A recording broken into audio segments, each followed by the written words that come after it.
Hello and welcome, everyone. Hopefully you had a great weekend. I certainly have a great weekend, had a great weekend.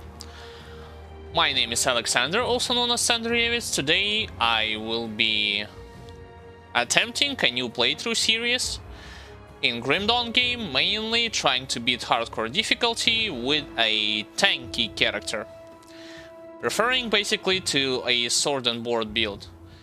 Keep in mind that I specifically said, of course with veteran included at the beginning, I specifically did not mention any kind of particular build. I said tank because I do not know with what character I'm going to be including the soldier, which is going to be my main class with. The choices are multiple. I can either go Death Knight, Warlord, Witchblade, Tactician, who knows. But like I said, the main class would be soldier, and it's going to be sword and board build. Once again on hardcore difficulty with veteran included. Before this thing is going to get started, I would like to tell a couple of important details. Number one, you can ask anything you want about this game in terms of advice, tips, beginner-friendly ones, advanced, whatever you feel like it. From my part, I will do my best to either comment upon it in terms of mechanics, in terms of lore, quests, whatever you want me to comment upon. I will do my best to do to actually provide you with useful information.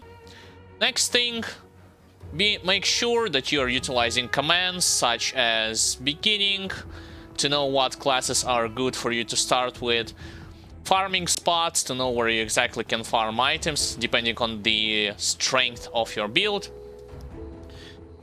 as well as just make sure you're utilizing chat in case you feel confused and you want to know what exactly am I doing in terms of mechanics or just in general in terms of the game itself. Keep in mind that there will be no build command. I mean, technically there is a build command, but it's going to be referring to my brother's build on his Summoner Conjurer. Why? Because in hardcore you can die pretty easily, and I do not want to make an effort of including a supposedly theory crafted build here, and next thing you know you will die from spiders, bugs, zombies, whatever you name it on hardcore, like after one or two playthroughs, after one or two episodes of this playthrough. So build command is going to show only the Conjurer build, but not the build that I'm going to be utilizing on hardcore. Just saying it straight up front. Additionally, this episode is going to be recorded and uploaded both as a Twitch video on demand and also as the stream segment on my YouTube channel, so in case you feel like I'm missing, you have missed something vital, leveling process, farming, gearing up, etc., you can rewatch it later at your own leisure down the line, as well as I will be providing you with a short highlight, usually 10 to 20 minutes long episode in a brief format to update what was going on during the stream itself and what I have been able to achieve, what bosses I have defeated, and so on and so forth. Also on my YouTube channel, link to which you'll find in the description. Now, when it comes to the stream itself, you, by watching a stream, will be accumulating chat points. You can utilize them to perform various types of actions, highlighting your messages in chat, requesting personal shoutout, demanding me to follow you on your Twitch channel or Twitter page. As long as you have one and you are a content creator like myself, I'm more than happy to do so. And in case you will like the stream itself, the gameplay, my explanation on the things that I'm doing, things that you were asking, and you want to know how you can support, well, you can become a follower. That's one thing, spread the word amongst those who are interested in the beginner-friendly content. Oh, and by the way, I do have a lot of beginner-friendly videos on my YouTube channel. Leveling, gearing, resistances wise, end game, like from the beginner all the way to advanced, Crucible, Shattered Realm. You can watch one or the other if you want to later on to get more useful information.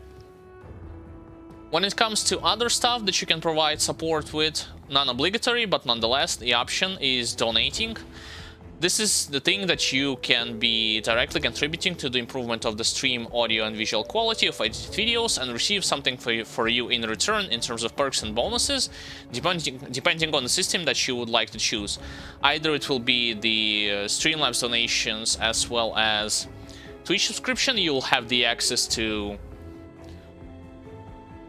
new emotes, icons, chat statuses, and game discounts, and via Patreon you'll have the access to edited videos, early access without any kind of advertisements, behind-the-scenes content, participation in Q&A videos, and much more stuff. Full list of bonuses you can check by clicking the Patreon page link down below, in case you feel like doing so.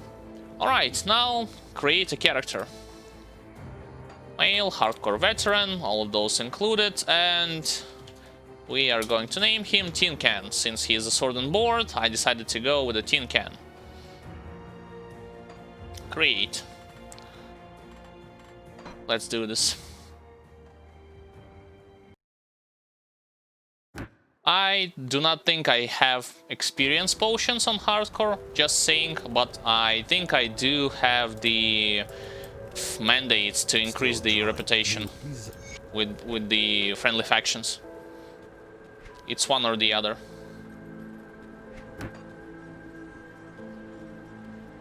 You're not looking good. You will need. Alright, quickly, wait a second, immediately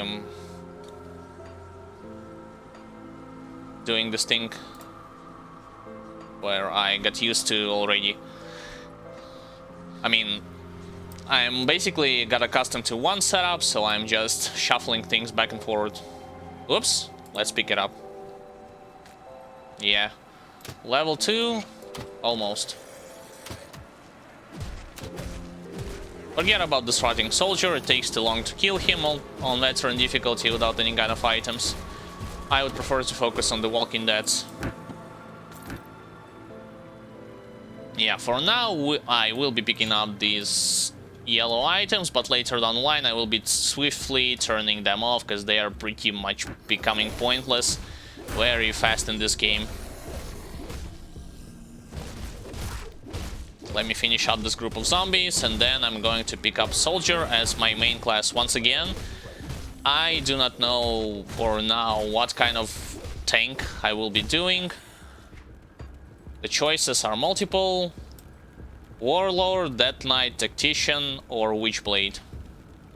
Main class is Soldier. I would prefer to rush straight to Blade Arc. This is gonna be my main offensive ability anyway, so...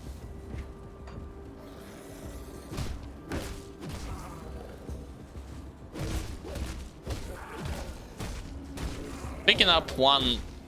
Putting one item, not item, one skill point into the passives, that's what I will do anyway. I'm not planning to, like, full clear every area, probably. I'm just doing it right now because the experience gains at the initial stages, you know, all about the gains are huge, and I do not want to miss them out.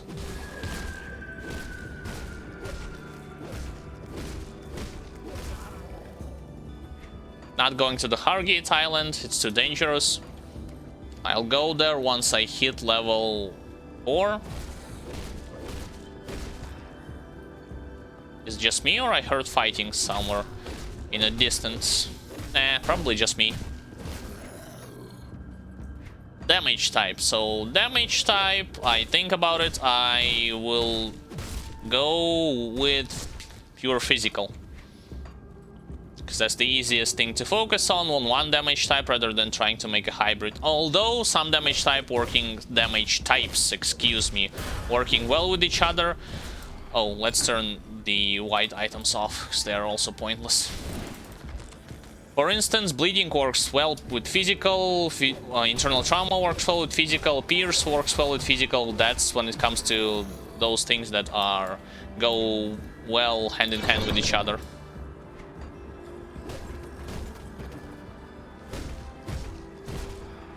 Alright, one more level of suffering.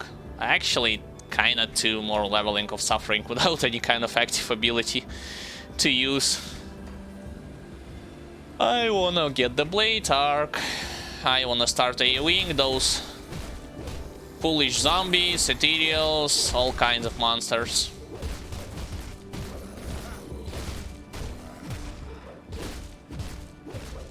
So far it's gonna be a slow grind.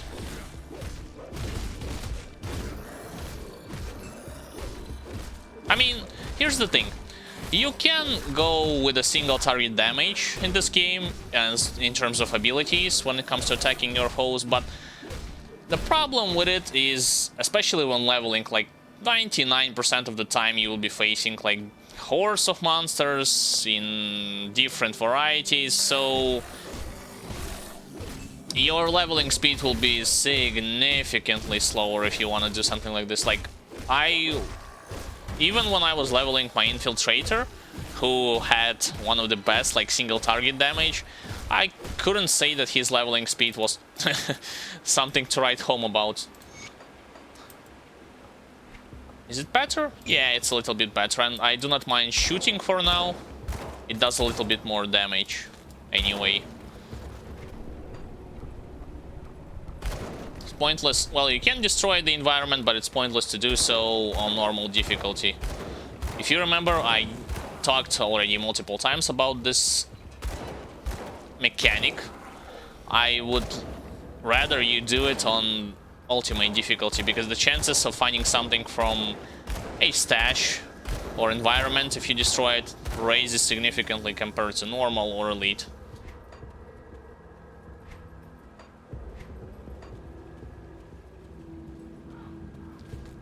Those who are wondering, no, you cannot utilize Blade Arc with a ranged weapon. Alright, zombies are winning the battle against those bugs. But we are killing all of them nonetheless. We killed them all. Because we're in the field, soldier.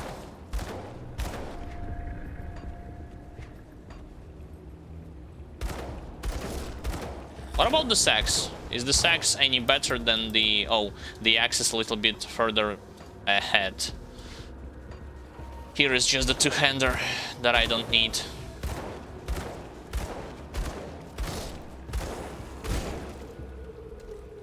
I will still pick it up.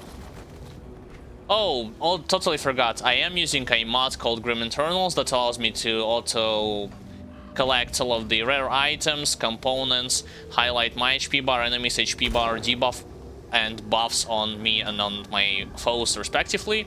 Most importantly, I'm using it to display my offensive ability, defensive ability. I'm going to explain what it means. Basically, offensive ability, the more you have it, the higher your chances of successfully hitting an enemies and performing critical strikes.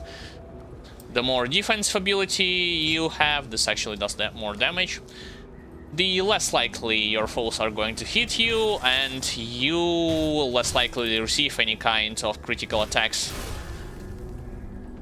So it works hand in hand with each other, and it's also important not only on your character but on your enemies. Why? You can check out grimtools.com website for this. You have a pretty detailed description of each monster that you encounter in this game. Yes, I know about learning skills, but it's not my problem that Blade Arc is so, like, very far away. So yeah, where was I? You have a pretty detailed description of each monster in this game, including their defensive ability, offensive ability, what skills do they do, what kind of resistances they have. Thank God I dodged that. What they weak for, and so on and so forth. I do not care about the stun. I have a healing hold. One more level, guys, one more level until we are getting to Blade Arc. I have not played with Blade Arc at all, even though I played Soldier before. But this is just the way it is.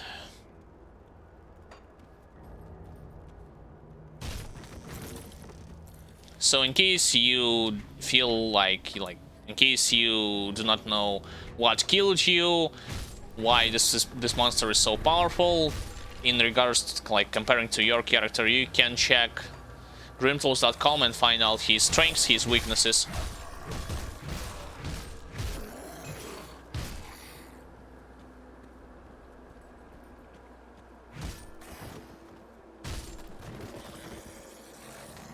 Alright, new jacket, quickly change it up.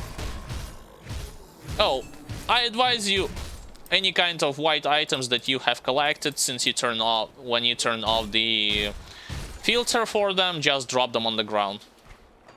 You will spare yourself a lot of time of revisiting town and selling them back to the merchant.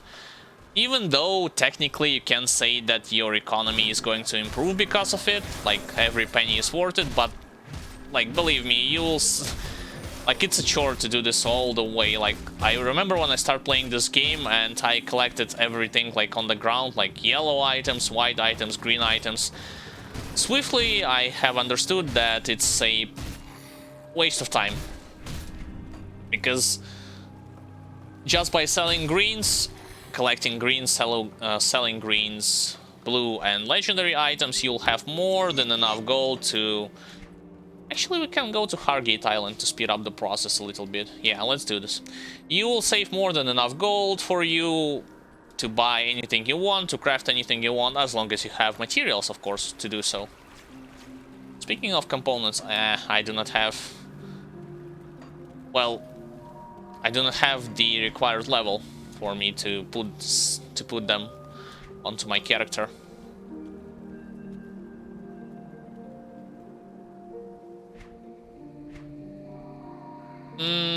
Three in cunning.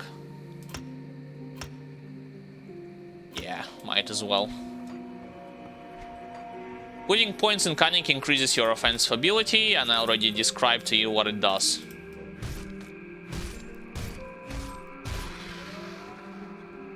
It's way better. It's also my profile damage, so...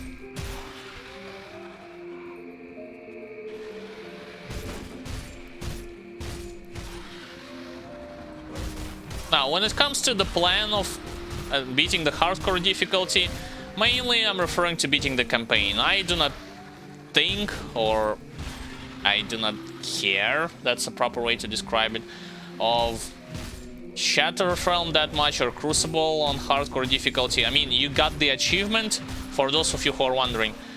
To get the achievement of beating hardcore difficulty, you pretty much have to defeat the final boss of the second DLC on ultimate difficulty. You do not have to go through Shattered Realm, you do not even have to clear all the, roguelike dungeons. So in case you feel scared, unprepared, or fit whatever is necessary for your character, you can skip like most of the content basically. Heavy pants, I do not have required physique for me to wear them. There's like 2 shamans. That would be annoying. Annoying because I still do not have AoE.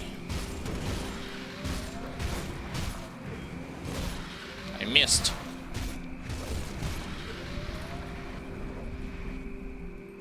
Alright, let's get rid of at least 1 shaman. Believe it or not, shaman do way more. 3 shamans? Holy hell, I take it back. There's like 3 shamans over here. Alright, just run until my health pot is gonna go off cooldown. Right now it's kinda risky to actually level up in terms of your mastery bar and skills, so I'll finish them off.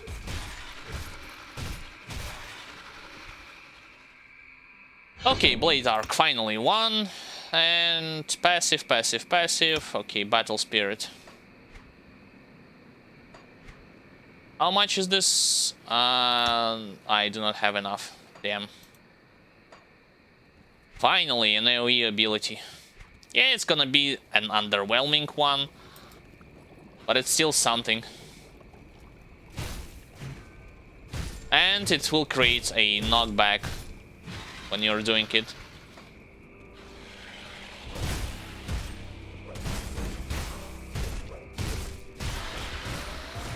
Keep in mind that mechanically, well, I can read to you the description of this ability and you are seeing it for yourself, so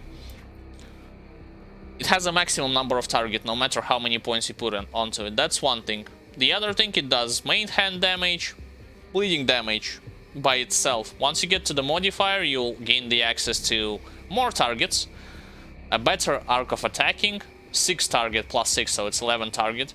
Physical damage, internal trauma, exactly what I need. Crit and bleeding damage. And a little bit more mana cost, but that's manageable. Clean sweep, it's if you wanna go with like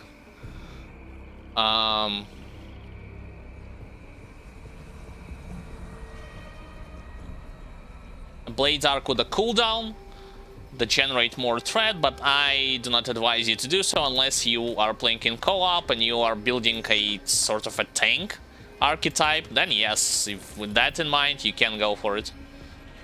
Alright, you Deep Mire warriors, come here. Battle Spirit, if you are getting hit, you will increase your offensive ability, as simple as that, for a certain number of time. That's the soldier passive.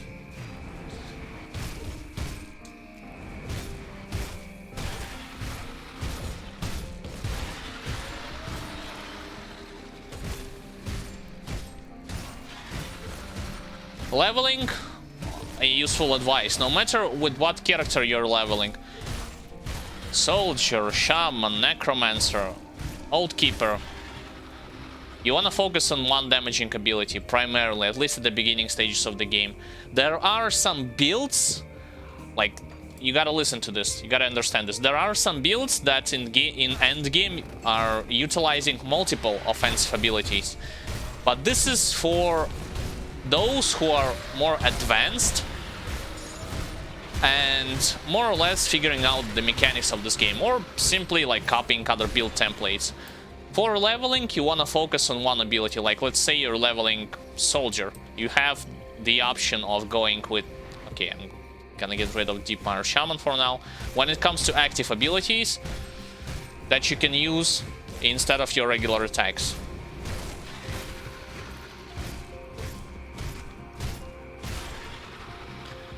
You have the access between Blade Arc, Force Wave, Cadence.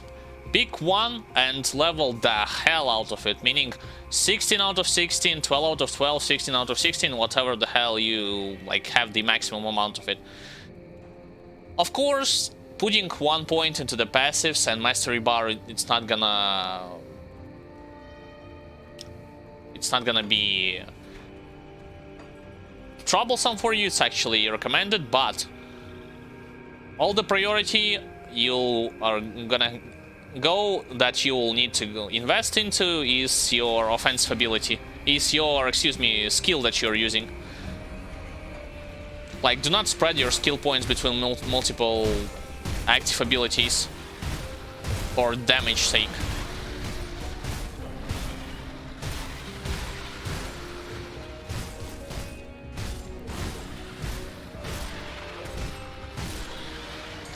Alright, what kind of passives did I miss? I missed a couple of them already. There's one, there's two. Damn. I gotta get this as well. Okay, in the next level, I want to put more points into... Actually, no, let's do this. Let's do 1, 1, 1. Like so. New pants, yes please.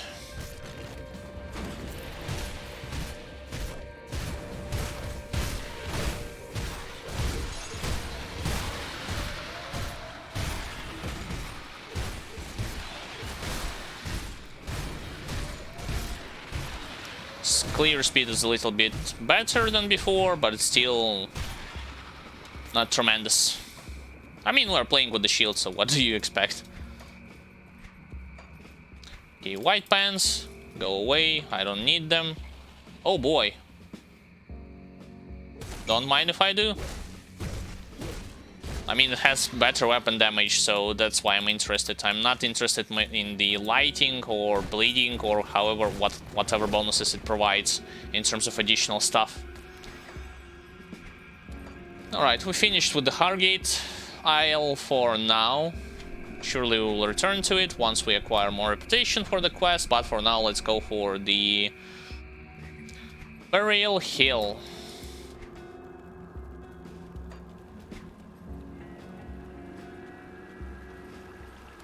Actually got all the slit necklaces already for the quest.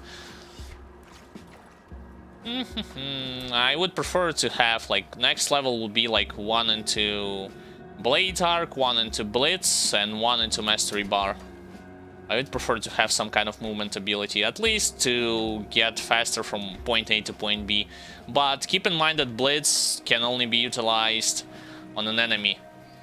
You cannot utilize them on the spot, on the ground, I mean.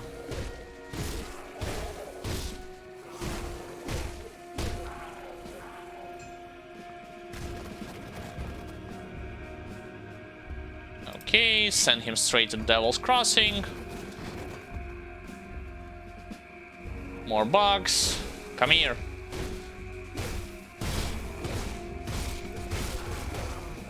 By the way, better to do this than standing on their pools. Because believe it or not, like, pools are the most dangerous form of enemies' attacks that is present in this game. Why? Because even with Grim Internals, you cannot see in how many pools you are standing on. Like, you literally... I can ignore those. Those are, like, low level-ish. You literally can stand in 10 to 15 pools, and on the screen, on your monitor, you will see, like, 1 to 2. And the only way how you can tell the difference is by how fast your HP is dropping. That's number 1. Number 2. It shreds through your resistances like it's nothing. Like, I had a Dead Knight on the hardcore difficulty who had, like, overcapped resistances.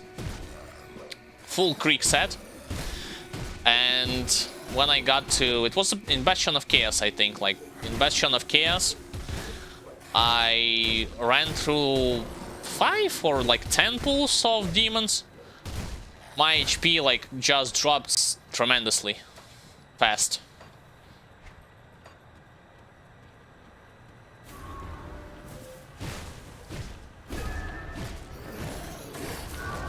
And it's kind of a big deal, especially for the characters who are not that mobile, or for those who cannot tank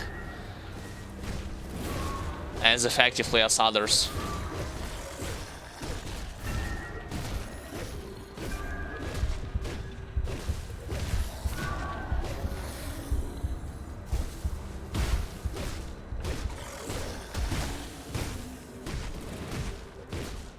No rotting soldiers for some reason. Where are they? I expect them to show their ugly faces. Puncturing, saw blade, trash. I am mostly gonna be relying on, of course, self-found gear slash the gear that I will be able to collect from or buy from factional vendors, friendly factions.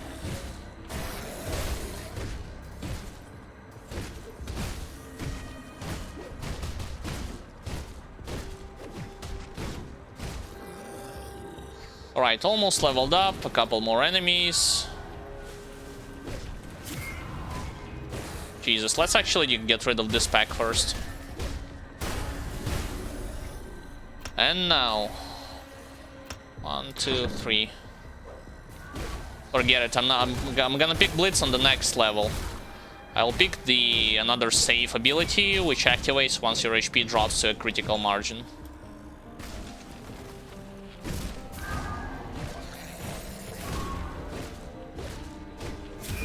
Yeah, it takes that long to kill Ether Crystal because it has high-ish amounts of physical resistance.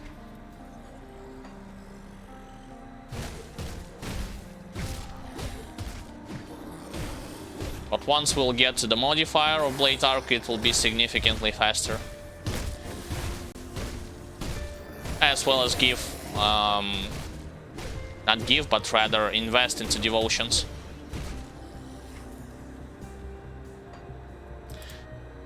Into the cave we go. Yeah, I know about devotion shrines. By the way, monster totems, telling it straight, I'm gonna be like clearing mostly tier 1 and tier 2 monster totems on hardcore difficulty. Like, I am not gonna try and kill like tier monsters from tier 3 totems, especially when leveling up, at least on normal difficulty, because it's scary as hell. Like, I have seen what monsters are going to do with you from tier 3 totems, especially like if your resistances are kinda low at this stage.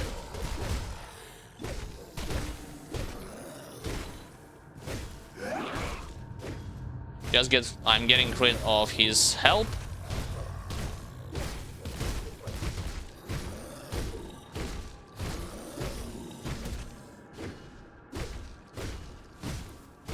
I mean, technically I can get a two-hander and speed things up a bit, but I don't want. I want to go like fully with sword and board.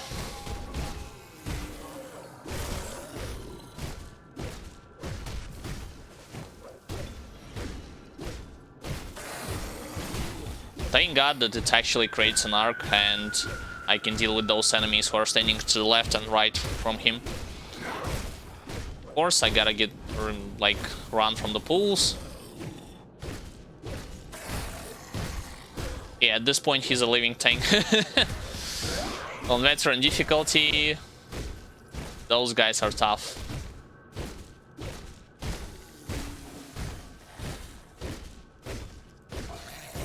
Chipping, slowly bashing at his health pool. Yeah, there's your proc that replenishes HP. It lasts for more than 5 seconds. I actually did not know exact number. I'm going to double check it after I will kill this foul beast. Yes, finally. So, trash. Next one, better. Trash, better. What's better? This one's better. Let's equip it. Let's make sure we collected every kind of bottle that we have, because we are kind of running low on our health potions.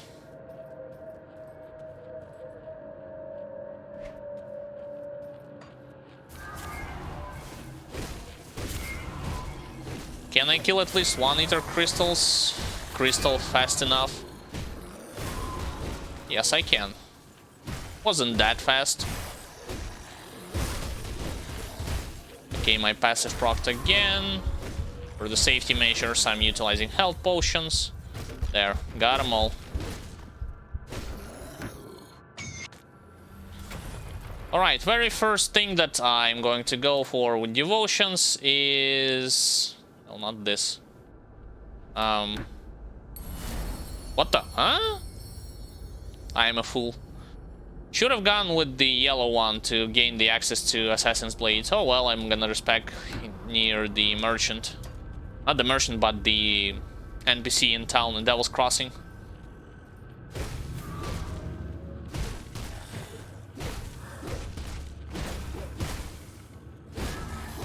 I believe if you're gonna knock back rotting soldiers, they will not stun you from their charge attack.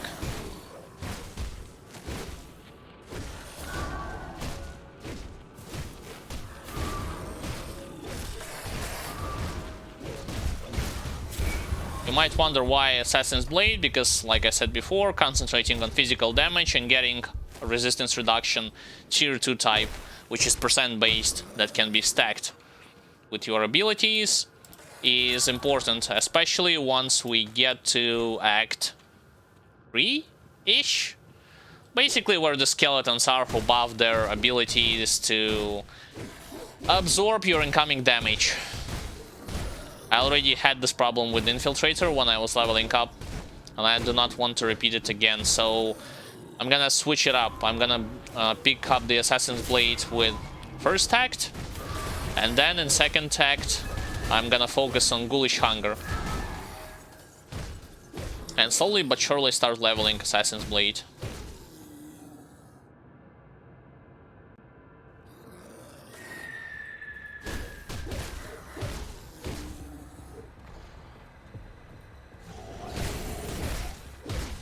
I actually prefer fight Tainted Hounds rather than those bugs who shoots acid. Yeah, those ones. You saw actually what happened there? See, I actually blocked some of the attacks when he shot with me like this barrage of acid projectiles. I blocked some of them, and because of this I did not took as much damage as I otherwise would have. Right, back to Devil's Crossing, speaking with everyone, accepting quests. I'm skipping the dialogue because at this point I learned already know the story by heart, what NPCs have to say. With the exception of Forgotten Gods, like I always am siding with Cult of Solael. I haven't tried other cults. Oh yeah. Yes. Do I have something for physical damage? Physical. Nope, typing it wrong. Physical. Yes, I do.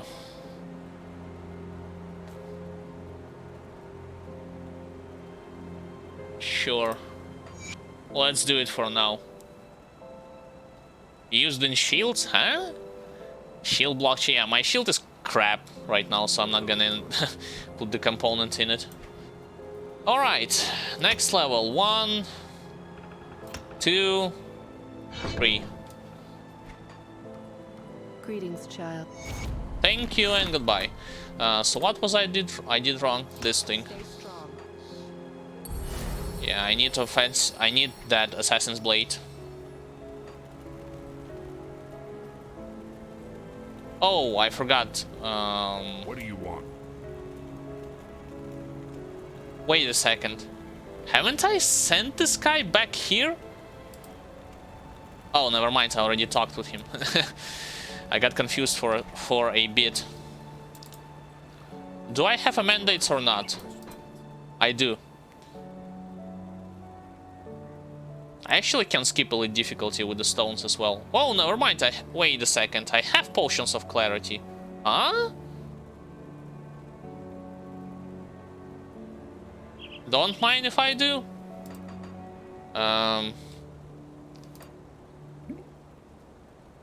This is gonna be significantly better. Alright. 1, 2, 3, 4, 5, 6, 7, 8, 9, 10, 11. I thought I did not have them on hardcore difficulty. Not as well, not as many. Perhaps I thought wrong. Alright, I should have popped them for the sake of getting more rewards from the quests. In terms of experience and faction points.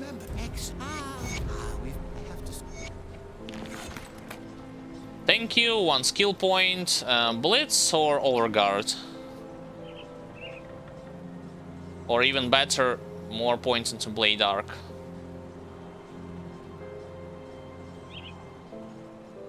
Nah, 1 point into Blade Arc. I will put them down. The captain saying if you search the... Wait, what? Huh? I'm still waiting. No scraps? Really? Oh boy. Wait, I do have them, never mind. Wait, what the? Huh? I bought 2 and it already shows 5 out of 5. That's weird. Perfect. Well, since I'm busy. That didn't happen before.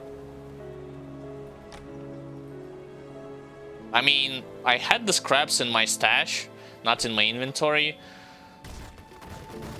So at first I thought like I would need to go there and buy it. Oh yeah, those enemies are gonna deal good amount of damage to you because they are doing pierce and physical. Both at the same time.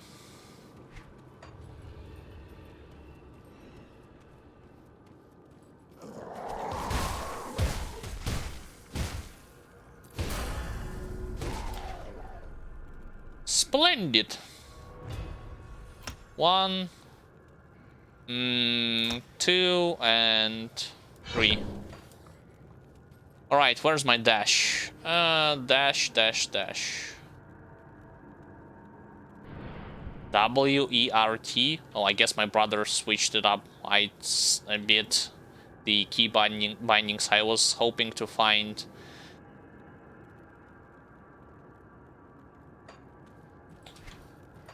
the D button on the keyboard. Bam. With shield, that your blades do even more damage than without it.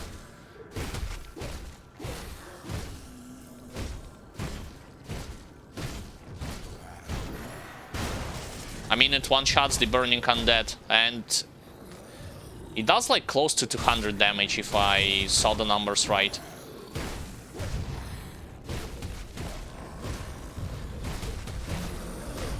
Yeah, let's get rid first of those guys. I don't mind taking some damage from them. Actually, it showed 119 plus 160 from the shield.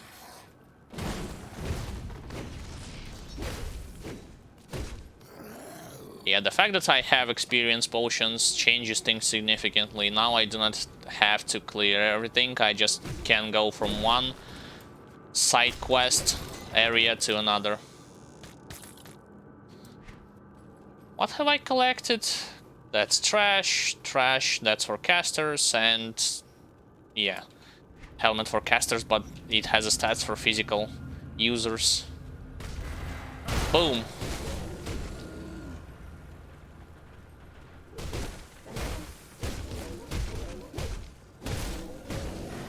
Boom.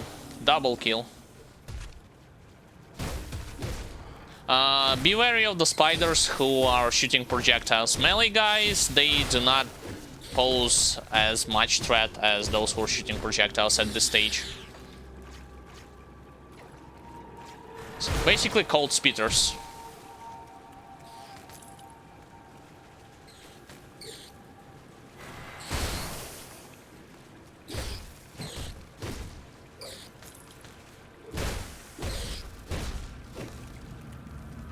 Can I get more offensive ability? I can. Let's go full offensive ability.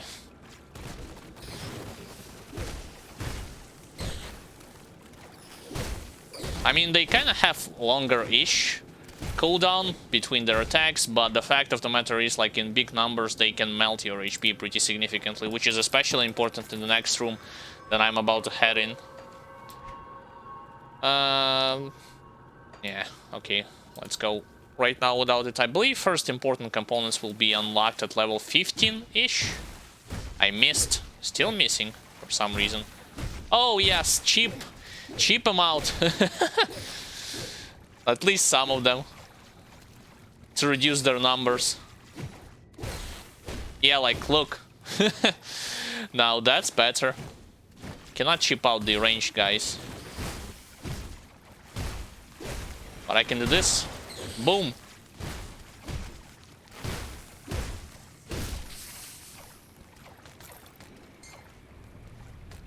Mystic Silver Band. Well, the fact that it mystics already tells... There are no... Wait a second. Where's the second pack of spiders? There was always like a second pack of spiders in this place.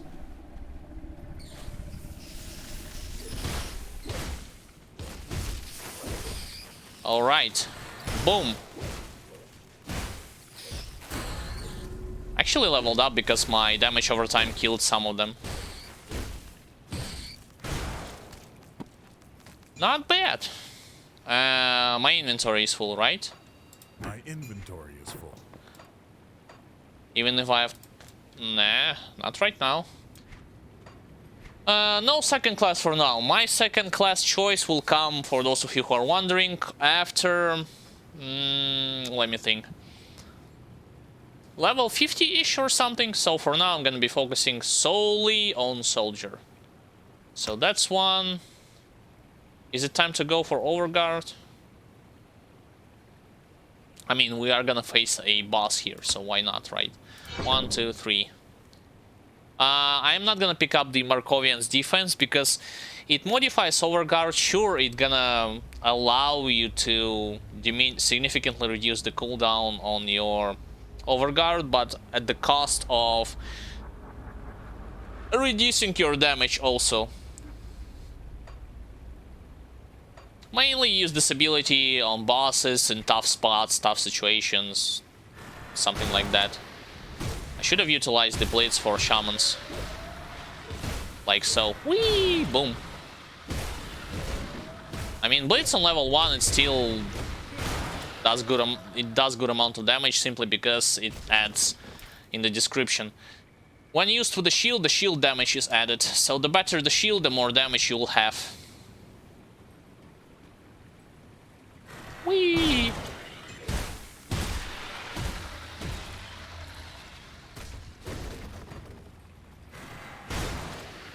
Those guys are tough. For now, at least. Will it finish him off? Yeah, it will. Double kill.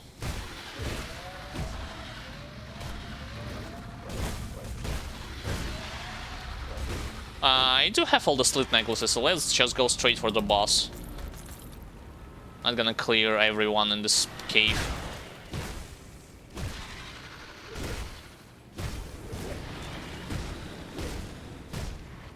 My damage needs... not damage, what am I saying? My weapon needs to change. This guy survived... At first this guy survived with 1 HP. Wow. Lucky. Come on, pick this ring up. Don't target him, pick the ring. Thank you. That's not the right turn.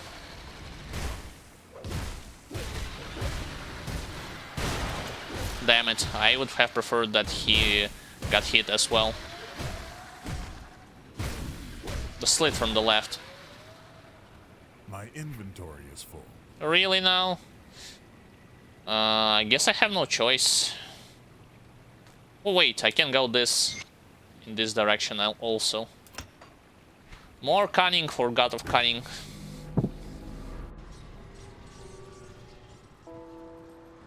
Sadly, you cannot charge straight into the face of friendly NPCs, you know, to move yourself quicker from point A to point B.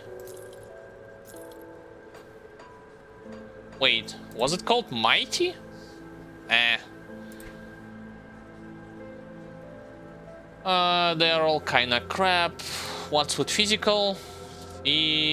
Typing it wrong, sorry. Physical.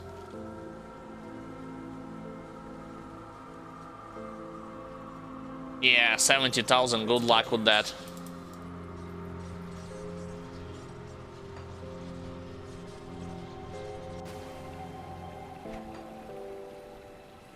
I mean, is it time to actually disable yellow items? Not really, because I'm still missing a fortress compared to mine. Nah, I prefer mine. I'm still missing the shoulder pads and gloves. So any yellow thing would suffice for now.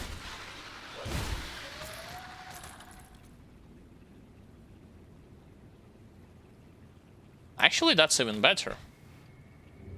Mystic silver band. Yeah, that's trash. Let's put it here. And let's go with the slam. Totally forgot that I have the active ability as well. I mean, no, actually for the sake of making it more manageable, let's put it on W.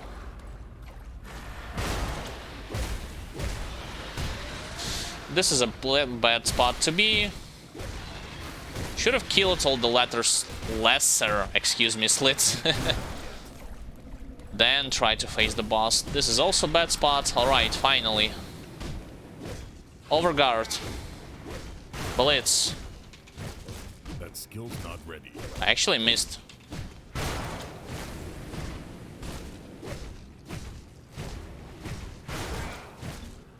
Damn. Mana at this place is gonna like be ridiculously valuable at this spot.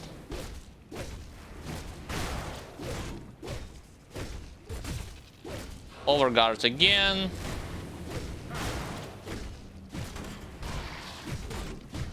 I have to tell myself that also this skill, Slam, has a slight delay before it actually hits your target. Alright. You cannot escape. So stop running away. Dead. Ring of attack, but if I remember correctly, this thing is... That's great. That's kind of meh. Acid damage, yeah. 44 offensive ability, holy hell. Is it worth it? Yeah, 44 offensive ability. Are you kidding me? Of course it's worth it. Oh wait, like first rare item, and it's... For level 15 it's crap.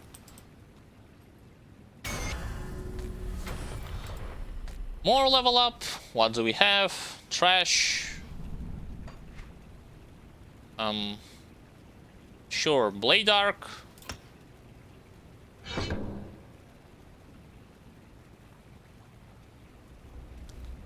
Should we go to the Mastery Bar or should we go to the Fighting Spirit? I think we go to the Mastery Bar. 2 into Mastery Bar. And Devotion, first point into the Assassin's Blade.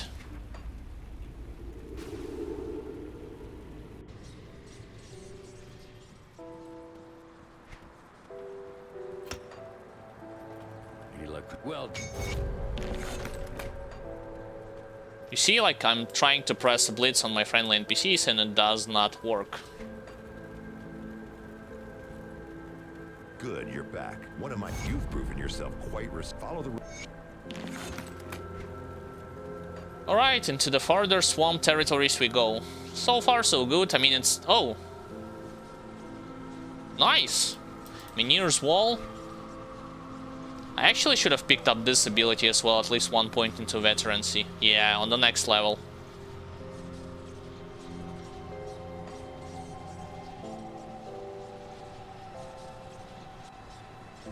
Alright, now one of the toughest areas at the early stages of the game, full of rats. Rats and poison pools. Not this cave. It's either here or... Nah, it's in the next territory. Damn. I wish I have slightly better weapon at this point.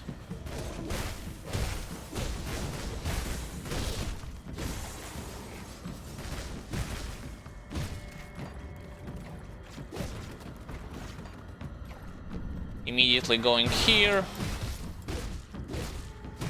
Did he block it? I think he just blocked my attack. What a scumbag. How dare you. Have this. He has a shield, so yeah, his ability to block, it's something that I shouldn't be that surprised of. Aggressive combat pants? Okay. I mean, why not? New shield. Is it better than mine? 20 cunning, 23 cold resistance, slightly. Aggressive or fools? The problem is I do not have cheap claw. Oh well, once I get back to town I will like switch them up a little bit.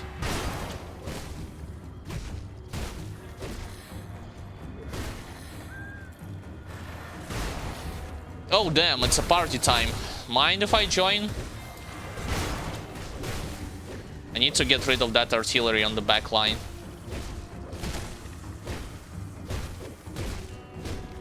Yeah, they do not mind. Wrecked. So the cave will be somewhere around this place. Those guys are also kind of dangerous because they have multi-hitting attack. Damn it, I actually pronounced it correctly. Wait a second, where's the cave? Huh? Did I miss it? It can be true. Don't tell me I missed it. Like, it supposedly is gonna be... What the... Huh? You saw what happened, right? I glitched out for a second. Level 5, yeah, whatever. Just run forward.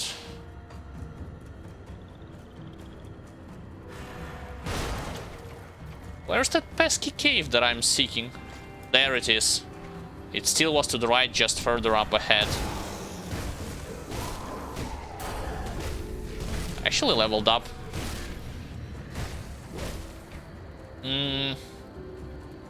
One. I got all the passives that I need for now. This one I'm ignoring. Those are... I can say to you, like, weapon pool skills are abilities that you can utilize with a certain amount of chance instead of your regular auto attack. And in case you feel like playing with them, yeah, Soldier has Markovian's advantage. Soldier also has Zoltan's technique, so you see a chance of them being used instead of your attacks. You can invest and you see what type of damage and what do they do. Like, one of them slows enemies and bleeds them, does internal trauma damage and main hand damage. The other one reduces their defensive ability. I already talked about it. And it buffs your damage as well, so you will inflict more damage, they will receive more, or should I say, like, higher chance. You'll have a higher chance of critically striking them. Popping over guard instantly, and this place, oh boy, it's also shattered. What a terrible modifier to have.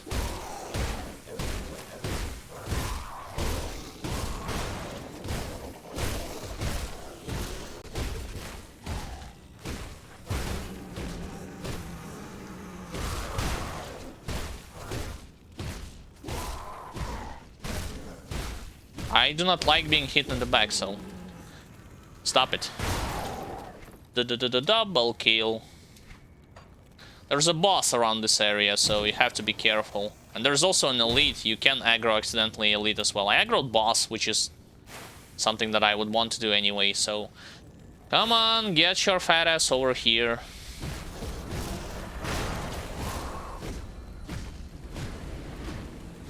I missed it, damn it.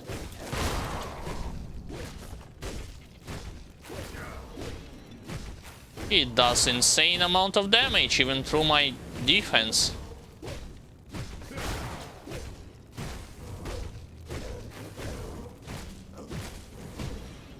My passive procced, that's okay, I have Minier's Will for it, over guard.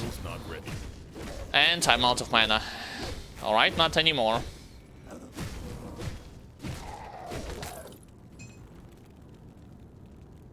Two-handed, nope. Pass. Oh, excellent, excellent. Great shield, don't mind if I do. Two-hander, and I already discussed it, I don't need it. Continuing on. Yeah, there's that elite that I was mentioning. What the? Huh?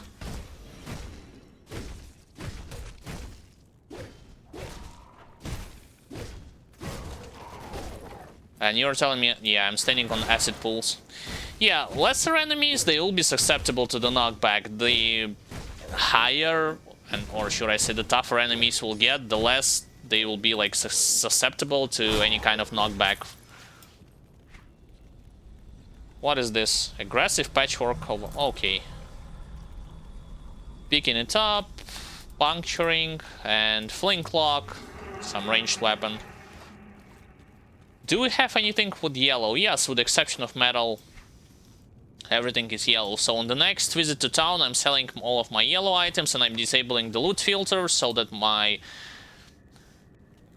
the items that enemies will drop not gonna bother me anymore when it comes to yellow variety. Our first monster totem is tier 1. Phew, I was scared that it's gonna be like tier 3.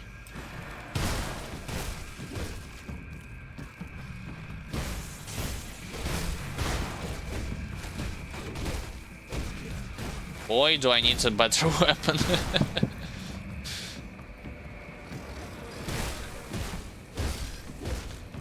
Right now it's kind of iffy. Hopefully this monster totem will help.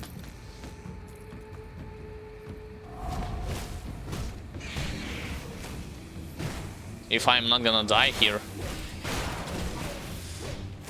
I would prefer to get rid of the lesser enemies right now. And not stand on those pools.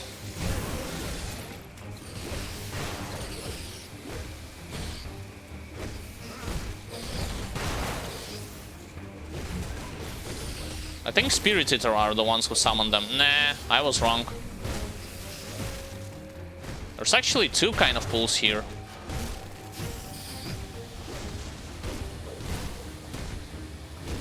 Did I, for some reason, miss the... Actually, an elite heal. This elite healed himself a bit. Yeah, he did.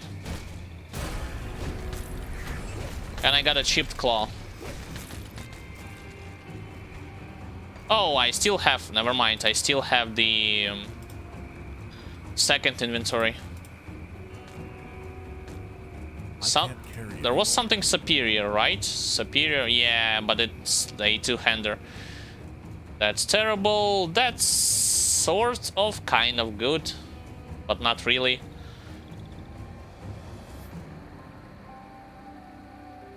Yeah, let's equip everything green from now.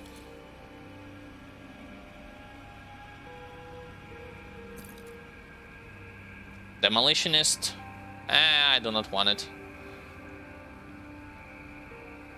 That's the better weapon that I was seeking. So I have collected chipped claw, right?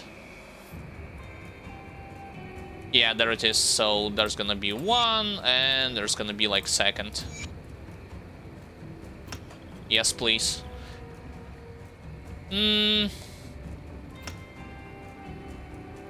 One and two more. Damn it, actually... No, never mind. Now in the next level I can go for field command and war cry. Let's get back to town, sell all the trash items that I don't need.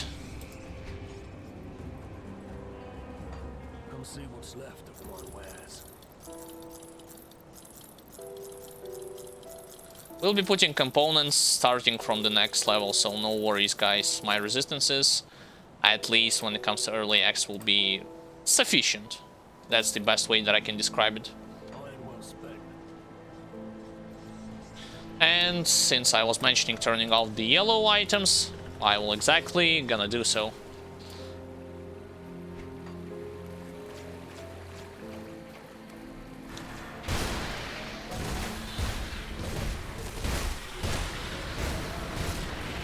Need to get rid of shamans. Well, they are called differently right now. Evocators.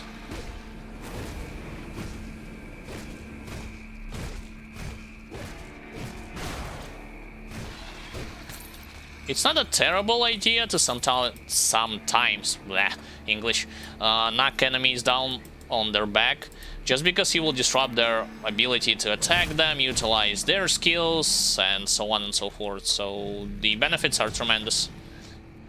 I'm seeking for another cave where I can free robbers. I'm ignoring those enemies. Oh boy, that's a huge pack. I'm standing on the pool, right? Yeah.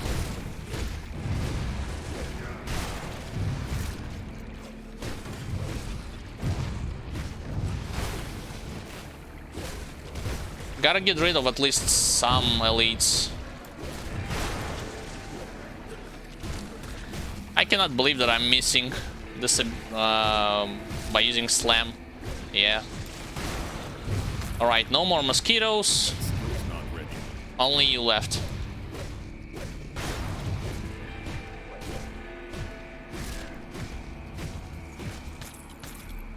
No green items from all of them. Really? Some. That's the wrong place. I shouldn't be here. I should continue onwards. So the cave is gonna be like present either in this area or in the very next one. It can also be popped to the left. Like, you never know, you have to explore.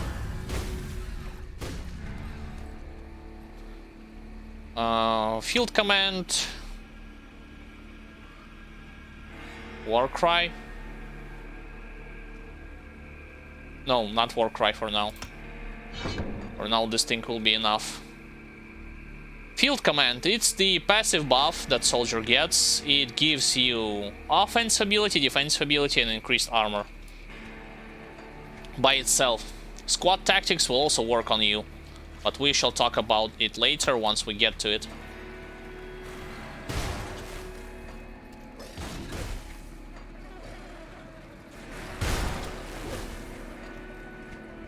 Where's that pesky cave?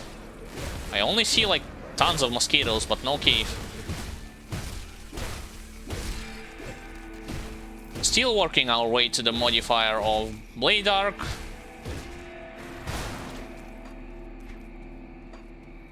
It's not here, right? Yeah, Howler, yeah, bye.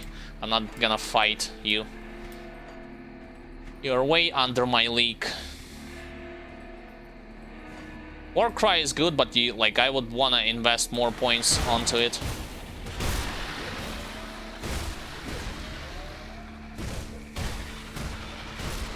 I totally forgot that Deepmire Champion has some... Yeah, that's the cave that I was talking about. Deepmire Champions have some kind of a charge attack. It's not technically an attack, they're basically just quickly charging to you.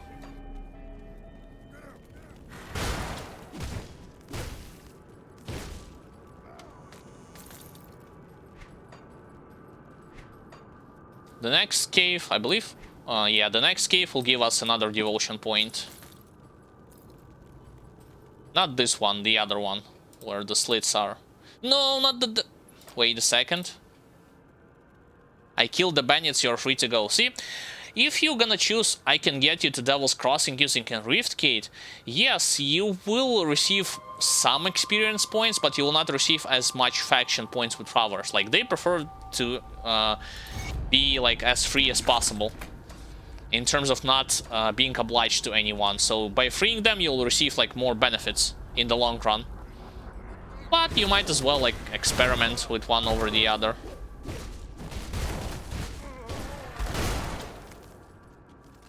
This guy just got mulched.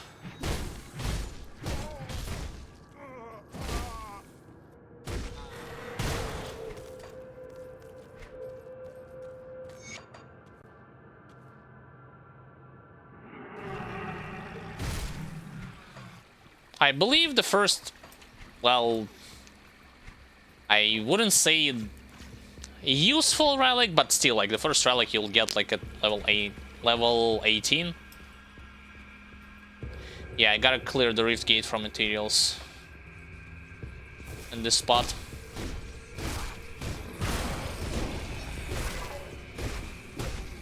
Important to note, please focus Rotten Guardians and Ember Guard in favor of anyone else, because they, yeah, you'll see like they will gonna inflict debuff, slowing you down. And I was right, with the charge attack you can disrupt Rotting Soldiers' charge of their own. I totally missed.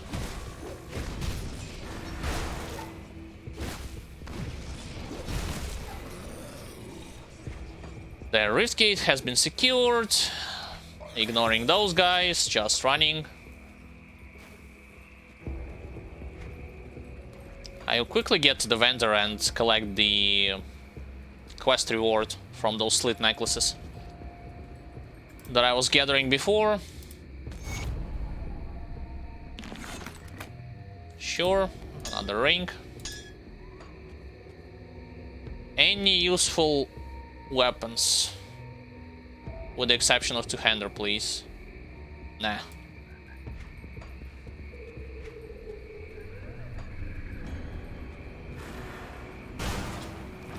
Moving straight into the next cave for the next devotion.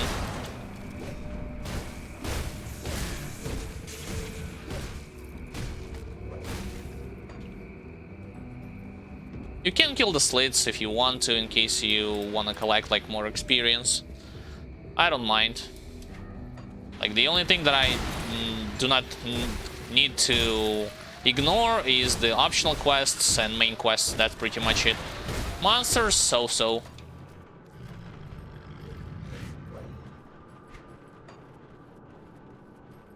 I believe here there's also another totem. Forsaken, yeah, it's tier 2. So it's gonna be a little bit harder than before. But it also depends who actually gonna show their face from it.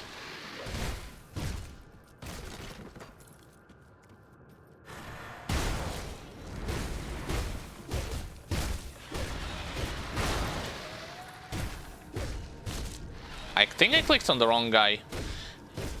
Yeah. Actually, you know what? To make things easier, let's grab ourselves devotion point and then get back to this totem. What the second one gives? More defense ability. Yeah, like, I don't mind.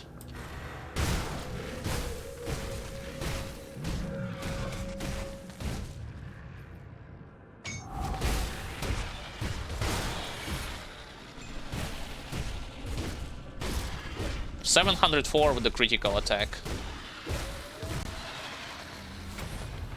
For a one-hander, that's not bad. And I got a better shield, like stone hide.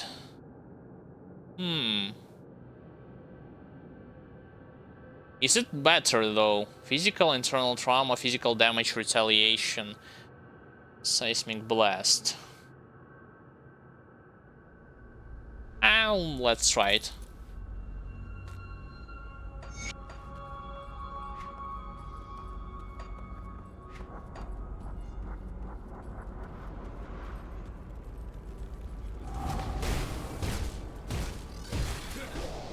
I missed. Great.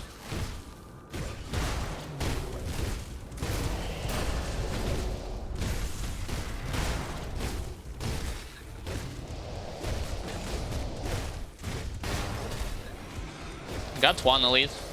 Can't do that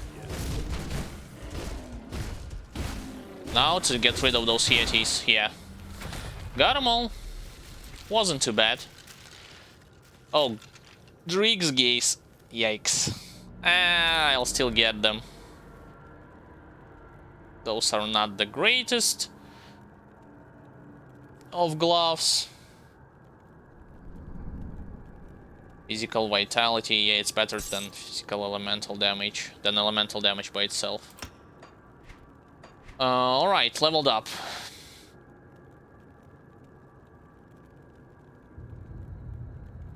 Warcry, yeah, but it's kinda bad at level 1. Sure, let's pick it up. It's bad because look at the radius. The radius is kinda minuscule.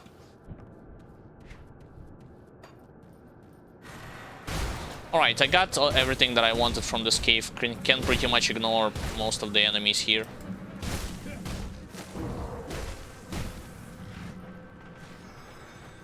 With the exception of like collecting some items, and that's it.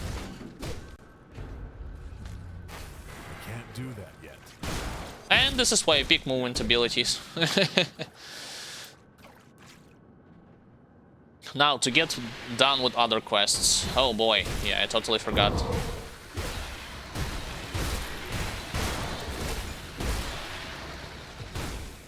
skill's not ready. That I'm gonna be in the middle of slits.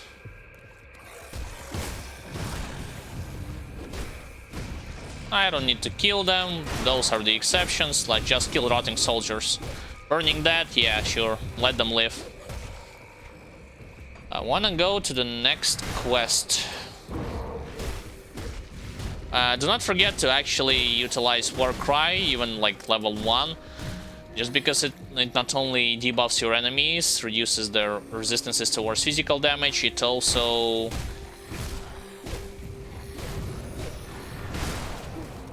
shreds their HP. Like at soft cap, you'll gain like minus 30%, yeah, to their HP. And this HP, like, it's never gonna come back. Like once you reduce it, it's gonna stay there for the rest of the game, like until you kill them.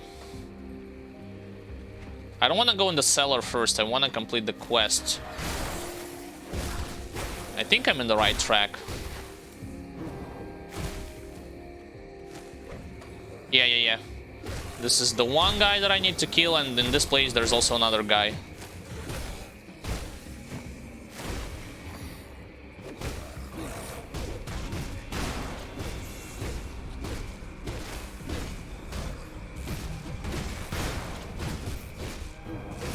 Sadly, you're not gonna see any kind of new icon if enemies got debuffed by Warcry effect.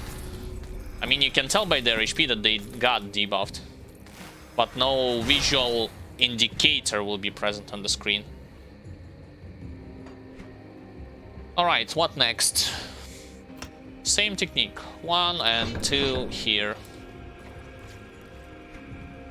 Wait, where's the guy that I need to kill? Like, Milton Hart, yeah, where he is? Did I miss him? Hopefully not.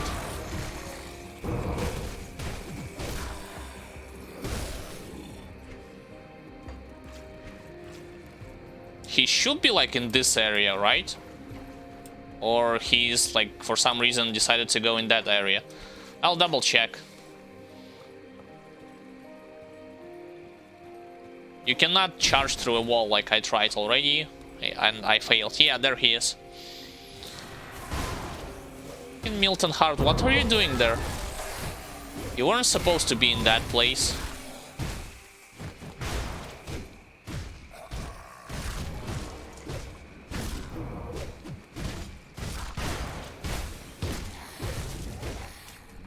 Let's get rid of the rotting soldiers first, because I don't want to get stunned.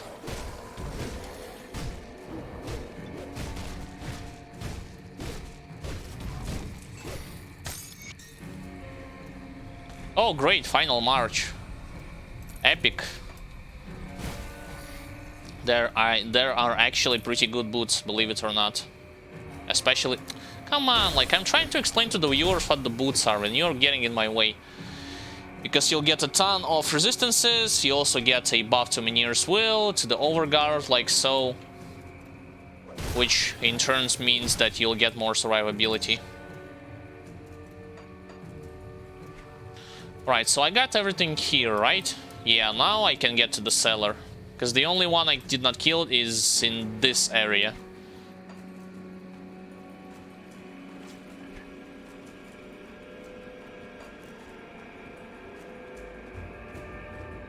Open sesame.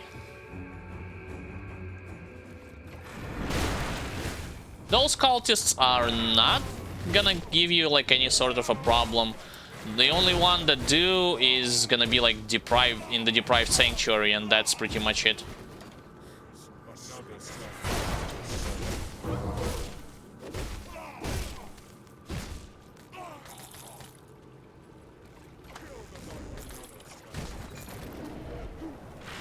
I actually totally missed my war cry, misjudged the distance.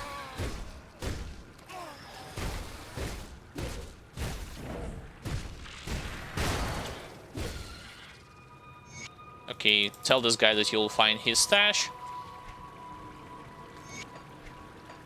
Oh, more cunning.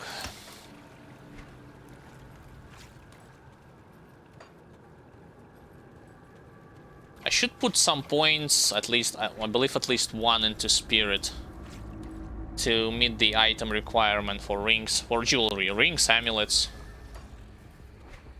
Yeah, there they are. I hear the sound of ether crystals firing, so let's join the party. I do not think here you'll find some NPCs, right? Yeah, it's on the next area, where another merchant will be asking for help.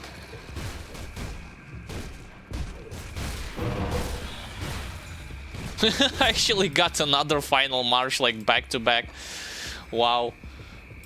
Thank you, game, you are so generous to me.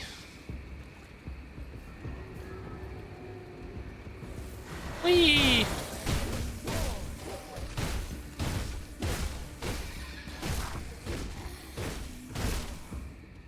There he is.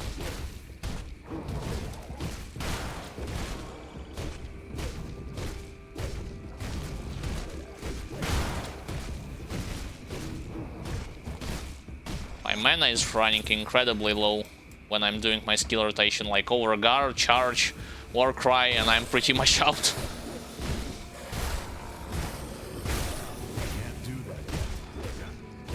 Yeah, speaking of...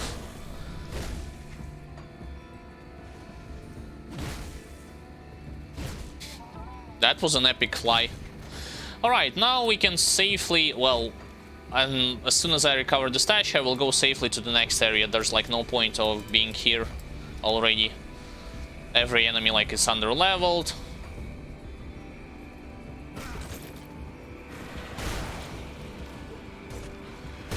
Can kill some slits in case you want to. Or in case they're bothering you tremendously.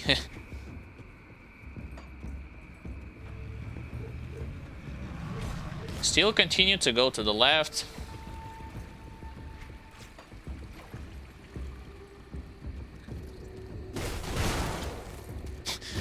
I forgot that they are debuffing you not actually when they are alive, even though some of them can do so, but when they are dying also as well. Oh, what a terrible shoulder pads. Bonus to all pets, yeah.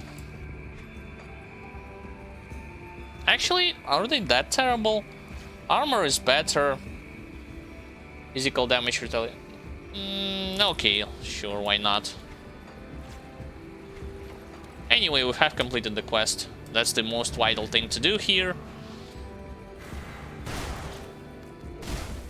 Can go back to and return the amulet for more XP gains. All about the gains.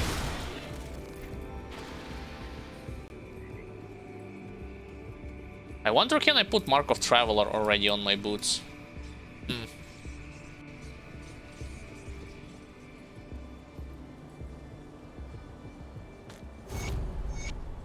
Let's see what's left of my wares.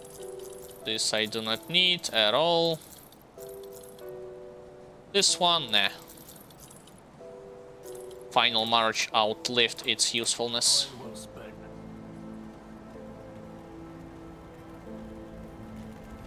And now what?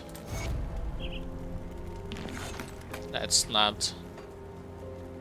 this quest, yeah, it's gonna be locked for a while. I need to go further into the game to open it up. Useful thing about Potions of Clarity, so telling you straight up front how to unlock them. To unlock them, you need to go... We need to have first DLC, you need to be... You need to achieve Revere status with Melmoth Resistance. This is a friendly faction in Melmoth itself. Once you get there, you'll buy those Potions of Clarity. What do? They make you get more experience from killing enemies, completing quests, make you get more faction experience for killing enemies, completing quests. Infamy factions, same deal. Make you level up your devotions faster. You know, those are that are saying like level 1 out of 15, 20, 30, whatever the hell it is. So they are gonna be useful all the way through the end of the game, until you pretty much max all the things out.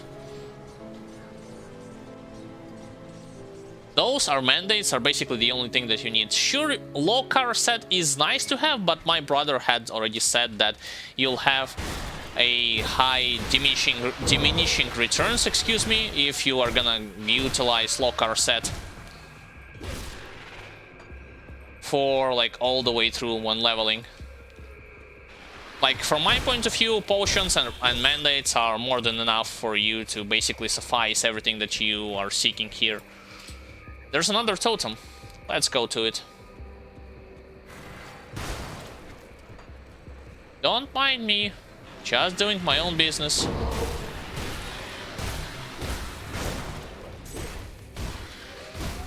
Gonna clear monsters so that they do not disturb me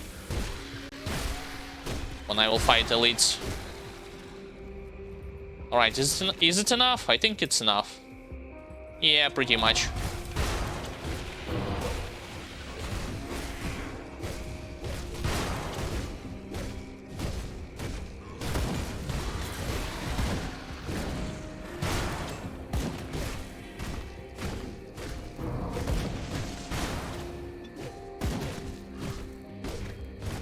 I'm still missing sometimes with the slam, I don't know why. Yeah, now I know, probably because it interferes with the knockdown effect that my Blade Arc has. Ton of new items. That's better. Aggressive heroism. That's trash. Trash. So. Not good enough. Iron Mind. And that's also not that big of a deal.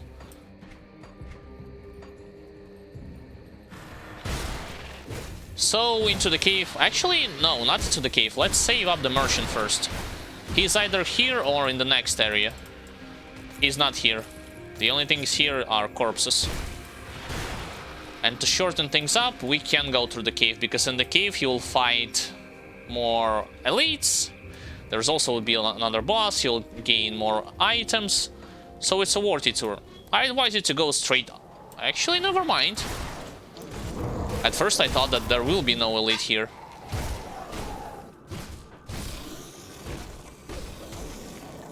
Yeah, at this point my blitz does way more damage compared to my slam. Got frozen, but that's okay. And this difficulty, it's not gonna be resulting in death.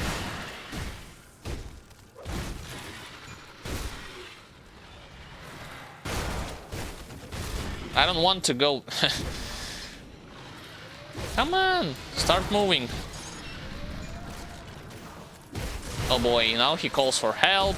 Yes, yes. I know you're eager to fight me, I'm also eager to fight you, but you see, like, the problem is that your goons are the ones who are trying to intercept me.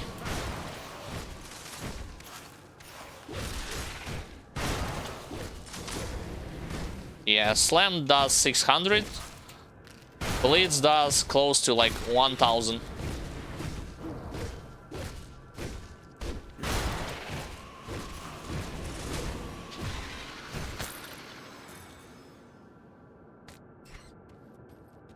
That's actually great that I got this.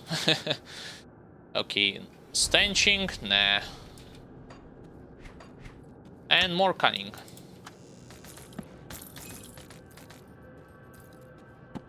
Because you know, when you're playing hardcore, you gotta invest in cunning. Nah, I'm just kidding. I'm doing my own stuff just because I'm kind of familiar with mechanics. You, if you want to feel extra safe, can put all the points toward physique, cunning, spirit, whatever the hell you feel like it. Because the truth of the matter is that later on you will have the respec anyway, so it's not like, it's not gonna penalize you severely for doing this. Oh, plus... Wait a second. +2 to Blitz? So why do I have 5? I think some of the other items give me like plus to Blitz as well. Weird, because I did not put more points into Blitz.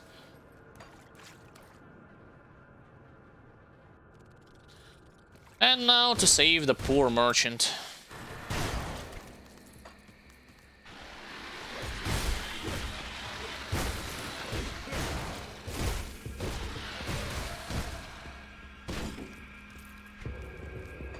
Is he down there?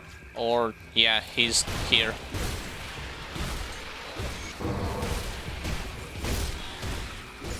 Cool thing about the Warcry is it has a chance, once you get to the modifier, to neglect, or should I say silence, some of the enemies, in terms of not letting them cast their abilities at all. It works better on regular enemies and elites compared to bosses, as well as nemesis bosses, but nonetheless it's good to have. Alright, this guy has been saved, rushing towards next area.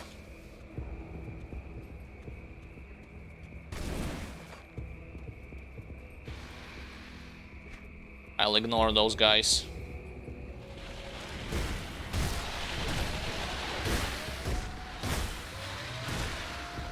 I think I will ditch the slam right now because it's not that useful already at this stage.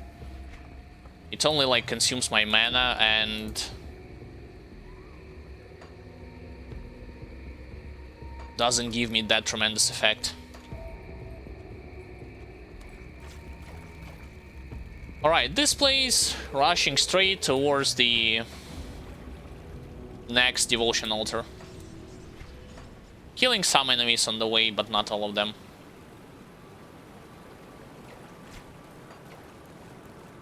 Because you see, like, level 13, level 17. Even with experience potions, you will not get tremendous benefits from them.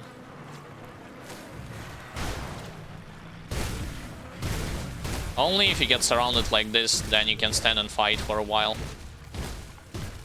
Yeah, howlers, when they are shouting, they will Look at this guy. Look.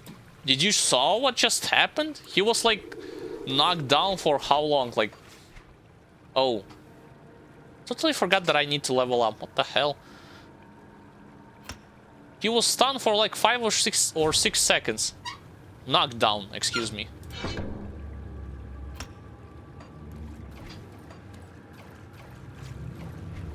I didn't even touch him. Well, sort of.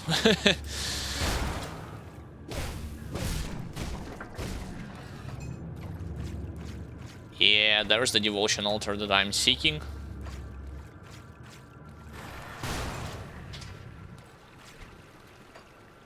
I opened up another soldier passive. Going here just for extra items, not necessarily to kill those slits, even though they are running towards me.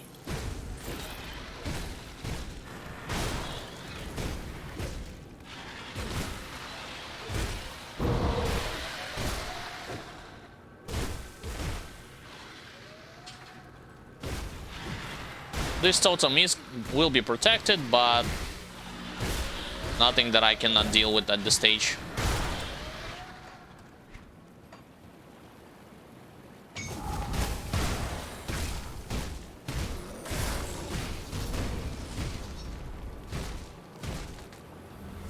Should have focused Rotten Ember Guard first. In previous, Savage Gloves of Minier's Wall. Or this thing. Oh, wait a second, it's shoulder pads. So I'm comparing apples to oranges. Yeah, sure, let's do this. This, I don't mind. 2 more until I can get my Assassin's Mark and put it straight to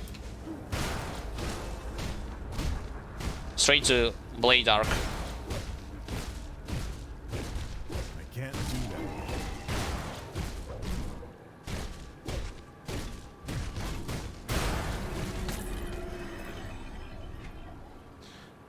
Alright, more level up. No, do not... Oh, here's the thing.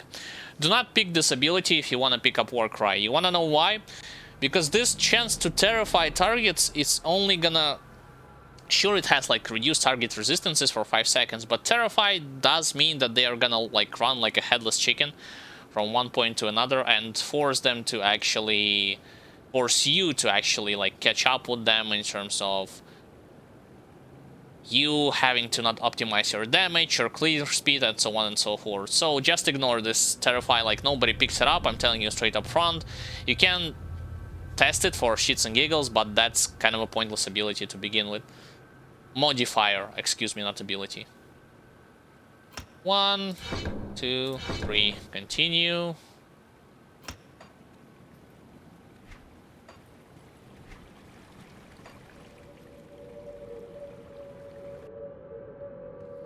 Almost done with the with Blade Arc, with the cadence when it comes to regular ability.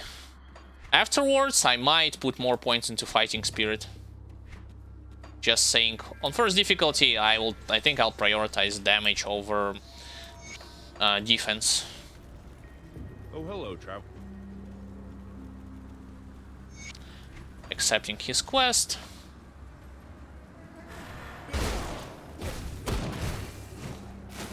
Try to kill Venomancers and Shooters first again, same deal.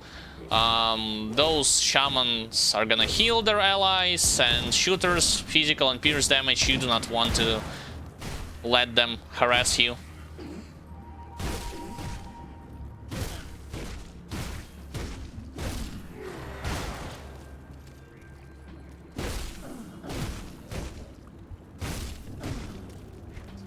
What the hell is this sound effect? Lol.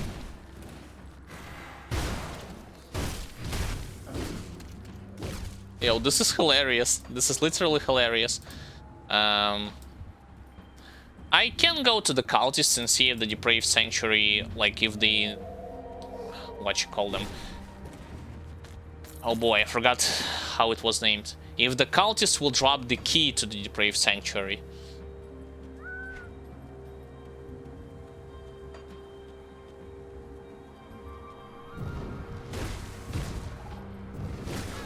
Yes, those ones are tough in terms of their resistances and their damage.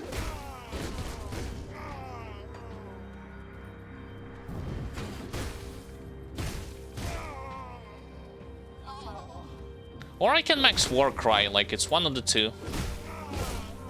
Like after Blade Arc, when I have a gap, I can go for Warcry, put a couple more points there.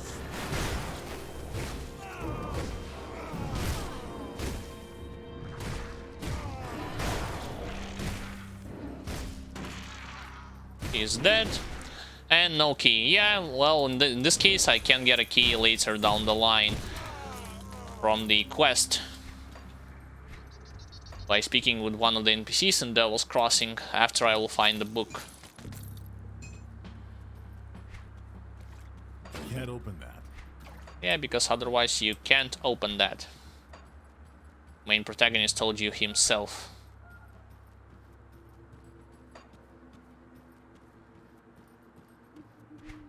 No chest over there, no monster totem. In this case, just continue onwards.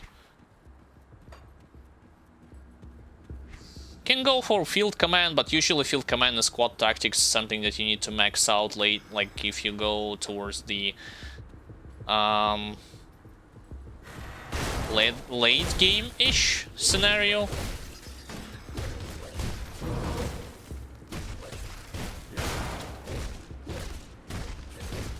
Skill's not ready. I know what I want to max out also. Blade Arc. So that it will deal more damage. What the hell did I just collect? Obsidian? Obsidian Seal? Elemental Resistances, Shield Training. Instead of losing 44 offensive ability?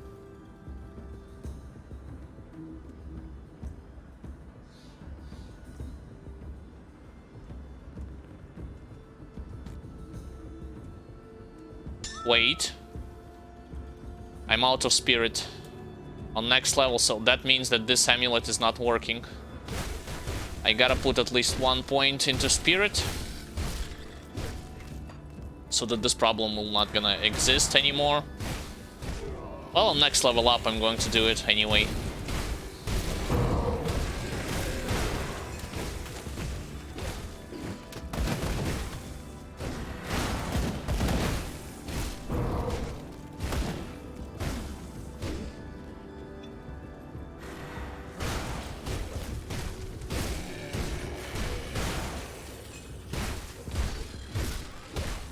Now enemies are starting to catch up with my level.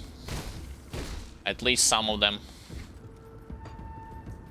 That's actually good news because extra experience is never a good thing to have.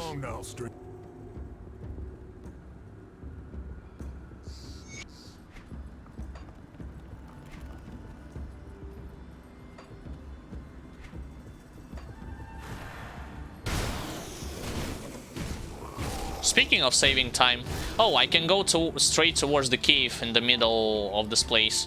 Hopefully the passage is gonna be open. What the? Huh? I pressed... Wait a second. I pressed the shield bash. Or blitz. Why it did not work beats me.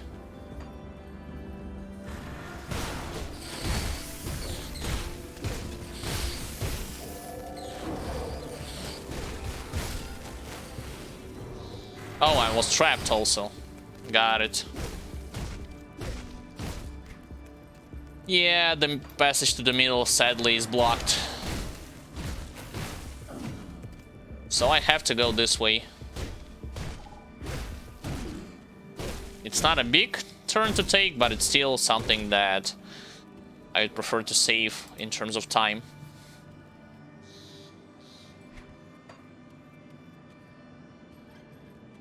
No enemies here, huh?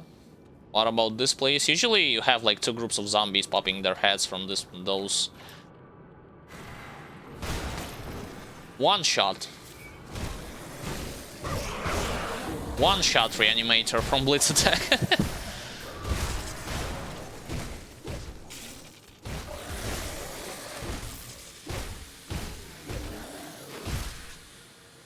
Now I kind of wish to resolve the problem with not having enough spirit, not having enough mana also. Wait a second, I think I can click on someone or something here. Yeah, this place.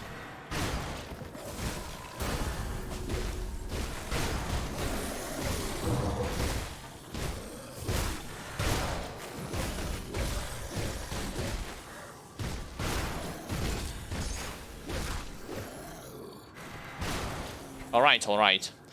1, 2, 3. Do I have enough spirit? I don't.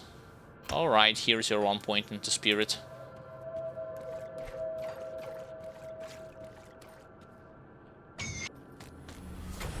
Shadow's Grasp, yeah, it's for Nightblade.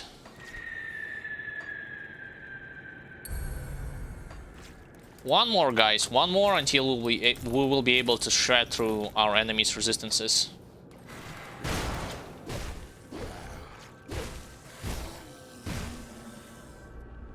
I don't think I need to be here anymore, unless...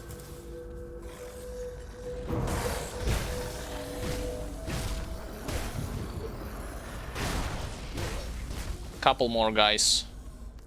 Literally couple. Okay. Wait, what? Where did they come from? What the hell is happening with the spawn on hardcore? Like, when I was playing initially, like as an infiltrator that night, right? Oh, great.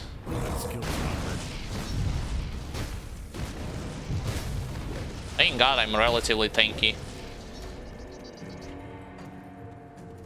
When I was playing as an infiltrator as well as vitality conjurer that night, I did not have that kind of weird spawn problems. There's one speeder, there's two speeders.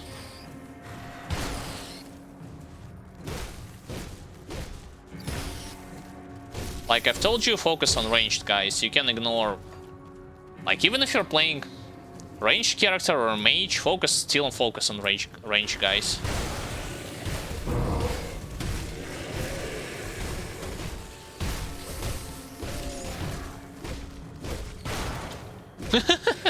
That was an epic animation, actually. My main character just did boom, get out of the way. I'm out of mana.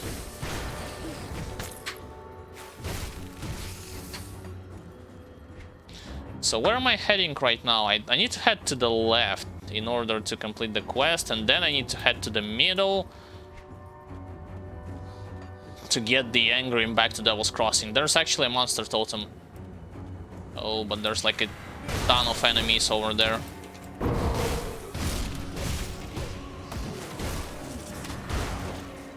Not anymore.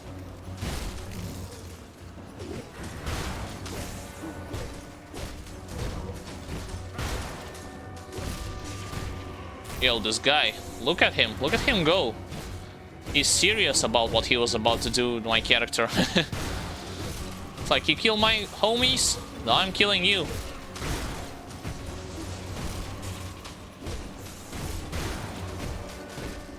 Can't do that yet. Or not.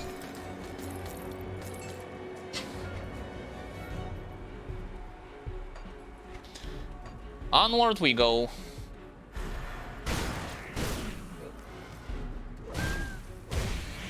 Yeah, the Screecher, those guys, the ones who are getting debuff on me.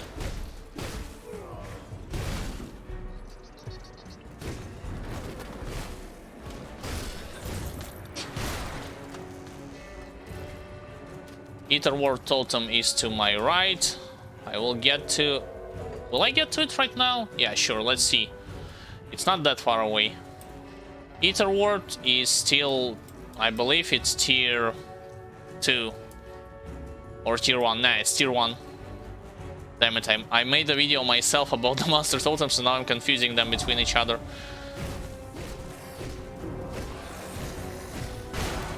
Defender, I need to focus him first, because otherwise he'll buff his allies. And if possible, go from the pools.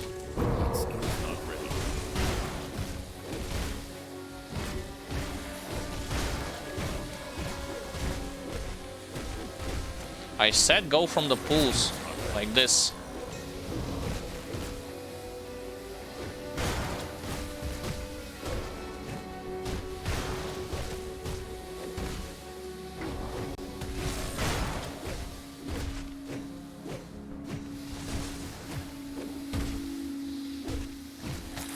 Alright, got them all. Can't carry anymore. Oh no, inventory problem. What is this? Aggressive, reinforced, heater, shield of glacier. That's crap. So much stats, but nothing is... Oh, hello. That's useful.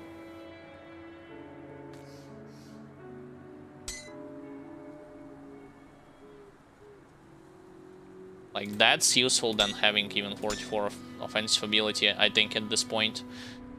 That's not that great. Aggressive. Legwarps of Menhir Wall. So. Back to the Devil's Crossing. I think I will have one level up.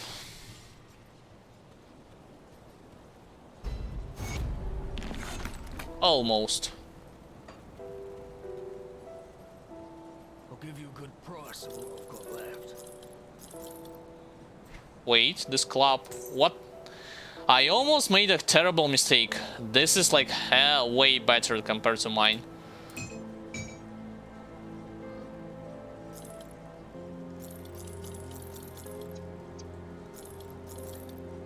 Sometimes when you are like accidentally like selling everything, you just... I didn't mean to sell the serrated spike. You just ignore...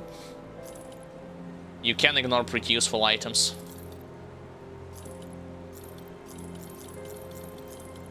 Put it to good use.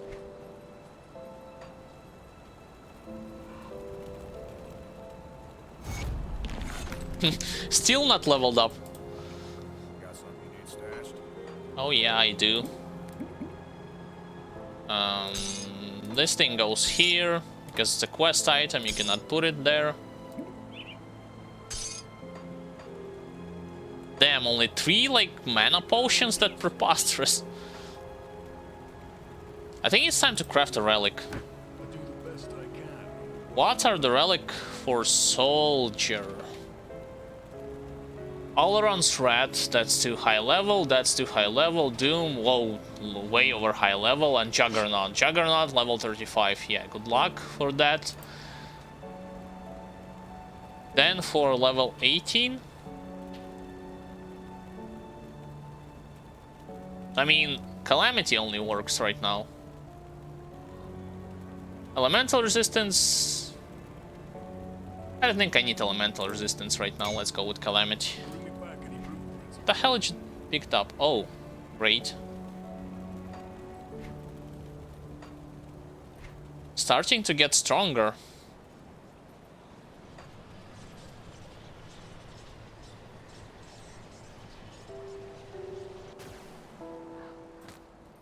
Reaper's Touch, something with vitality. No, cold damage, never mind. Oh, I confused like Reaper and Ravager. More physical damage, yes please.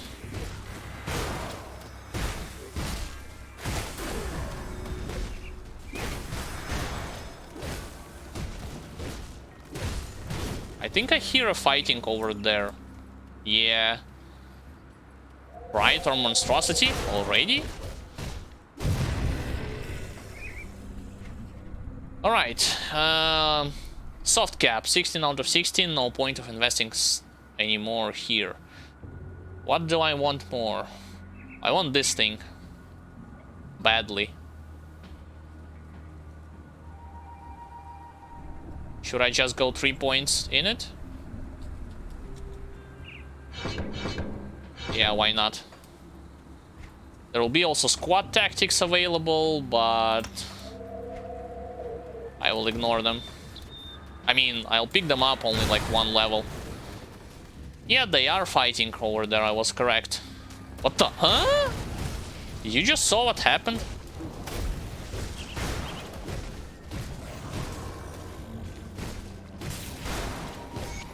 This guy got defeated. This guy will also be defeated.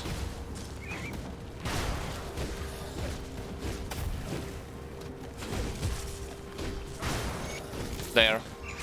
Got them all.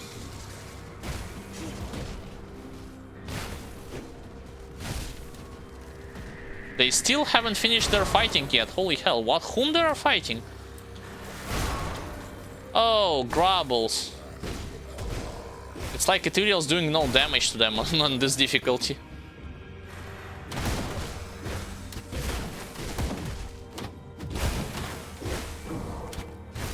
Shaman over here.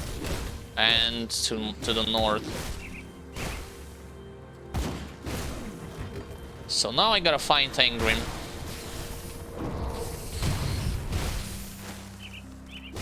That sound that you're hearing, that's actually a shotgun effect from a relic. It's not from my like items that I'm carrying. It's definitely a proc from relic. This is even better. Holy hell. Wait. Come on, stop hitting me. Yeah, it's even better. I don't have Cheap Claw right now. So as soon as I'll get something, I'll put it in there. Well, I'll be. Alright, so now pretty much going straight to the village. Yeah, but sadly this passage is blocked. I don't think I need to go and investigate in cellars, just saying. Like, the only cellar that I need to head in is in the Burwich estate and not necessarily in the Burwich village itself.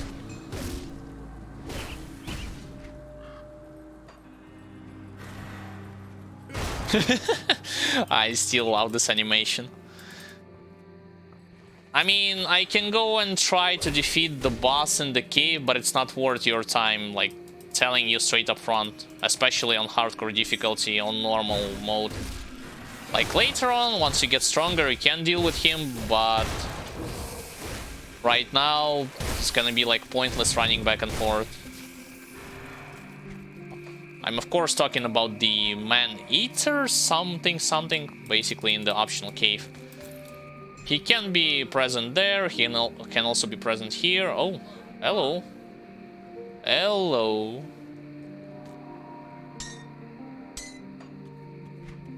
Yes, please.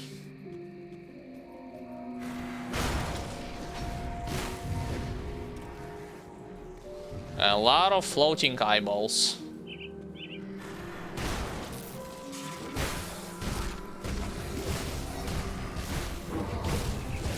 Boy, do they like to shoot their lightnings at me. It's, by the way, those who are shooting lightnings from the sky, not straight up front, those are overminds. Do not confuse them between each other.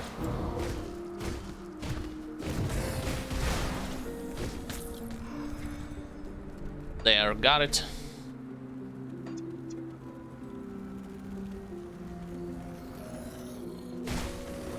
Now to clear this territory.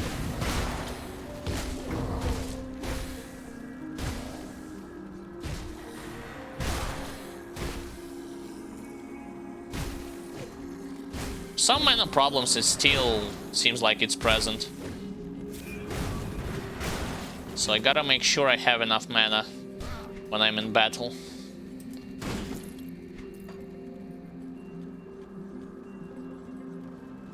Right, do I clear everyone here? Yeah, because they can aggro towards me and actually join the elite forces that will come out from this rift gate.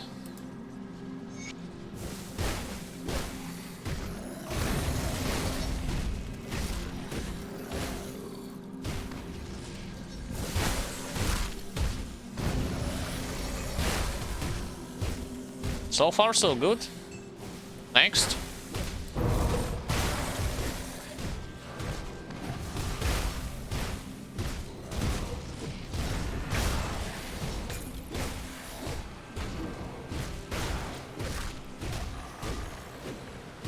I'm missing.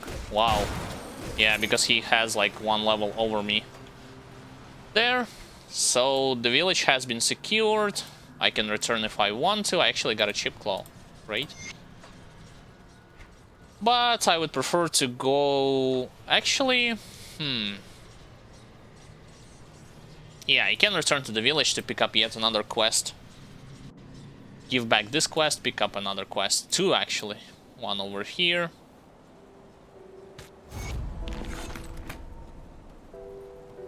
And one over there. Have you found a good work? There have been Warden Krieg.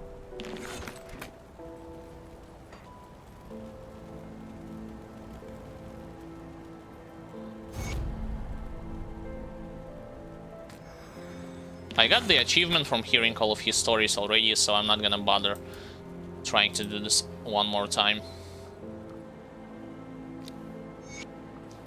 Get the fabric and immediately go back to the battle. There will be useful items from Devil's Crossing, most certainly, when it comes to their factional vendors. Like I've told you before that for Soldier, in general, two most useful factions in the vanilla campaign are Devil's Crossing and Black Legion, especially Black Legion. You will not have any kind of problem with resistances when it comes to Ether and Chaos if you will buy equipment from Black Legion, telling you straight up front.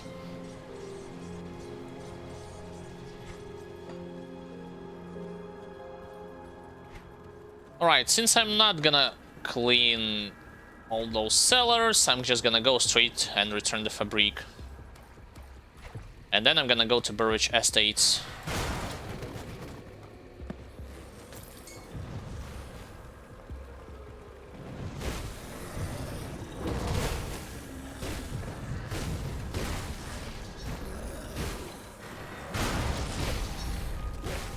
This pathway? No, it's not blocked. That's actually... wait.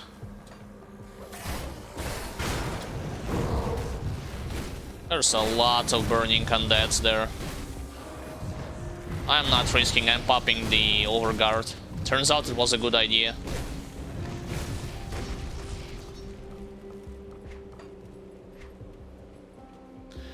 Because they can cheap you out, they can still kill you pretty easily, even if you kill them.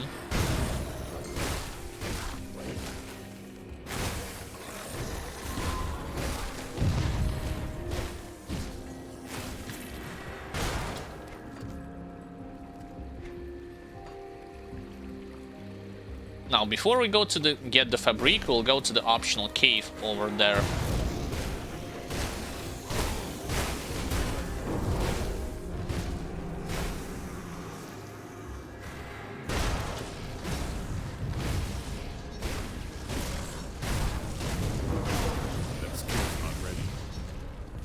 Alright, no more.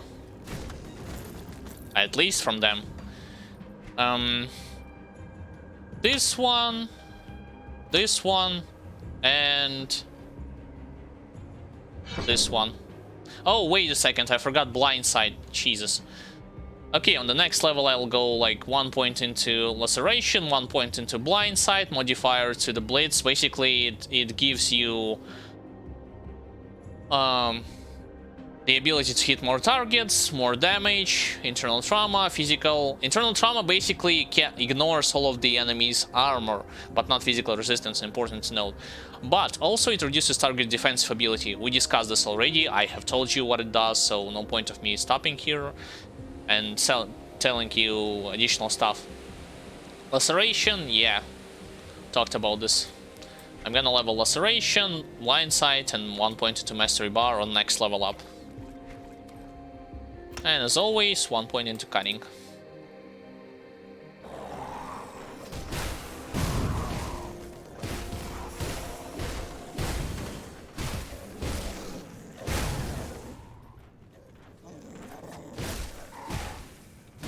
I do want to head to the left first.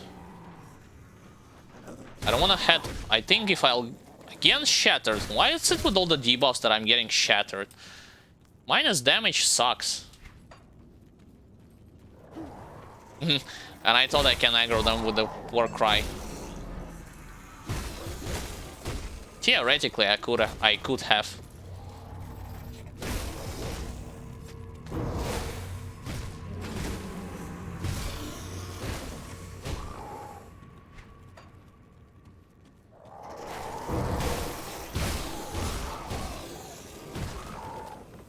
Yeah, squad tactics doing the work here. There's only like a boss, like a couple of them left, as well as a boss.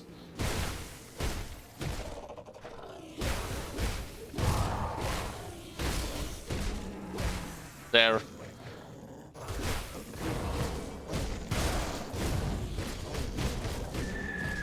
Wait a second. Wow, I made a terrible mistake. I'm out of mana potions. Okay, okay. Bye. Can you believe it? Like, I'm fighting this guy and I'm out of mana potions. Pressing 2 like crazy. Okay, okay. Put it to good use. Now then.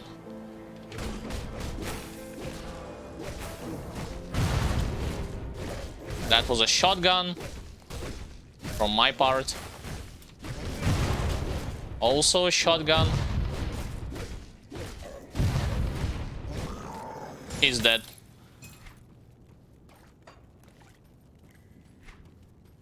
Now that I killed him, what did he drop? That's bad. That's also bad. Wait a second. I know what I did wrong. Since I ignored declaring the area of that village, you know, Burwich village, I cannot get the key item. It's in one of the houses, right? Yeah. My bad. I need to find that particular house.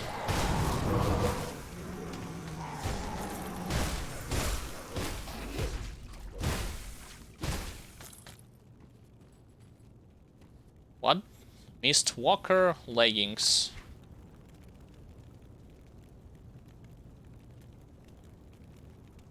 They are actually not bad. Might pick them up. Chaos, damage to undead. And acid damage.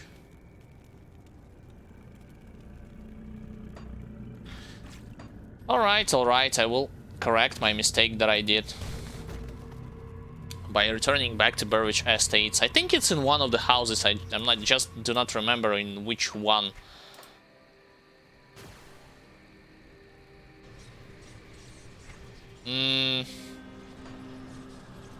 Here? Probably it's here. Yeah, there it is.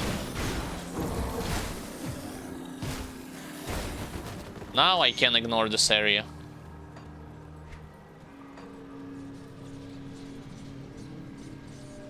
And go back to the waterfront to collect the fabric.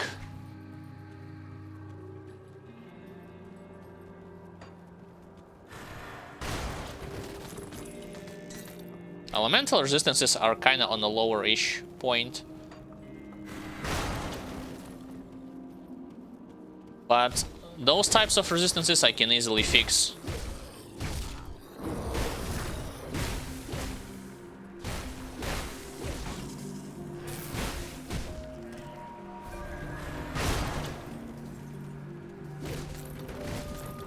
So far I'm kinda enjoying the leveling. It's definitely not stressful at all.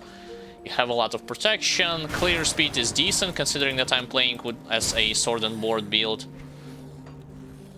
What else is there to say? The ability, the problem is not the ability itself, the fact that I'm actually do not have enough mana for a prolonged fight for now.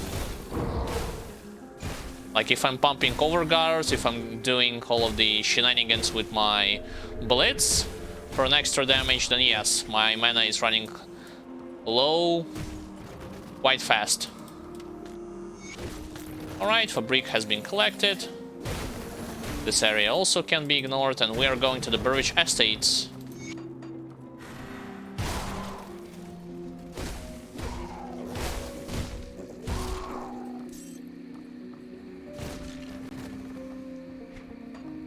Also going straight towards the next devotion shrine.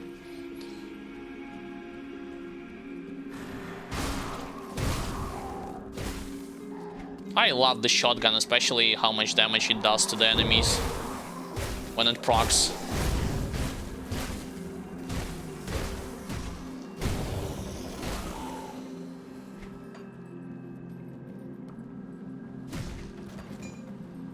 Now, please tell me that the staircase not blocked. It can be blocked usually. If it's not blocked, it's great.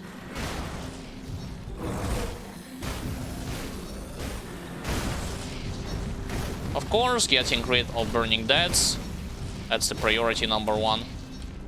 I cannot get to him for some reason, even though the pathway was completely opened.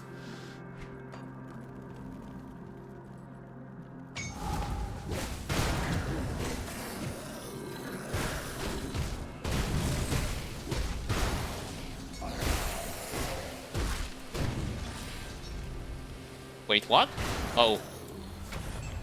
The Slugger. What the hell is the Slugger? I think it's one of the new items, probably. Or I was just not paying attention to the old ones. Physical, bleeding, physique, cunning, offensive ability.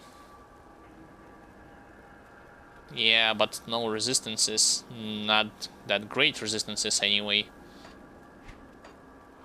Alright, Assassin's Mark. Give it to me. Goal is to go for Azraka.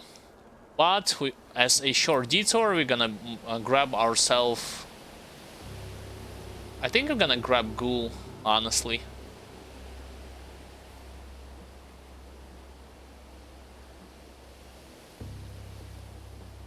This thing isn't necessary.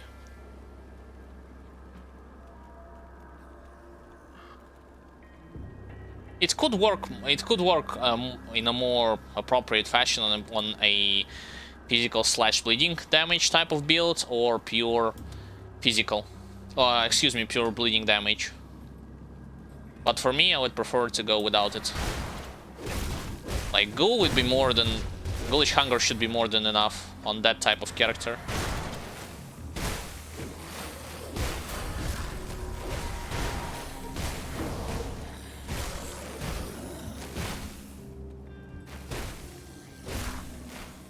Alright, so what was I want to grab? Blindside, Laceration, and 1 and 2 Mastery Bar. Continue work towards Mastery Bar to get to the Alaron's Rage.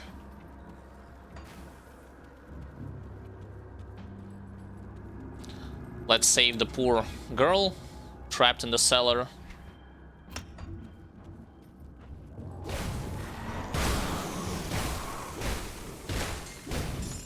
Make sure we focus on those bone bags. Crit 2000. Wait, have I attached it to the Blade Arc? Yes I did. And I wasn't just critting with Blade Arc. Yeah, now I... I crit, but he died.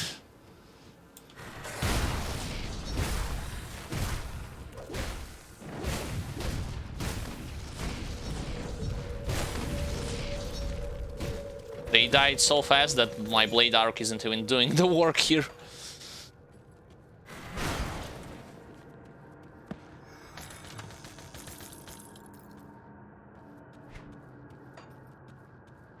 I have collected everything in this place, even though it's not much.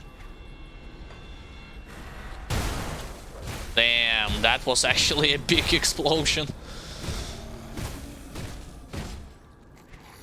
Need to pump up more points into Laceration. I will be able to do so because I'm gonna go to the secret area anyway before going into the Warden Krieg cellar.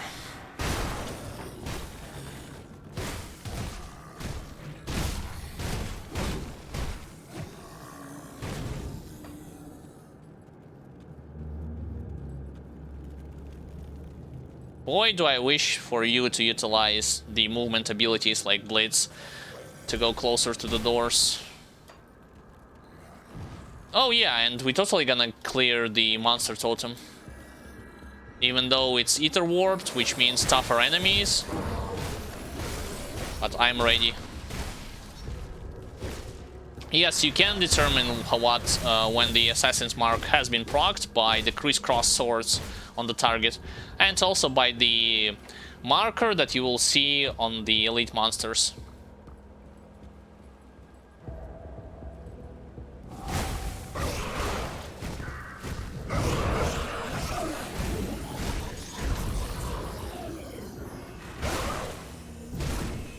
Reanimators, huh?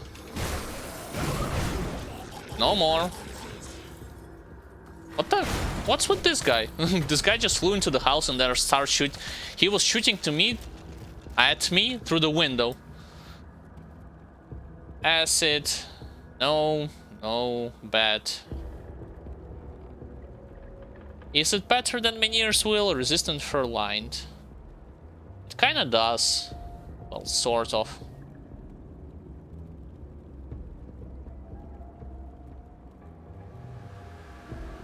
Fire, bleeding, physical bleeding, but it's caster helmet, so no. Pierce bleeding, also bad. Alright, on to the secret area. Oh great, this pathway has been blocked. I cannot utilize it. Usually it opens, like sometimes it's open, sometimes it's blocked. Wait a second, that's new. That, ladies and gentlemen, is actually a piece of content that we will see in autumn. I believe in September or October a new patch will be dropped. More news about the patch will be coming in the end of the summer. This is one of the area that they will like. Look, you can actually see the crate here. They're developing these areas. This is one of them. The other one would be when you are going in the homestead. Like there's a separate pathway that you could have take.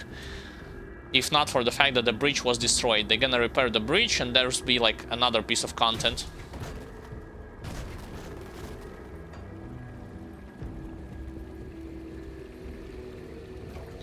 But I'm going in the secret area for now.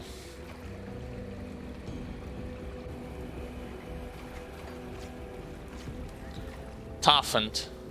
Yeah, health regen doesn't really matter because I do deal like physical damage.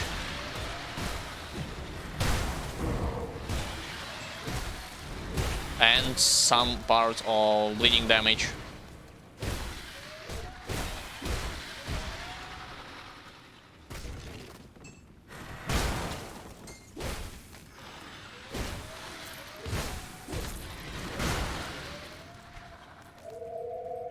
Stone height. Yeah, a bunch of resistances, but no offensive stats. That's also not great.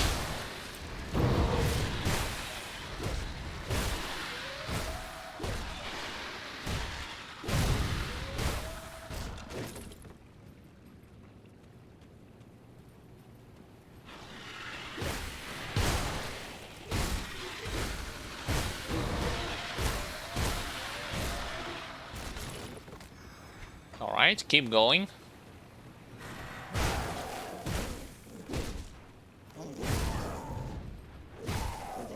Yeah, only like the only thing that bothers me when it comes to the blade arc is knockdown. Like that's pretty much it.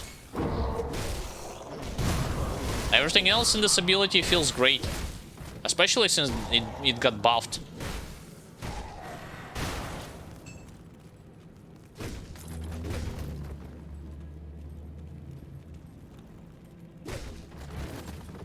I think before going upstairs, I will go towards town and sell some stuff. And I will also level up.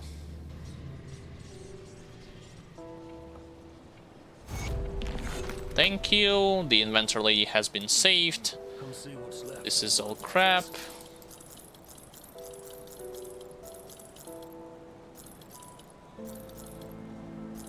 Elemental damage. I got a better weapon anyway.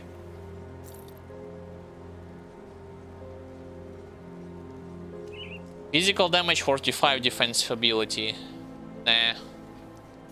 Mine's better. Alright, let's talk with you. No. That's the wrong option.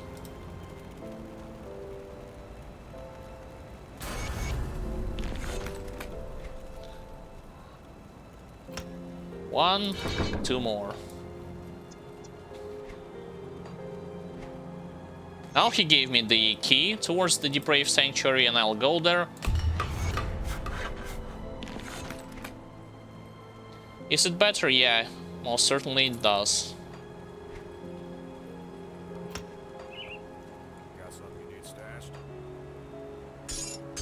Putting the rest of it here.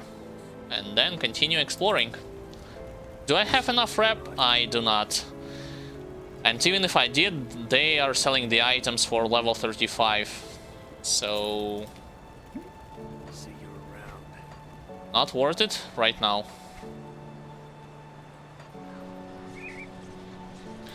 Should I go to the Depraved Sanctuary? Nah, I'll go to the secret area first and then go to the Depraved Sanctuary.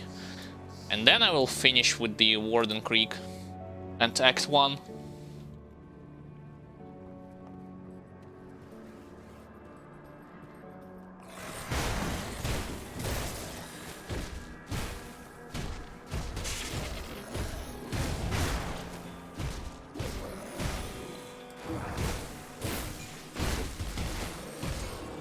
Damn, they're kinda tough.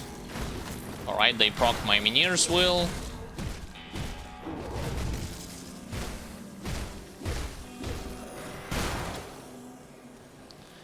I will go to my right first.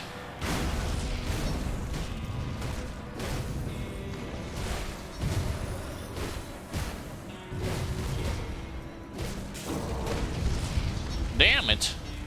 So many fireballs. Alright, alright.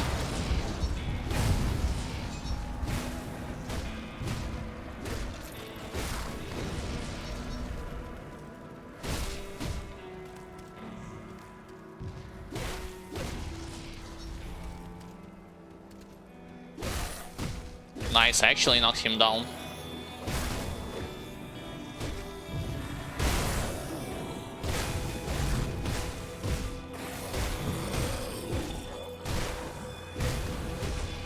Again, my Minier will proc. I'm okay with that. I did not one-shot them. Okay. Was hoping for a one-shot on a reanimator. Those guys are not coming from the grave for some reason.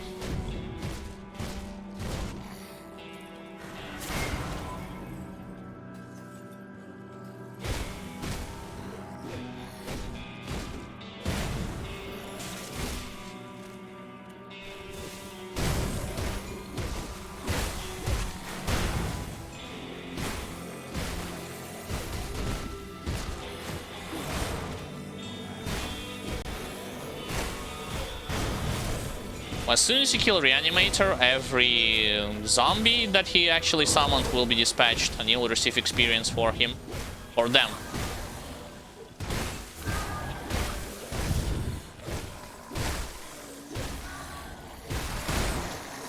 I disrupted Rotting Soldier charge attack by performing Blitz.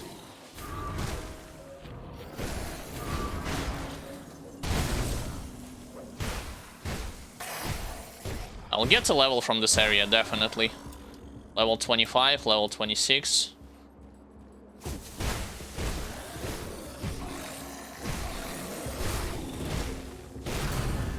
Yeah.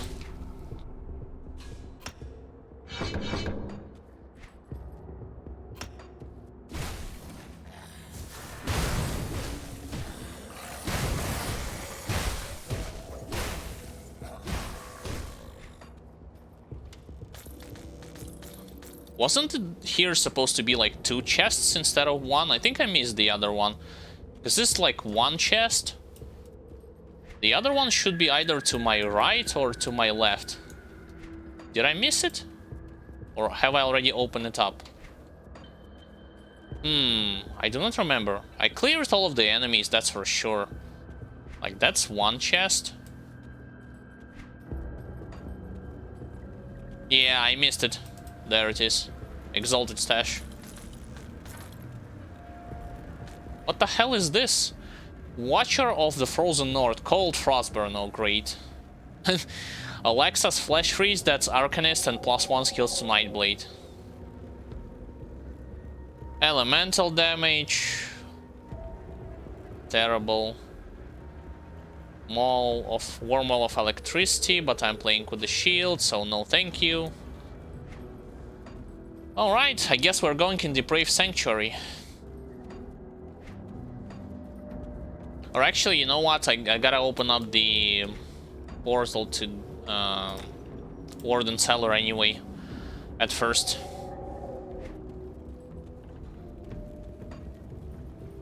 It's gonna be a long run.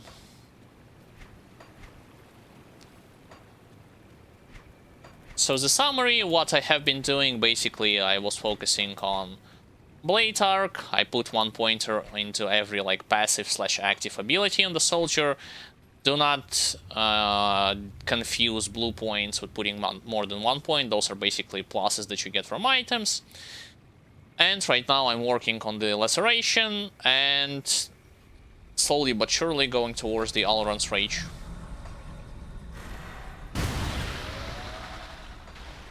What the? Huh? Wait, I already killed them. Interesting. That was weird.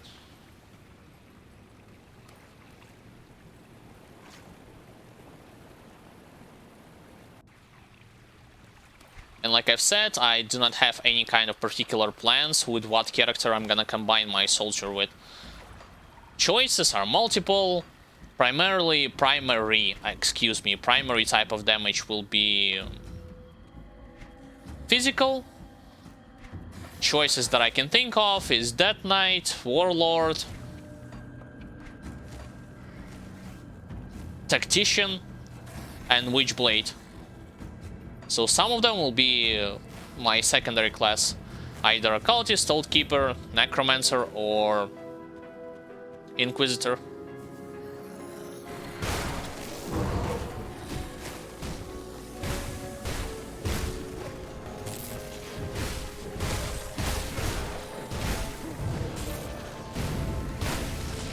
Actually, tactically, well, strategically speaking, if you feel like this is a tough area up ahead of you, you should pop Overguard preemptively.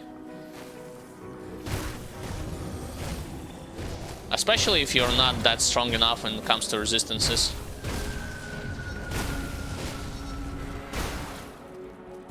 Wait, I missed those chests.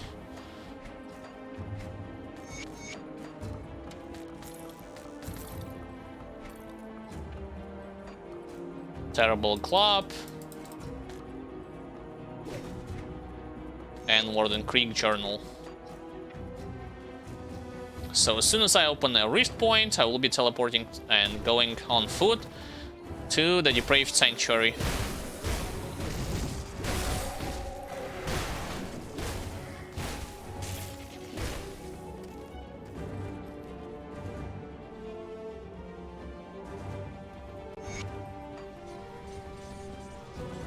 From this place. Like, the only tough boss in Depraved Sanctuary are Salazar, and that's pretty much it.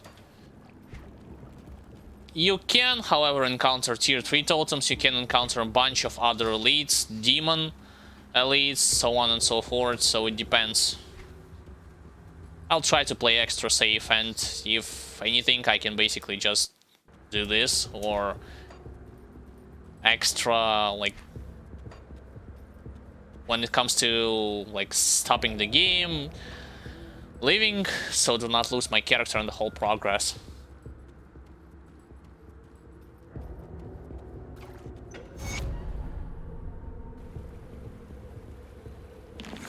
We have here resistance. Minus physical resistance, but more elemental resistance. Minus physical, that's great. They will take more damage from my attacks.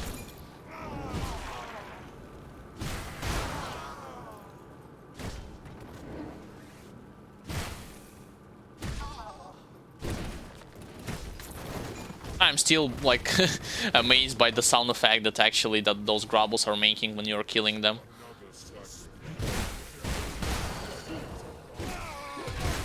Warcry at level 1 is totally garbage.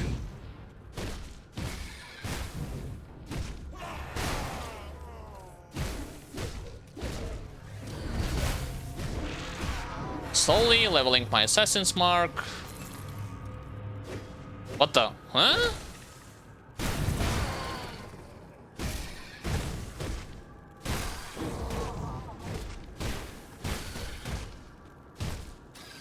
Alright, this guy is dead, so I can explore now what was present in the cellars. Nothing. One tonic. Ooh-hoo.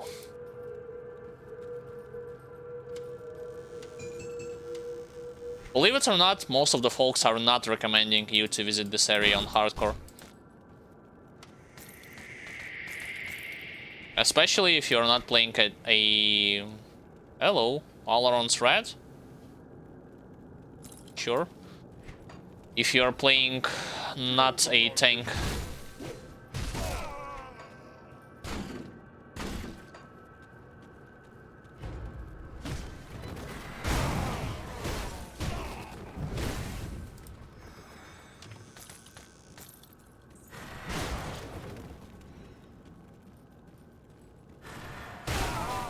Triple kill. Now, be careful with this place. Like, usually it's better to just aggro enemies to you. As, like, those enemies, those demons who are just running and start meleeing you, that's fine. But those, like, harbingers, excuse me, harbingers, they are tough. And also those incinerators, they can create a pool on the ground. And remember what I've talked about, the pool. You do not want them to be present and stay on them at all cost. I do not see a monster totem. I see harbingers over there, or cultists.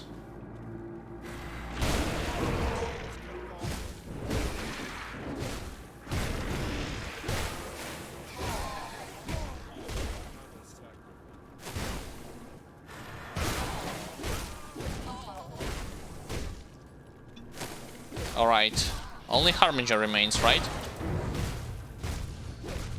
Yeah.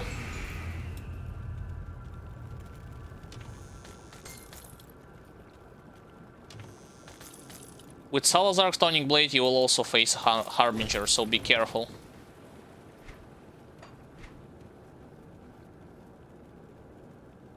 That's crap. That's trash.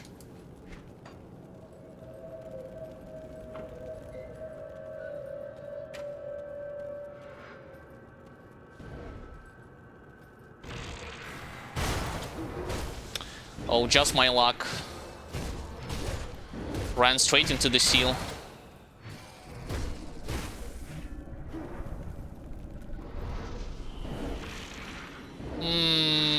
That's not a greatest thing to do.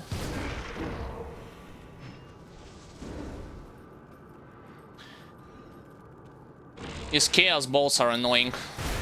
Alright, minus him at least. Alright, Salazar.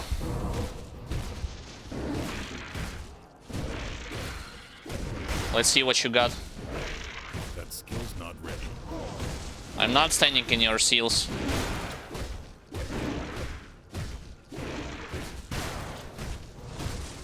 I said I'm not standing in your seals, and I'm not willing to deal with your demons.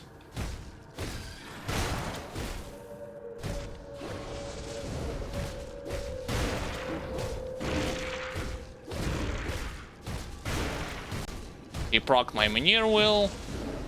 Just run around. I'm out of mana. Great. And I'm out of mana. Come on, mana. There.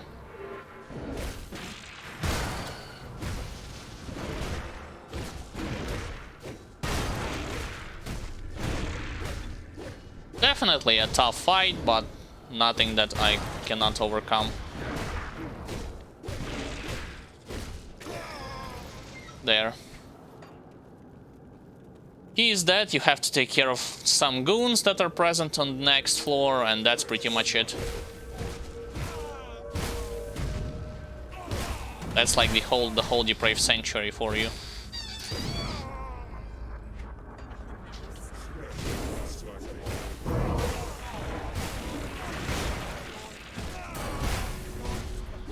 Leveled up once more, that's great.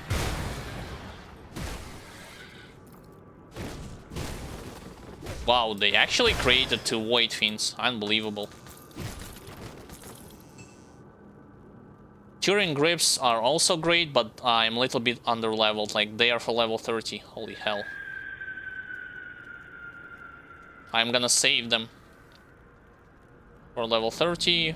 Elemental damage, yeah, good luck with that. Cold damage, no thank you. Alright, 1, 1, 2.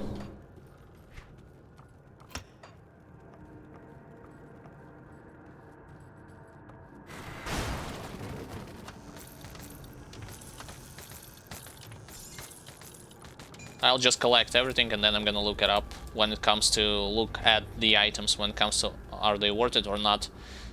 Pierce bleeding. And that's it, huh? Again the final march? You gotta be kidding me. Okay. None of those items are great with the exception of Turing Grisp. Is that Grisp? Grips, excuse me, I'm pronouncing it wrong. Alright, onto the Warden Cellar.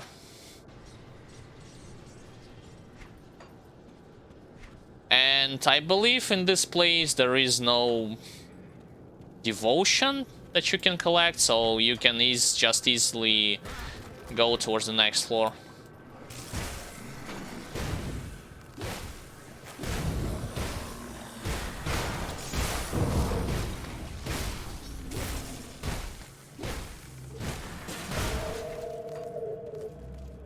With the exception of Ancient Etherworld Totem, I'm not touching it. This is gonna be like intense battle and not in my favor. If I played on softcore, then yeah. On hardcore, no thank you.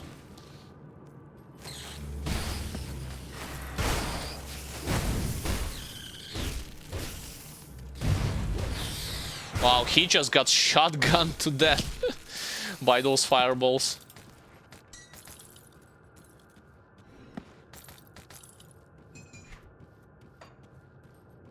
Previous time when I touched something like this, there was like Ethereal Colossus already at this stage of the game.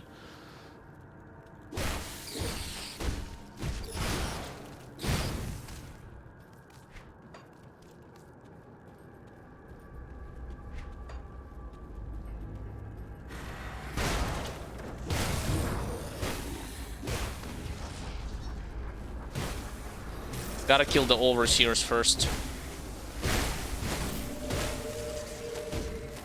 Even the fly you can fly. Even the ice you can knock them down.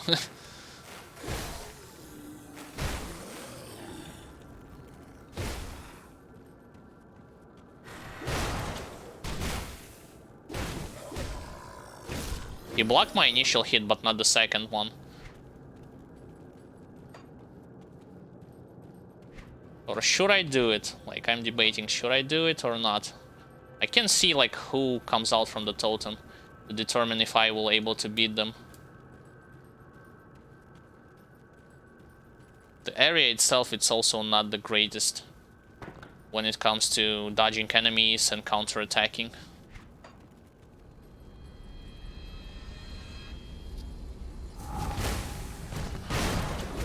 That skill's not ready. Abomination already.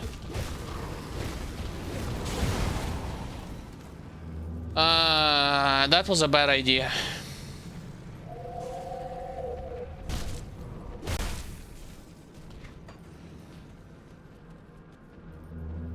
That's a terrible idea. I cannot tank right now, Abomination, no.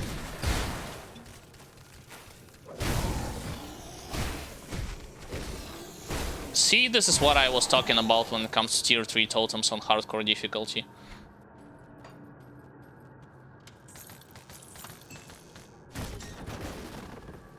Sometimes enemies are just too tough for you to deal with them. What the hell? Get out of here. I mean, technically I can get back and see if I can aggro some of them and kill them one by one. But that's... Flesh Hulks, Abominations. I think somebody aggroed towards me. Abomination aggroed. I don't mind. But Flesh Hulks.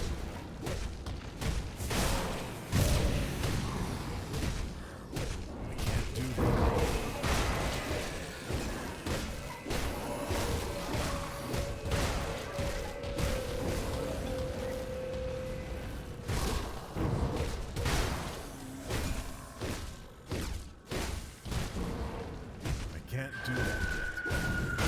My damage is little to no existent when it comes to those enemies at this stage. There's like another one.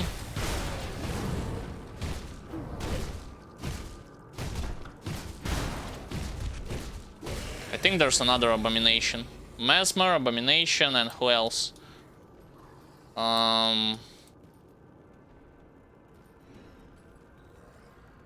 Flesh War Butcher. I wanna kill abomination.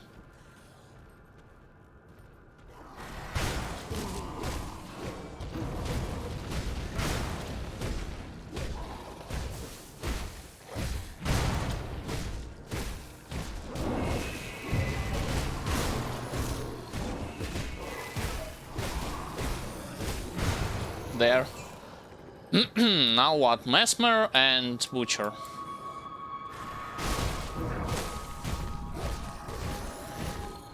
There. Got the Seer Tree Totem. Damn, it was hard to do on this stage.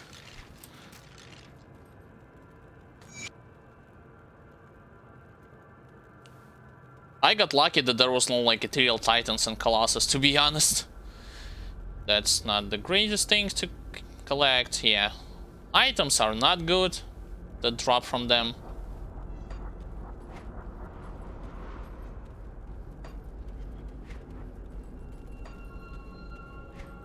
So, we got what we wanted from this lore. Let's move on to the next one.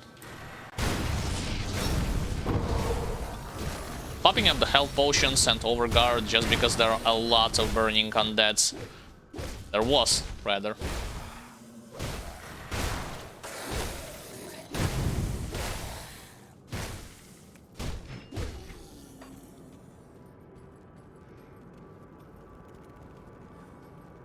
Almost made a mistake because I thought I can charge all the way into that place.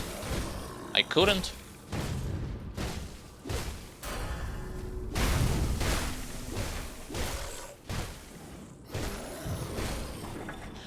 Alright.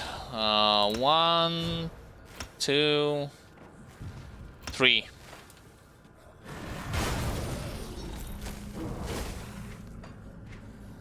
And more into the cunning.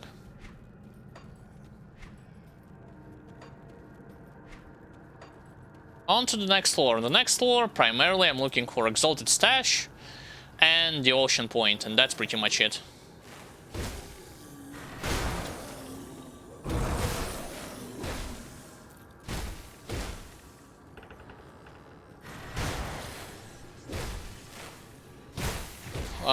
Hi! First of all, hi and welcome to the stream. So far, goes great. Basically leveling... Well, this is an attempt of beating hardcore difficulty with a tank character, primarily sword and board build. So my main class is soldier. My secondary class, I did not decide what I want to go next. It can either be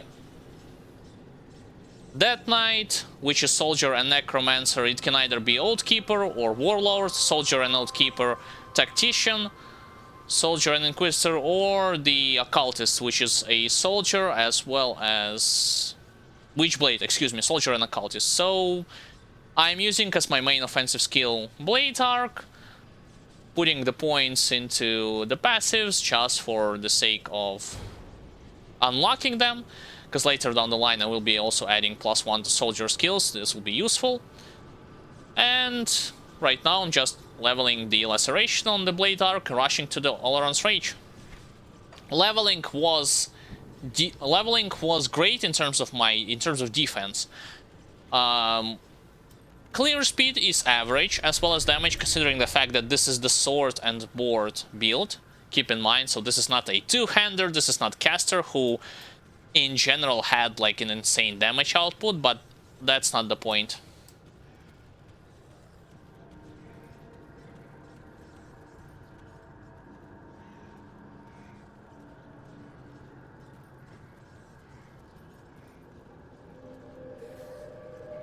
Yeah, like, here's the thing.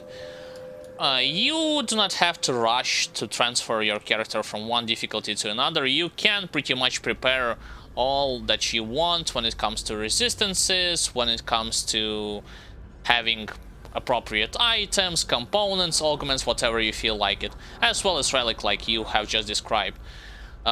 Just keep in mind that all of your resistances on Elite will be reduced, like, yeah, like Devotion Shrines, you will not get them everything from normal. You have to go to Elite difficulty and then Ultimate difficulty to unlock all of them. Like, that's the whole point. On normal difficulty, I think you'll get like 20-ish something devotion points, if I'm not mistaken. Probably I'm wrong on that. So, yeah. You will unlock additional devotion points on Elite and Ultimate.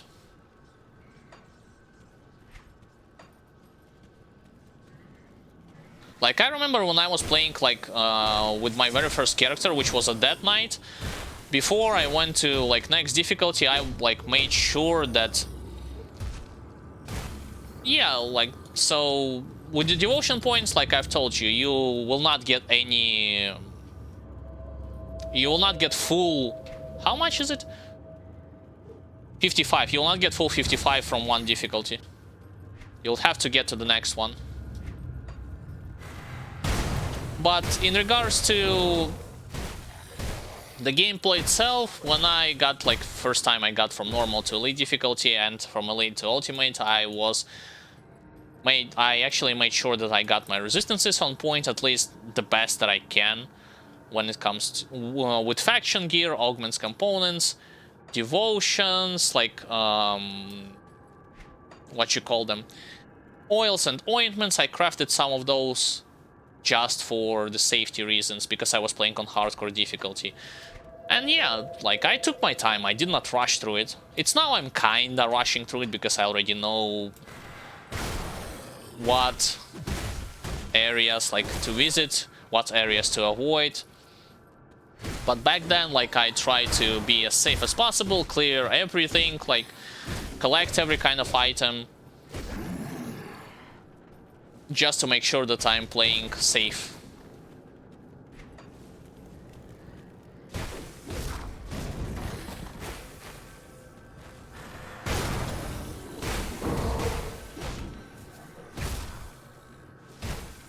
Wait, how did I miss this wall? Oh, it's from the other side. Yeah, I got it, I got it. It's a little bit further down the line. You said you are playing a pet build with good offense, but I'm squishy defense-wise. Already max rep on a few factions, and I'm close on others. Here's the thing about maxing reputation, in case you want to know when it comes to Elite and Ultimate difficulty. On Elite and Ultimate difficulty, no matter what quest are you doing, no matter what type of monster are you killing, you are gonna increase the speed with which you gain reputation points. Why is it important? Because, yes, technically you can max out reputation with friendly faction, by just grinding it on normal. But doing it on Elite is better in terms of time, because you will not gonna waste as much time and effort. If your character, of course, if you feel like to do so, and if your character is prepared for the challenge. But, like, you do whatever you like. I'm just telling you, like, if you, in the future, if you want to save some time on the future characters, then yeah, you do not need to grind reputation on normal difficulty. You can just go on the higher difficulty, and it speeds the process of grinding it, of getting career status quite significantly. Especially once you get the access to the mandates, not the initial ones, but the ones that you get, like, plus 150%. Like the ones that I'm using right now on the new character. Yeah, like, you can grind, you can achieve revere status, like, I believe with some of them closer to the end of the normal difficulty and at the beginning of the Elite difficulty. So, just saying. And when it comes to the pet build, yeah, like, on normal difficulty and on some parts of the Elite difficulty, it's pretty hard to get a good gear when it comes to pet builds.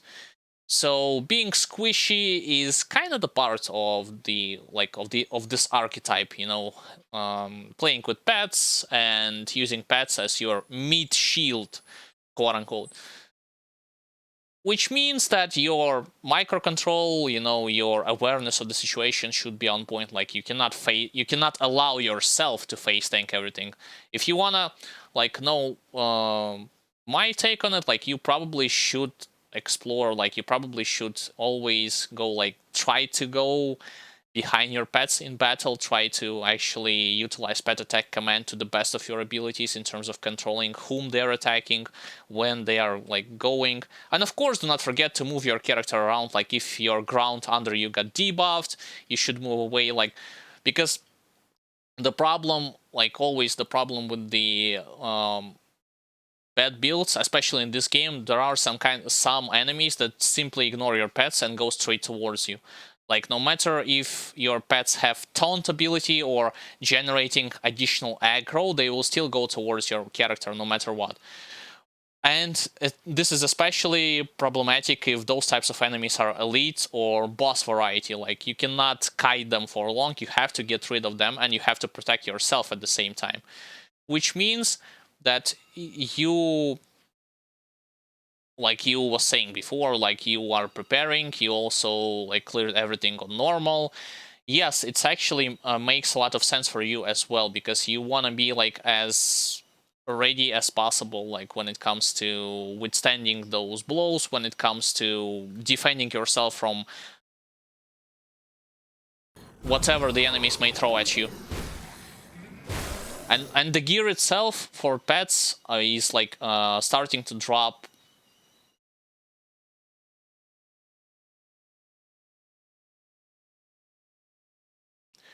Oh, wait a second. You are soldier occultist mix. Okay. I do not know, like, here's the thing. Theoretically, soldier occultist with pets can work, in theory. But on practice, at least for the campaign playthrough, on practice, I do not know myself, and I do not recall that other people was recommending somebody to play like a cultist soldier if they want to play with pet builds, even if they want to try tank pets. Probably like the best option, like pet builds are as follows: you either going Necromancer Occultist or you are going Shaman Occultist. Like this is the most powerful variant that exists right now. Every other version of pet builds, like whatever you name it, like Soldier Occultist, excuse me, the Shaman Occult, no, Shaman Occultist actually works, the Oathkeeper, basically everyone excluding Necromancer and Occultist doesn't really work with pets in terms of how efficient they might be. So I do not, personally, I cannot recommend anything when it comes to Soldier Occultist playing with pets.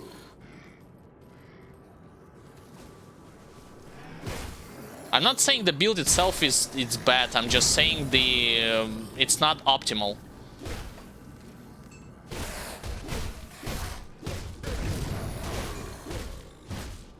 And also you said about being tanky, like being tanky is definitely something that you can get if you are playing and also want to play with pets. You definitely can pick up Shaman Occultist combination, because his passives and active ability provides significant boost to not only your defense but defense to the pets as well. On the other hand, however, like there's a drawback to it. You will become tanky, but if you want more clear speed, then yes, you need to go Necromancer and Occultist.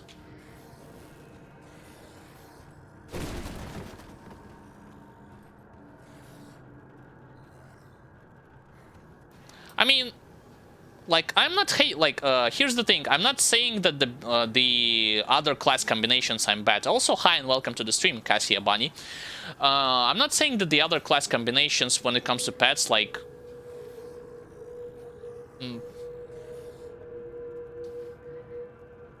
for the campaign playthrough, it's gonna be hard to beat it. But if he's gonna like optimize, if he wants to experience like end game and he doesn't want to struggle in it, for instance like Shattered Realm, Crucible, Gladiator, so on and so forth, then he might consider other options.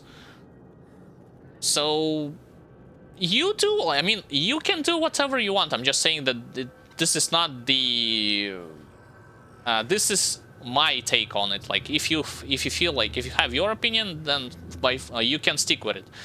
But this is not optimal.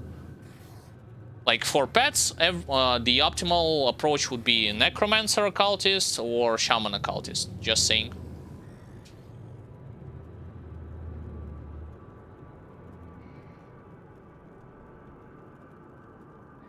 At least, let's put it that way. At least if your goal is to not just beat the campaign and create another character.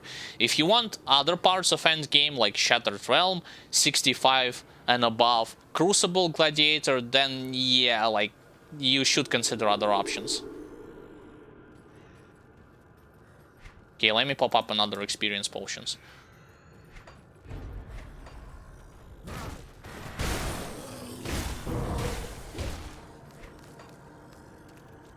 Yeah, I know I heard a lot of good things about the Reign of Terror mode. It basically turns your Grim Dawn game into Diablo 2. Well, sort of. What do I mean by sort of?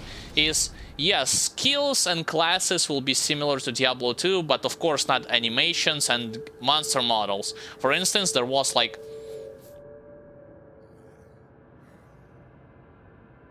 Yeah, you can do this. You can prepare it for your new type of character.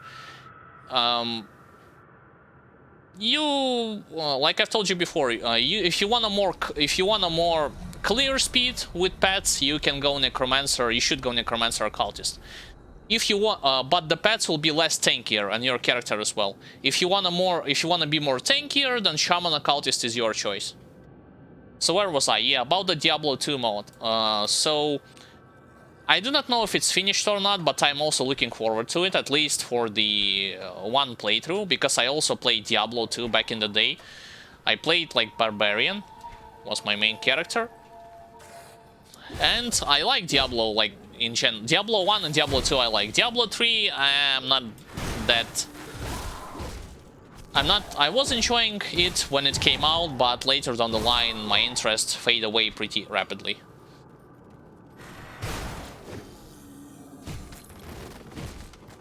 Inventory is full. I can't carry anymore. No inventory problems. Alright, alright. Going back to town selling stuff. Actually, you know what? Like, you're welcome. Like, you can ask anything in chat and I will do my best to help you as much as I can. So, the thing that got me into Grim Dawn, it's actually like Diablo. It's not the fact, well, I got interested in Grim Dawn mainly because of its stylistics, and it looked pretty similar to Diablo 2, at least in the initial acts, when it comes to like Devil's Crossing and beyond. And also thank you for the following.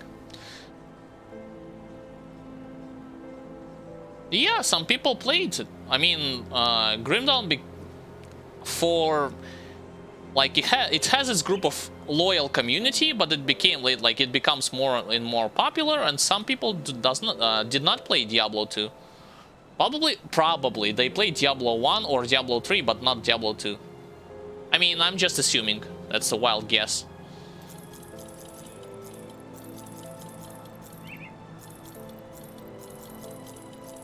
Yeah, like, I got into the Grim Dawn like, I did not know anything about the game back then at all, when it comes to game mechanics, when it comes to characters, etc. I was hooked primarily because of the atmosphere that the game, like, presents, at least in the initial acts.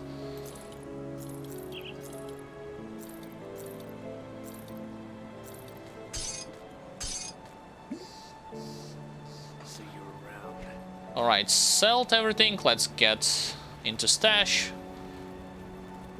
Our components that I'm not using.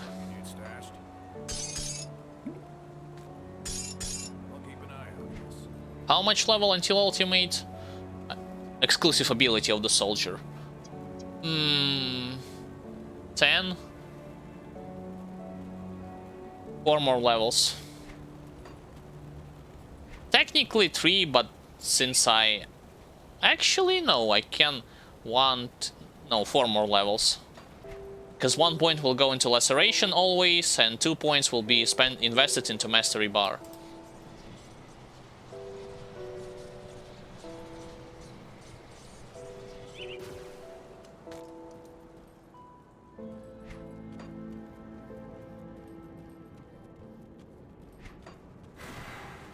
Boom. Yeah, I will never get tired of pressing Blitz for the sake of moving like this. Just one shot, whole bunch of enemies, and covered great distance.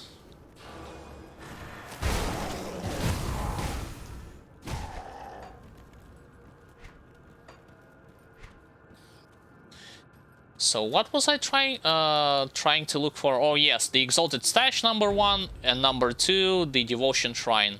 Pretty much everything else I'm pretty much ignoring. Damn, this guy has a lot of backup on his back. Alright, not anymore.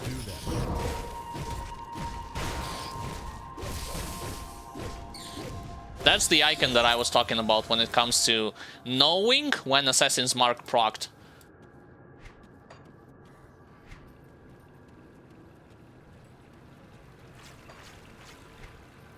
I'll go towards Devotion Shrine first, I think.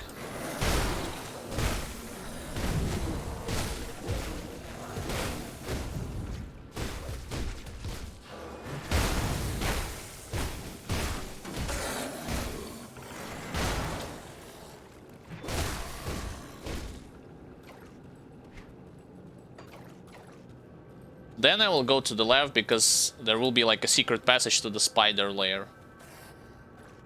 And the Exalted Stash could be in this place, or it can be in another place. Alright, Ghoulish Hunger, yes please. Going straight to the second Devotion to provide extra survivability. And a panic button when my HP drops below like 50%.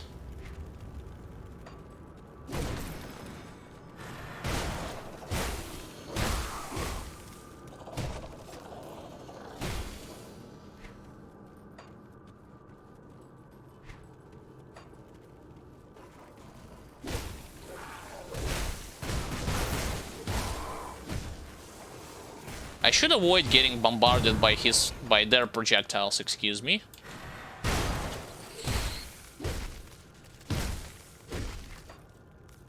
Oh, there's a monster totem. Forsaken. Forsaken means tier 2.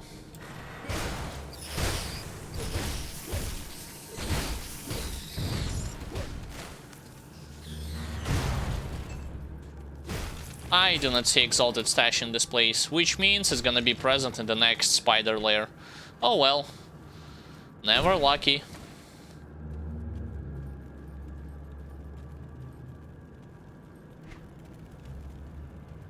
Sword is kinda bad. I assume that the most useful weapons would be maces or axes. It's one of the two when it comes to physical damage. Remind you, pure physical, not physical with pierce. Oh boy. Let the fun begin.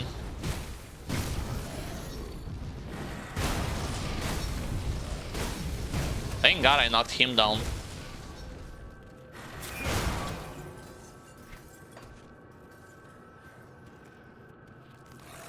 Oh, Ethereals defeated beasts. You never know what will happen. Like, they are always fighting each other in this place, but on different difficulties things can go in one direction or the other.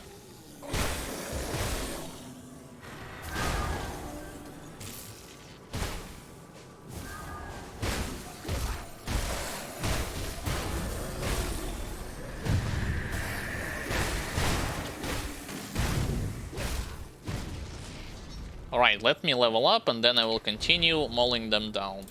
1 and 2 points in this place.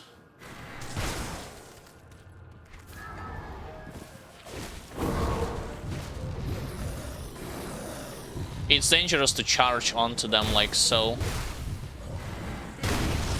At least I got rid of the backline. Wow.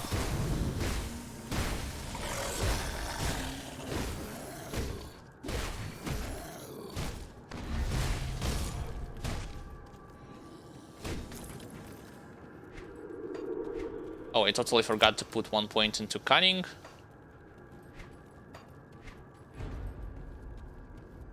I'm focusing on cunning. Like, here's the thing. Even though I'm playing a hardcore difficulty, on a hardcore difficulty, I'm putting basically all my points into cunning instead of physique. Primarily for two reasons. Reason number one, because I'm aware of the mechanics of this game, more or less, like what to expect, what to avoid.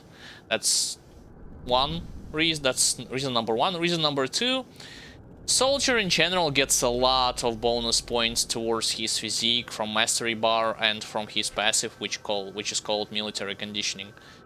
So, yeah, like, instead, investing more points into cunning does mean that you will increase your own damage, chance to hit your enemies, as well as critically strike them. Results may vary depending on the character that you are starting with, but like with Soldier, I'm not investing pretty much majority of the points into pretty much, like, I would say 80 or 90% of the points will be dedicated towards cunning.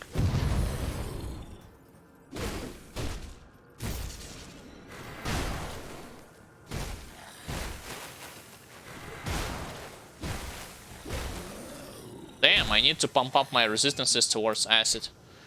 Because it's 0. No wonder I'm getting blown up by those acid pools.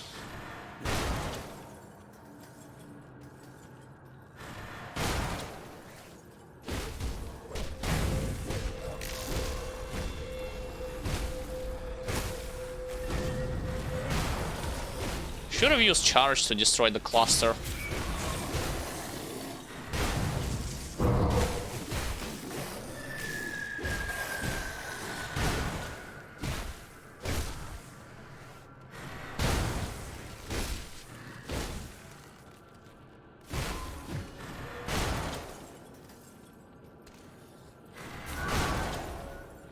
There's 1, 2, and there's third one.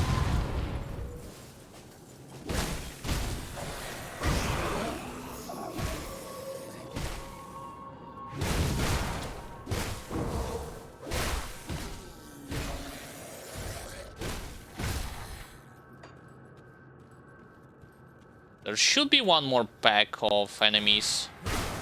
Not bone bags, rather zombies. In this area. I guess they will not respawn.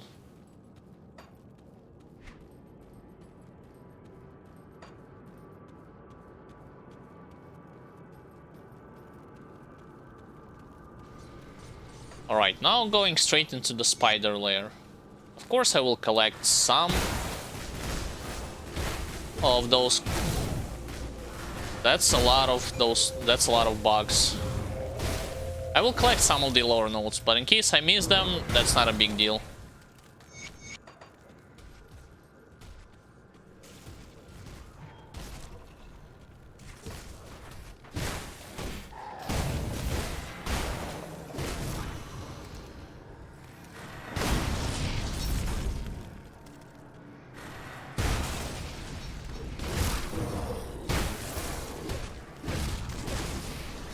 Minear's Will procced.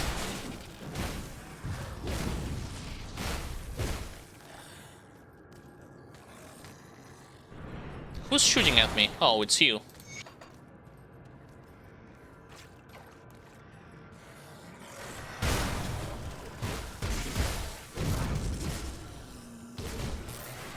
I think it's time to change the weapon, just saying. I will check what kind of weapon vendors have to offer. But if anything, I will buy new weapons from Devil's Crossing.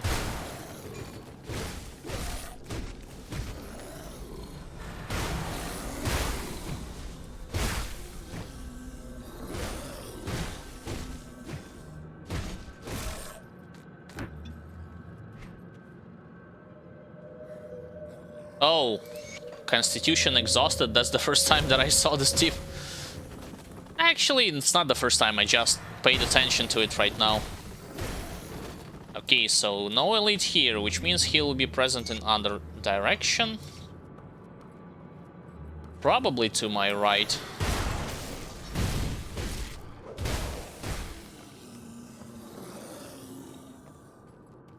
Nope, I was wrong.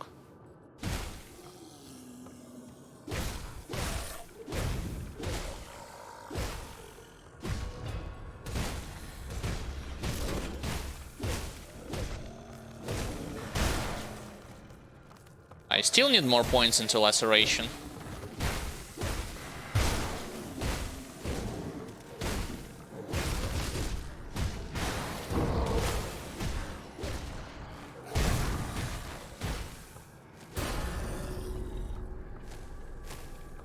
Now I'm starting to clear every room. I shouldn't do it. Should just go on ahead.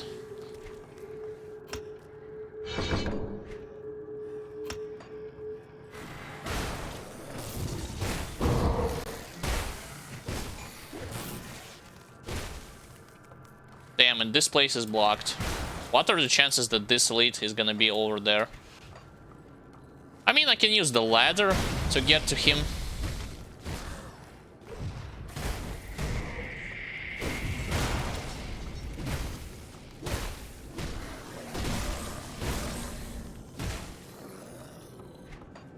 Wait, so you're telling me I can actually apply Assassin's Mark debuff, not even hitting the target initially, but rather by utilizing damage over time effects? That's actually useful knowledge. Because I wasn't hitting that zombified soldier myself.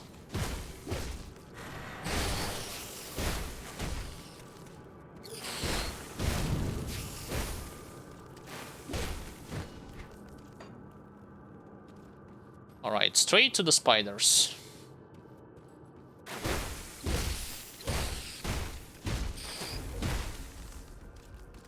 It's also time to change relic. I mean, if not change, but rather prepare to craft it for the...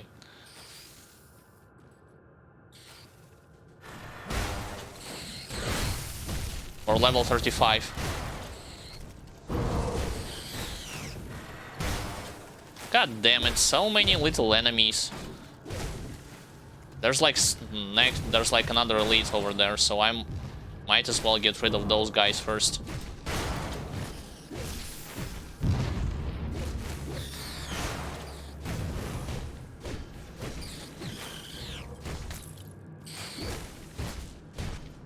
The hell is quickening gem?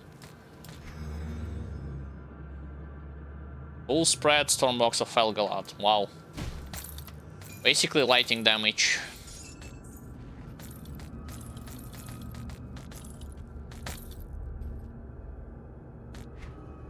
Anything useful? Nope.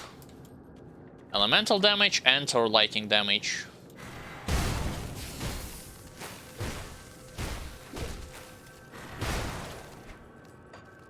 So this place almost fully cleared.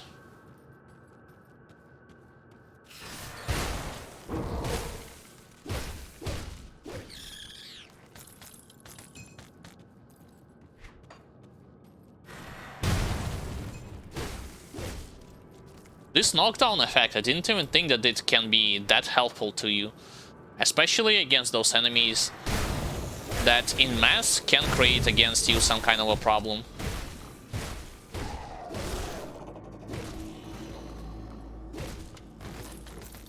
Alright, before engaging in a combat, let's see... Wait.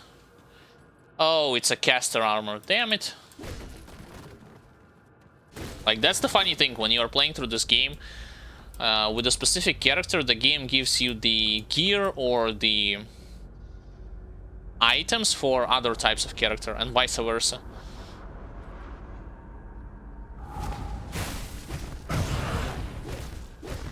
What the hell? I pressed the wrong button.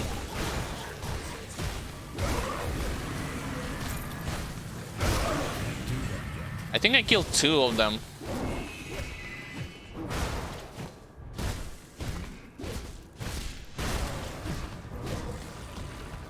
This guy was getting permanently knocked down.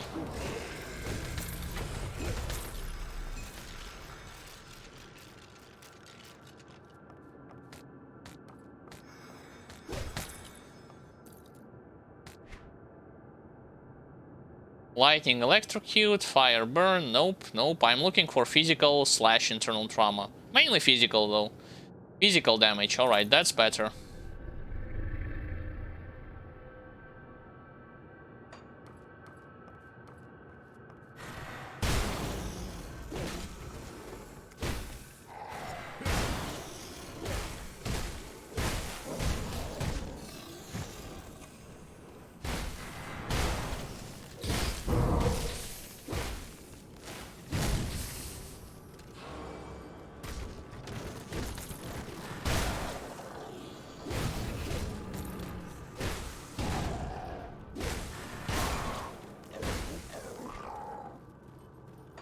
Basically, from this point, I'm just going straight to the Warden Krieg himself.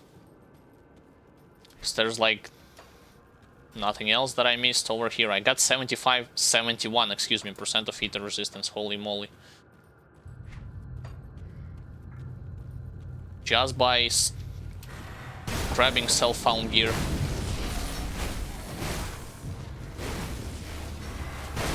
What the? I charged in the wrong direction.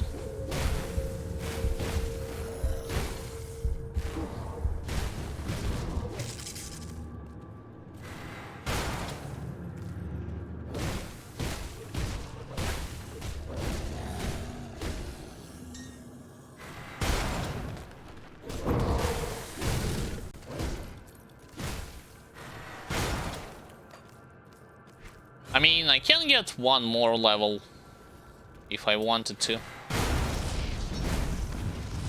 from those guys.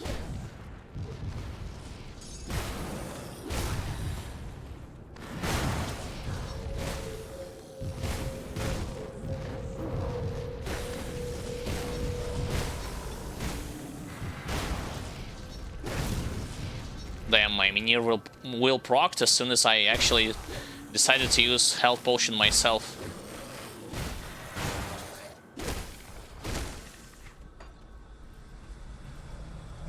Actually, you know, H and E, yep, X. If you are still here, I also recommend you to check my beginner-friendly playlist videos on YouTube in case you are interested. There you will see everything from beginner level to advanced, resistances that you want to have at different stages of the game, like normal, elite, and ultimate difficulty, components that you need to apply, early ones and end game ones. What do you need to prioritize in terms of leveling skills on different classes, some tips for clearing optional areas, you know, side dungeons, secret areas, and so on and so forth. So in case you are interested, you can check it out. I totally forgot to recommend you that when you were asking me those types of questions.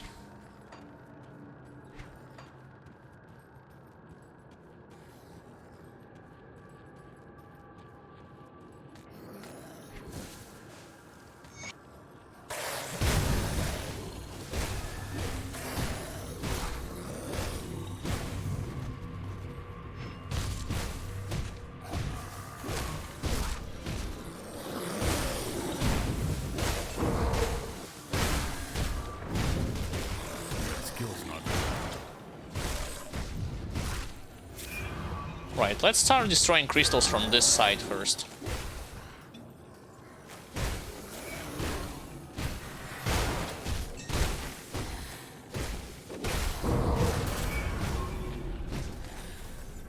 There, I leveled up again.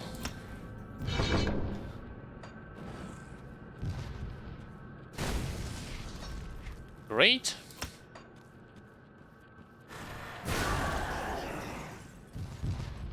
I gotta get rid of those rotten ember guards.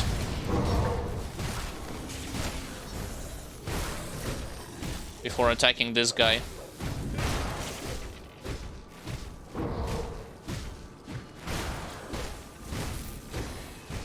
That skill's not ready.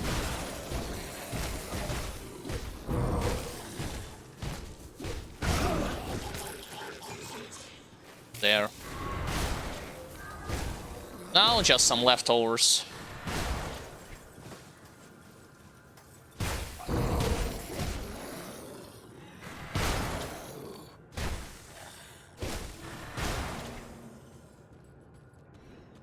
My inventory most certainly will be full when I will face Warden Krieg. Oh, Soul Shard. Yeah, I need this in my rings. Anything else? Frozen Heart? Nah, it's kind of a bad component. It does physical damage, ether damage. And that's pretty much it. So the only thing that concerns me is my inventory space right now. Not necessarily resistances. So let's get back and sell some items to free some space, and then I will kill Warden Krieg. I'll give you a good price on what I've got left.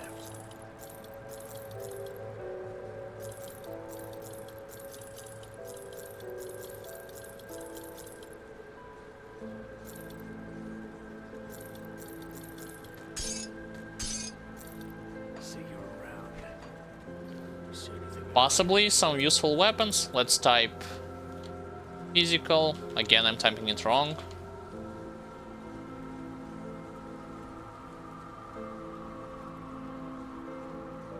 Nah, two-handers I'm not interested in.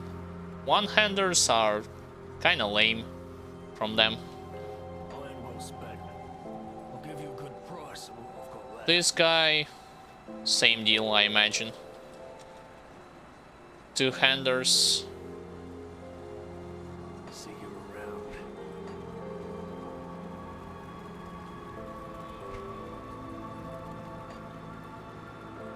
Guess I'm stashed.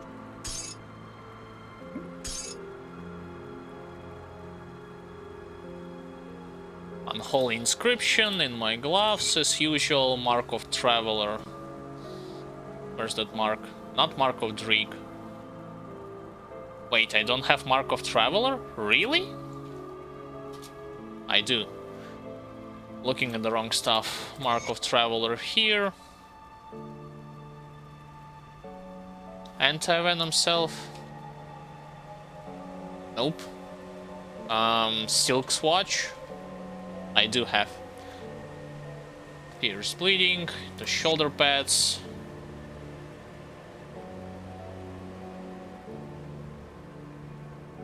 So I need to worry mostly about elemental resistances and poison and acid on the next act.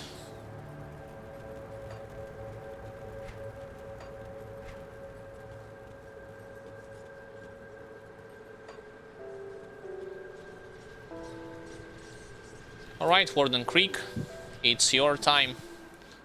The time has come.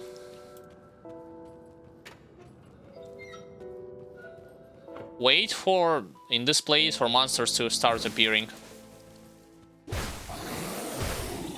Then, once you get rid of them, you can engage Warden Krieg in battle.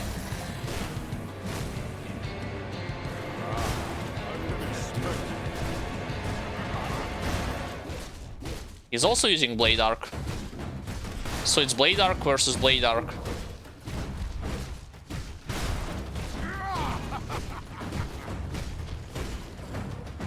Do that yet.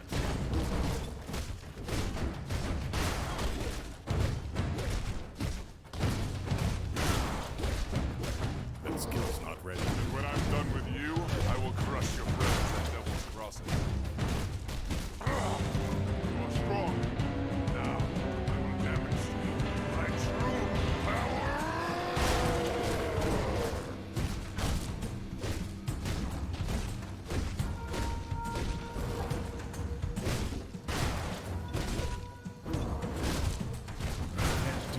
The stomp is kinda so-so. I can survive it.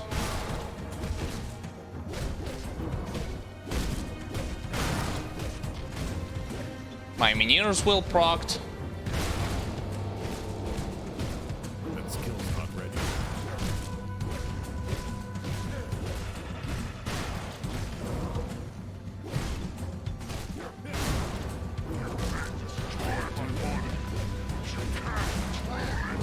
I can't truly kill you, already did it multiple times, so shut up and die. There.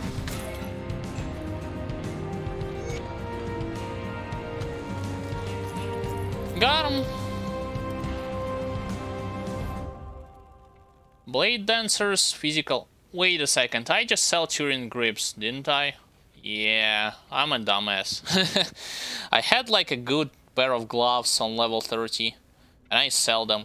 Imposing waist guard of a thunder, physical, lighting electrocute. Yeah, okay. Let's get back to Devil's Crossing.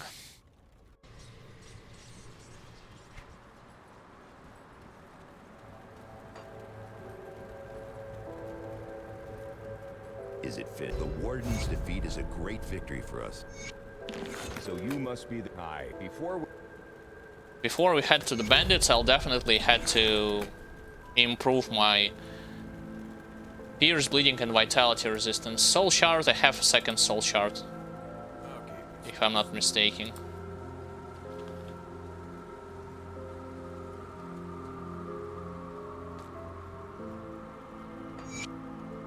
There, that's better. Vitality resistance and energy leech. Now I need to go for elemental resistances. Got any more scrap metal? When it comes to elemental resistances, there's nothing better than Runestone. Can put it towards the head, straight up front.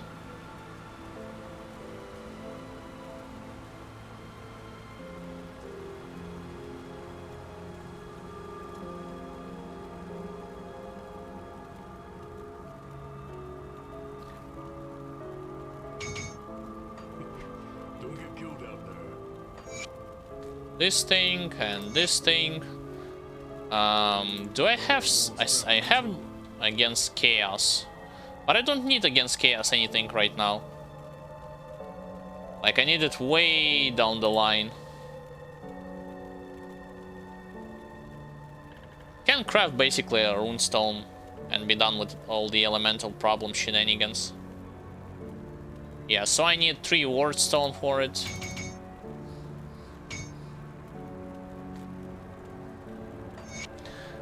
And I do need anti-venom self.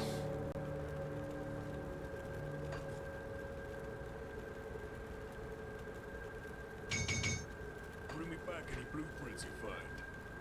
On my pants, on my chest armor, and on the belt. Yeah, it's kind of an okay-ish picture right now, but I do have to find a better gear to make it look even better. What about physical damage?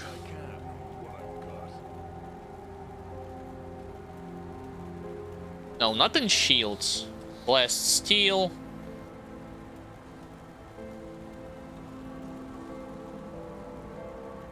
Vitality decay. No, that's not it.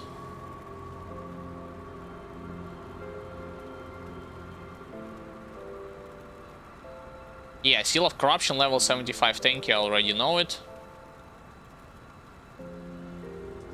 Physical internal trauma. Yeah, I need this one. All weapons, shield, and caster off hands. Severed Claw instead of the thing that I'm using.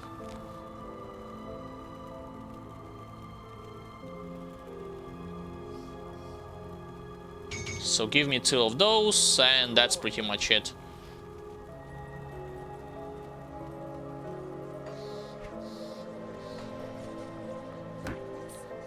Let's remove, keep the item, keeping the item as well, and putting on its place this stuff. I need to also have additional scraps to repair the bridge before I will be able to advance onwards. Wait, where is my... Oh, there it is. I think I need 10. Come on.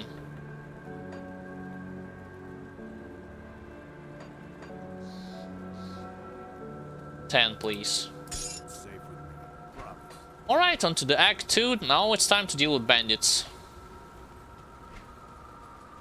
It's gonna be way easier than before, especially once we get to the skeletons, since I do already have Assassin's Mark and I'm working my way towards Ghoul with his ghoulish hunger.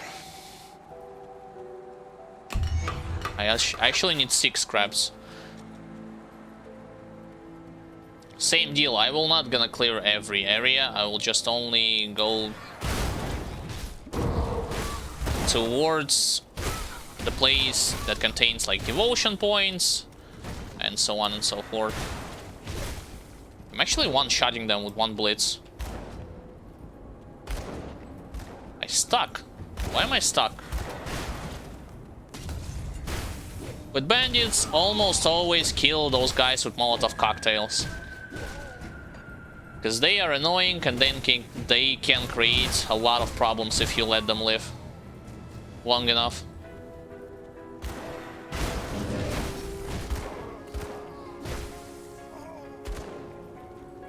What the? Second target priority is your murderers. Or how I like to call them, the guys who throws knives. That's pretty much the only thing that you want to know about bandits. Of course, elites and bosses are no-brainer, like deal with them as soon as you deal with the rest. But I'm usually prioritizing my targets like in this manner. Physical. Oh, I already checked this out. Lighting damage. No, thank you. I don't want so much lighting damage.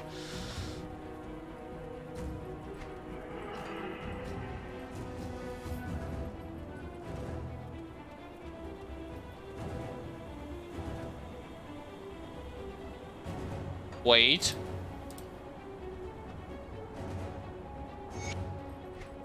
That's better. Oh, hello. This can mean a problem. Especially if they surround you.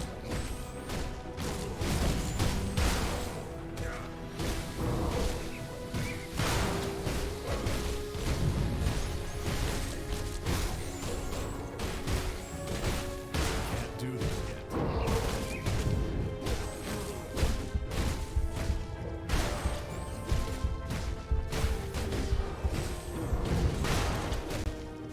Basically, whenever you see those boars, especially in normal difficulty, in packs, be very careful when you are fighting them.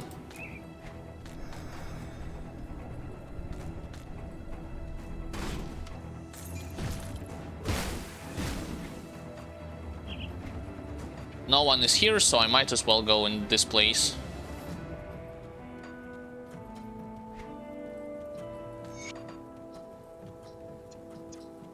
I wonder why the whole area is called Caiman's Retreat. If the Caiman was, well, at the beginning just one man, it's later down the line, once he acquired power, he became together his followers. And yeah, like that's pretty much it. Like, why the whole area called Caiman's Retreat beats me.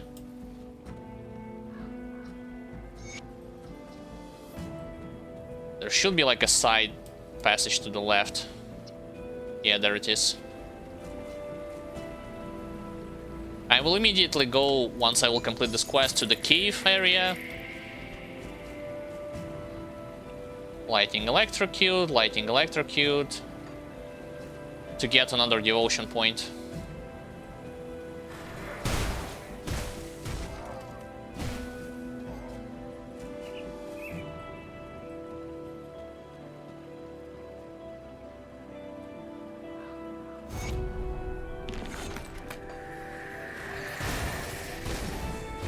Well, at least after I will deal with those materials.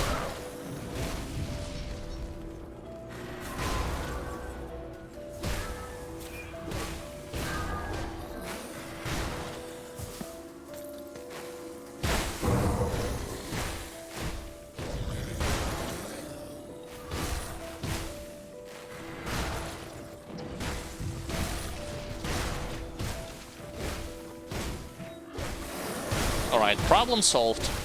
mostly.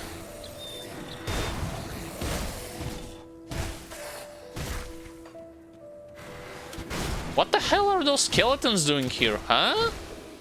They shouldn't be here. They should spawn near the ruins, so that's kind of weird.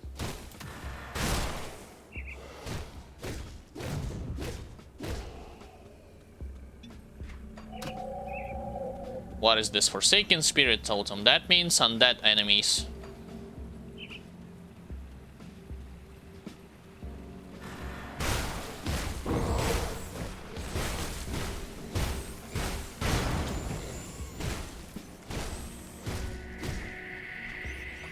We shall go towards Monster Totem first.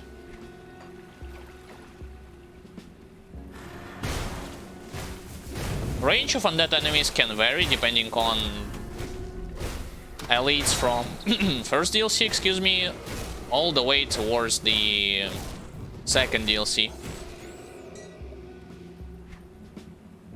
Alright, leveled up once more. Next level, I will gain the access to the Oleron's Rage.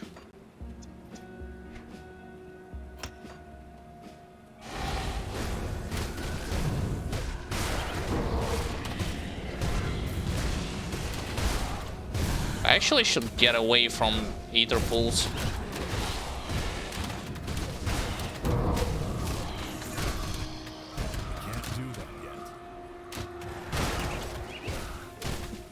You pesky regenerator.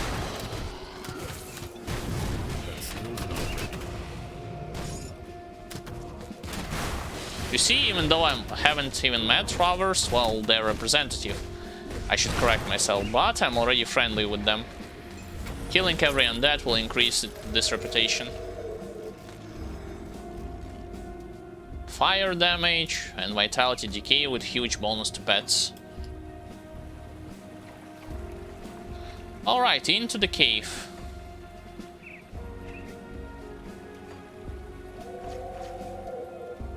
Wait, let's open up the sack. It's basically food ration.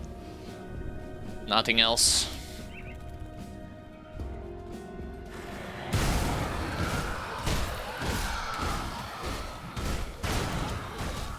I missed so many attacks against this hunter champion.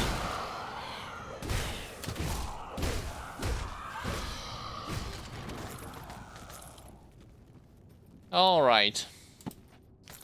Usually you'll have to fight from 2 to 3 elites from this place. Let's see how many I will fight right now. Oops. From this perspective. Only one? Wow, really?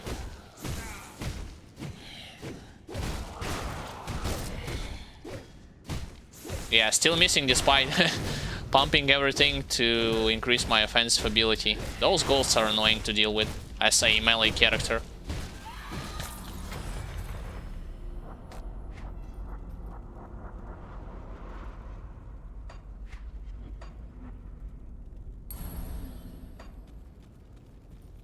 More defensive ability for me and more physique.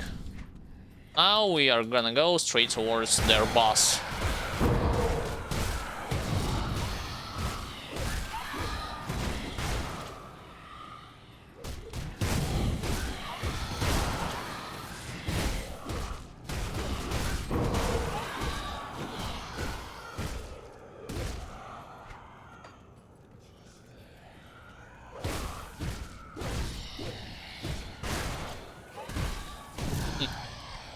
What an interesting advertisement, to buy followers, primes and views.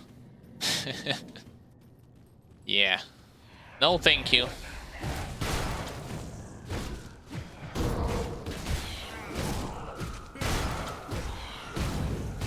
And you see, because of the energy leech from enemy spells, I can regain some of the energy back when enemies attack me with it.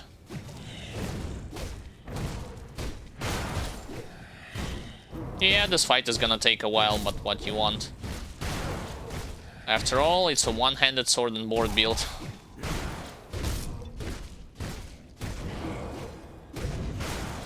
Thank God I actually... well, I activated Assassin's Mark, but not for long. It's still kind of on the low level-ish side of things.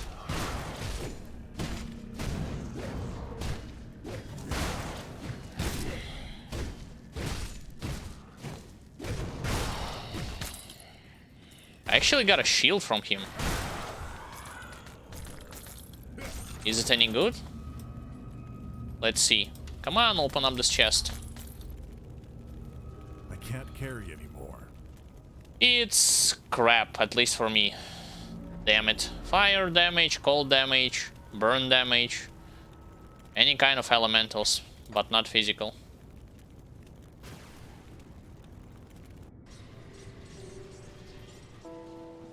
Luckily, I've completed everything when it comes to the cave. Good price for what I've got left. Ether damage and lighting. See you around. I believe I will be getting close You to... have to hit them hard and fast. Leave. Oh, never mind. Still not enough before leveling up.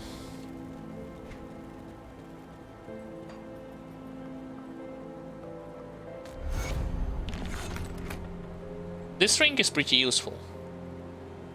The question is...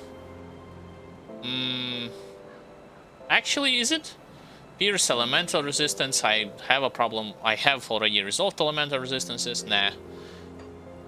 It would be useful if not for the fact that I already have better rings. Give you a good price for what I've got left. So, selling. See you around.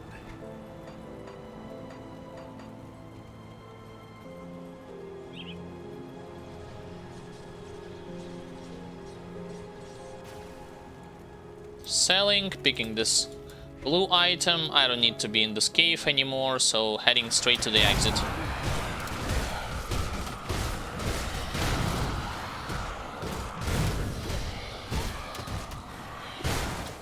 If I remember correctly, the relic that gives +1 to soldier, it's on level 35. What the hell? Yes, he dodged straight 3 attacks. Gotta love those ghosts.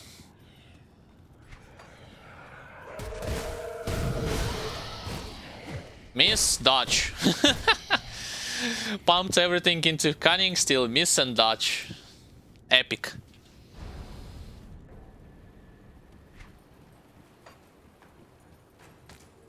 Alright. Skeletons, yeah, it's worth to visit that area. Not necessarily because I wanna deal with skeletons that badly.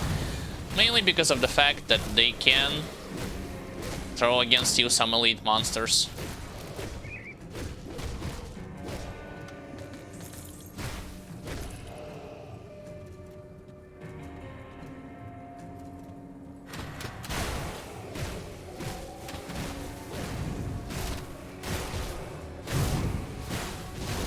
I still wonder how the hell skeletons are bleeding. Beats me. Yeah, your aura will not save you right now. I already corrected my mistake by bringing with me the resistance reduction in this area. Otherwise, I will be forced to phase tank, not phase tank, but rather hit them for a long time.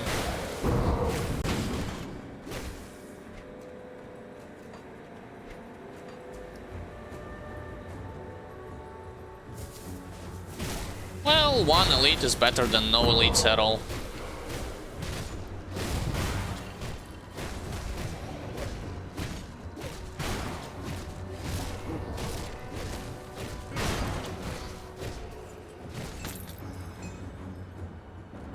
Again, what a weird glitch. Raid blade, and that's pretty much it. Leveled up, one... What the... Huh? Who actually allow you to interrupt my leveling process? For some reason, Blitz did not work. There. 1 and 2, this point, and 2 here. Next level, 1 and 2 laceration, and we will be soft capping Olaron's Rage. Like all of the bonus points that I will be getting will go straight towards Olaron's Rage.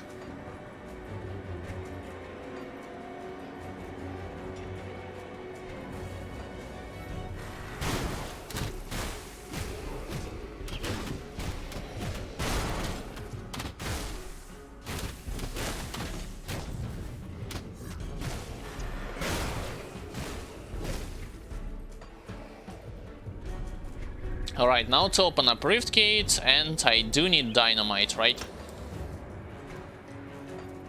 Hopefully I can get it from those bandits above.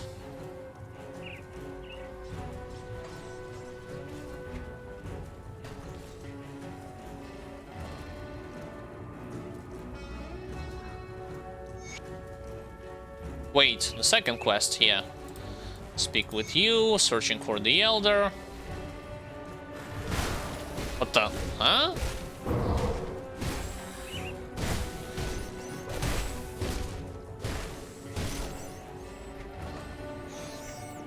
I will get a better weapon, do not worry. Like, eventually, if not by picking it up, by buying it from faction vendor.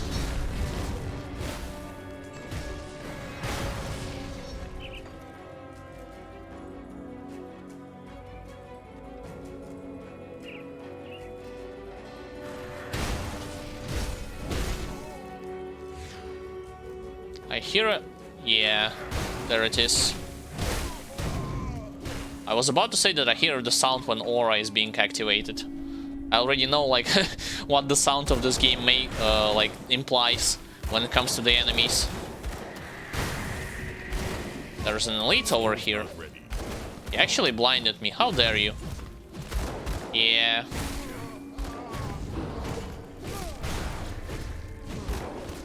Blinded me again. That's a flashbang. The ability that Demolitionist has.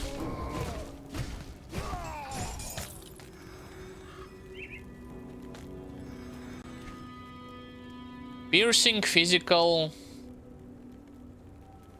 internal trauma, overguard. It's actually way better than mine. I might as well change it once I get to town. Not to sell it, but change it. Like I did with those gloves, Turing Grip, or grips, excuse me. In this camp, I did not find any dynamite, so it will be in the mine.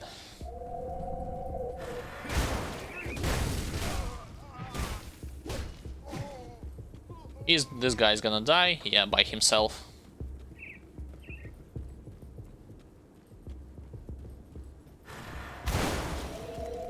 First and foremost, I'm gonna go and save the Elder, because there's also another secret area from which I can collect multiple items.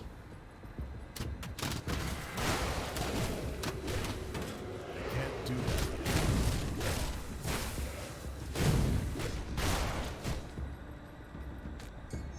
There's that Elder. Now to go towards that secret area. Yeah, I'm ignoring those skeletons. Those ones as well.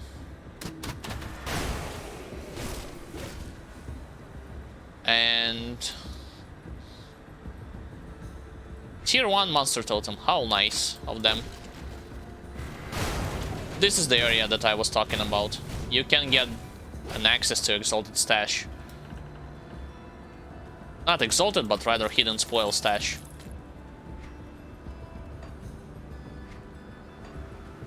Let's go towards this monster totem.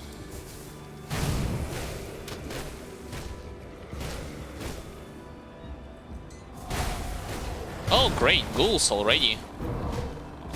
I mean, I do have resistances towards bleed and vitality, so nothing terrible should happen.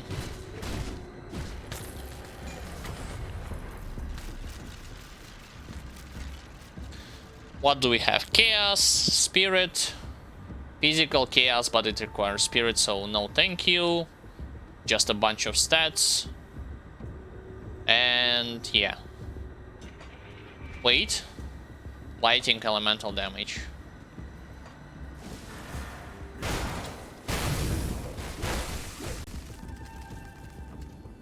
Into the cave. And inside, well, cave, into the mine.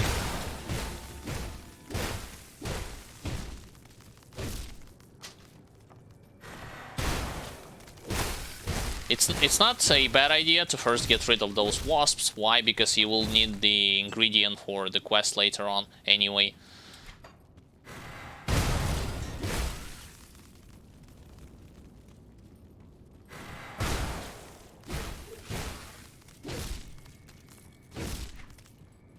And the same ingredient goes not only for the quest, there's actually an ointment and oil that utilizes it if you want to go for the end game stuff.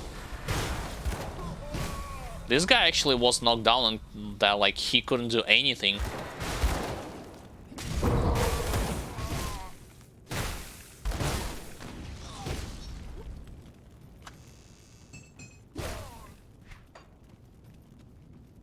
Alright, now to kill group with boss over there. Skill's not ready. Force Wave against Blade Arc. Let's see what's gonna win.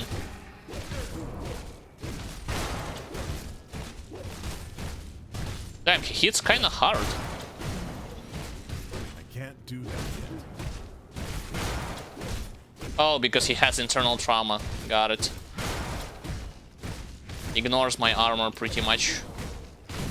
My energy is low. Got him. Vitality, no thank you. Fire. Got only the dynamite from him.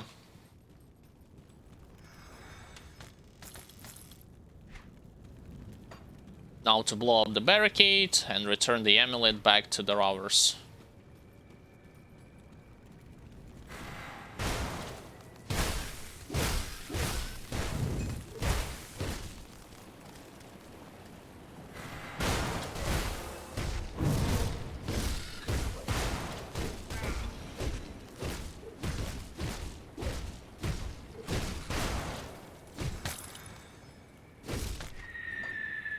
Wait, I got a blueprint. Yeah, let's learn it. I do not have every blueprint on hardcore difficulty and on softcore as well, so collecting few of them and learning them, it's never a bad thing to do. Now let's get back to the NPC.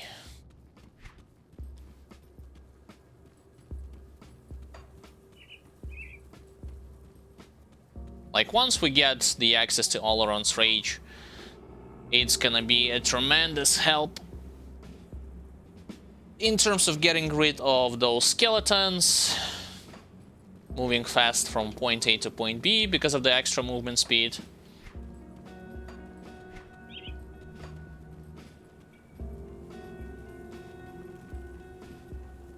Alright, here's your amulet. Wait, I forgot to blow up the barricade, god damn it.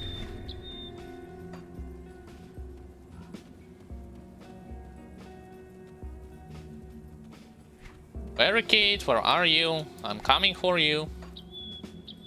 There you are. Boom.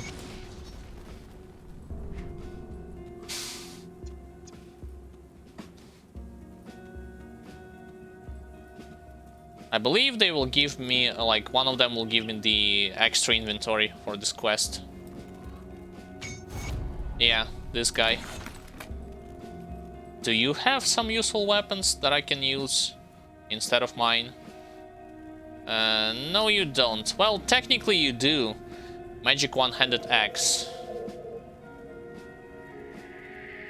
But I think I can find something better.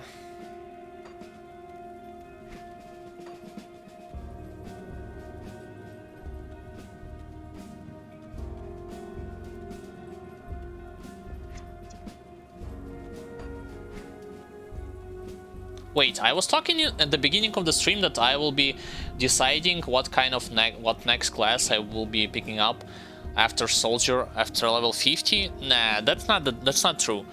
Like 1 point here, 2 points here, and then like 3 levels here to soft cap it. That's pretty much it. Like after level like 36 or 37, I need to decide what second class I will be picking with a soldier. Speaking of, Oleron's Rage.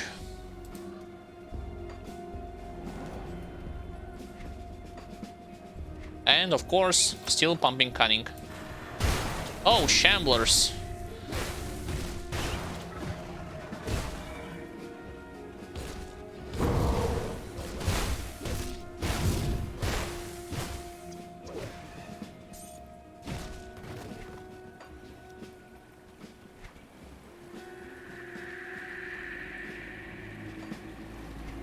Now getting across this bridge.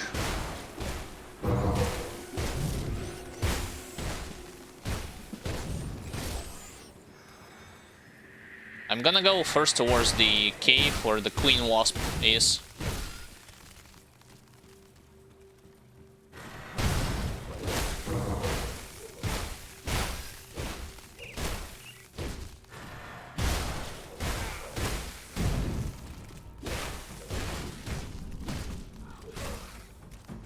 Hello!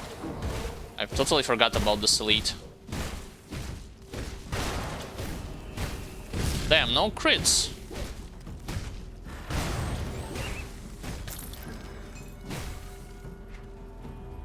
Level difference, probably this is why I'm not seeing crits that often.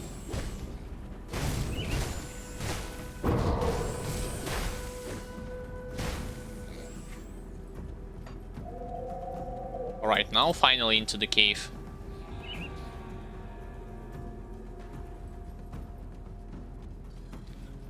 Alright, this path has been blocked. Let's go here, smash their nests.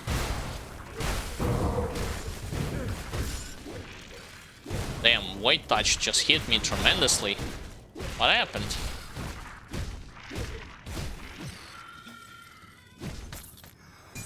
Amulet of Scorched Earth. Oh, it's physical and fire. Yeah, good luck with that.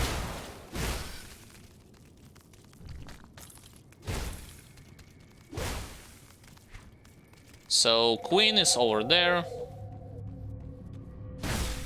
Let's immediately go to her. I think it's not in this cave, but rather in the cave next to the Arkovian Undercity. You will get the Exalted Stash to the left.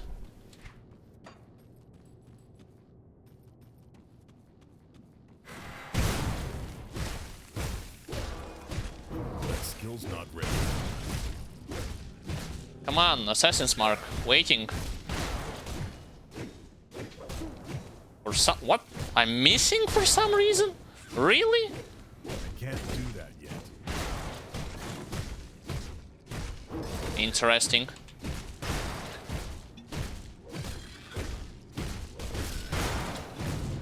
That skill's not ready. There. Royal Jelly got from her, and physical damage, offensive ability, defensive ability, bloodburst, all-around threat. Instead of my formidable of prowess. All-around threat, yeah, probably I'm gonna like change them.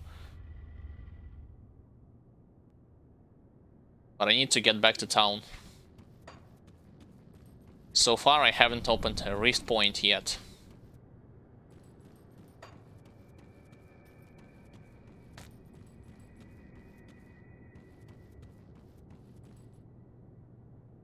For some reason I was missing a lot of the attacks against this boss. I don't know why.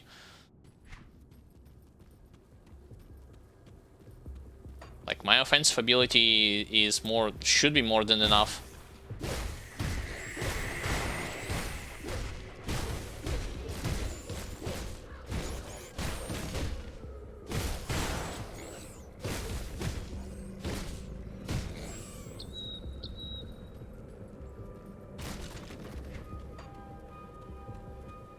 Alright, restore the shrine. Another devotion point. Elemental damage, cunning, bunch of stats. Basically all-around threat is useful prefix to have on the items if you're playing a soldier with physical / internal trauma. You would always want to have something like this on you.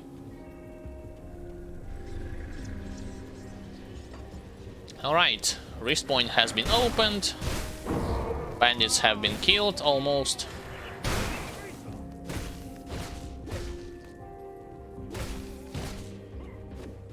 You missed.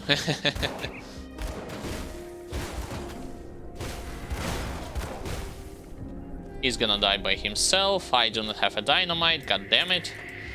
I could have gone there and get a bunch of extra experience when fighting those skeletons. Alright, let's quickly complete this quest.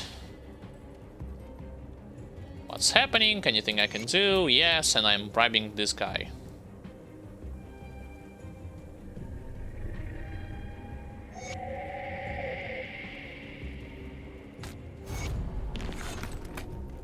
I'm always doing this. I don't know if the other options is... I mean, I tried the other option by killing him, but then the local citizens are mad at you because they fear that the bandits will come and retaliate. Keep your weapons. Respected withdrawers.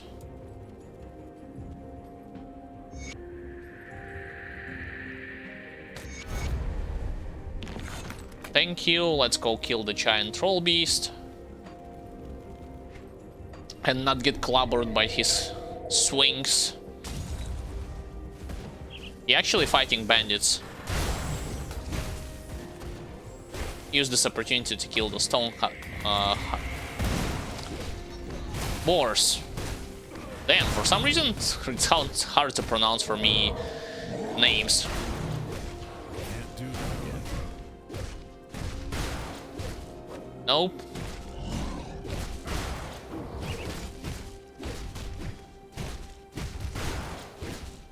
Nope, you missed.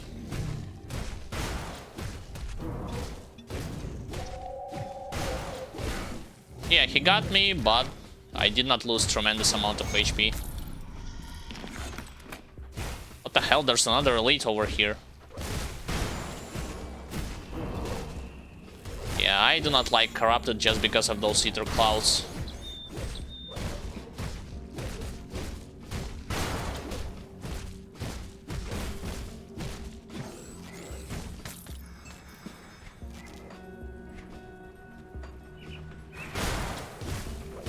Alright.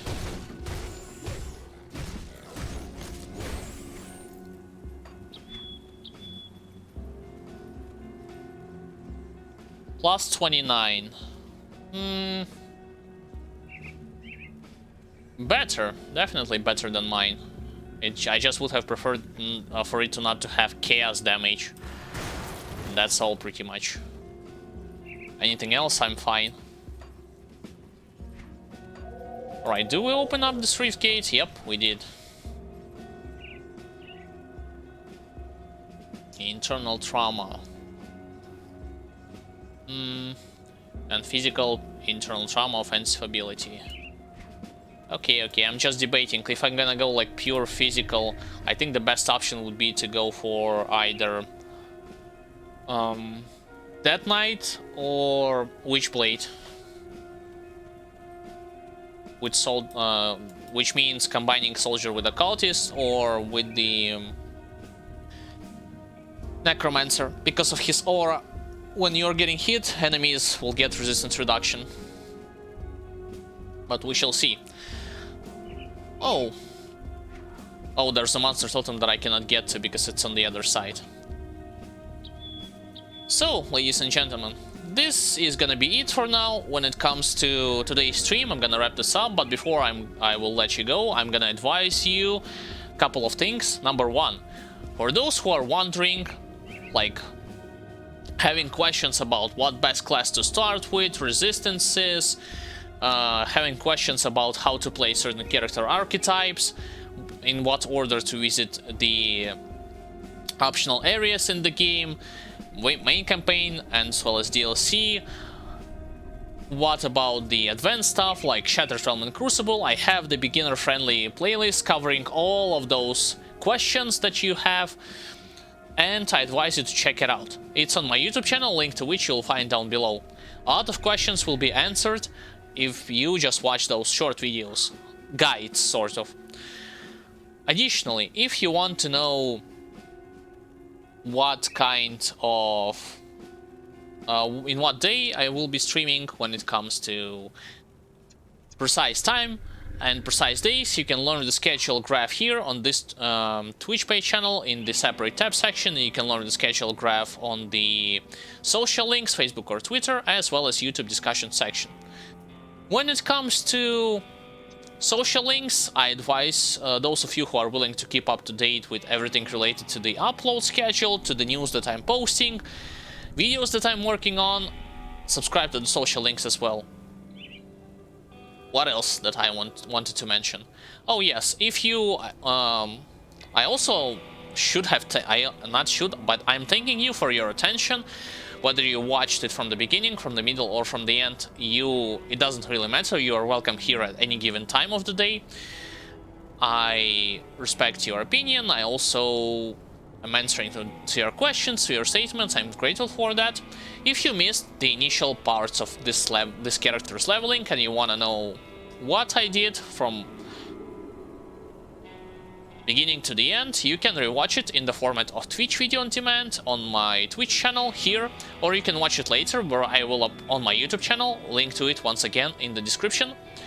I will basically upload the video there as well, and I will do also a short highlight, 10 to 20 minutes long episode covering all of the funny, memorable, entertaining and interesting moments that had happened during the stream itself.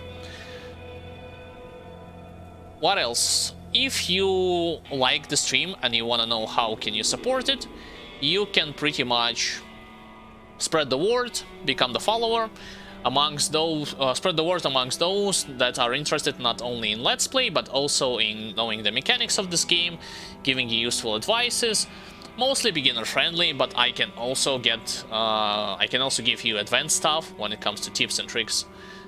So those who are interested, you're welcome.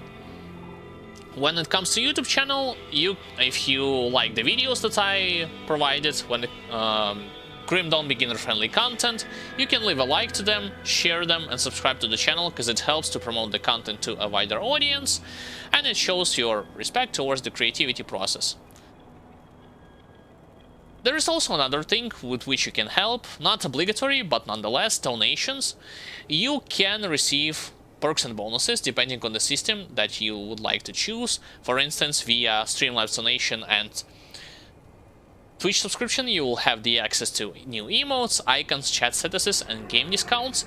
And via Patreon, you'll have the access to edited videos, early access that is, without any kind of advertisement, participation in Q&A videos, behind the scenes content, and much more bonuses. Full list of them you can check yourself by clicking on the Patreon page link down below in a separate tab.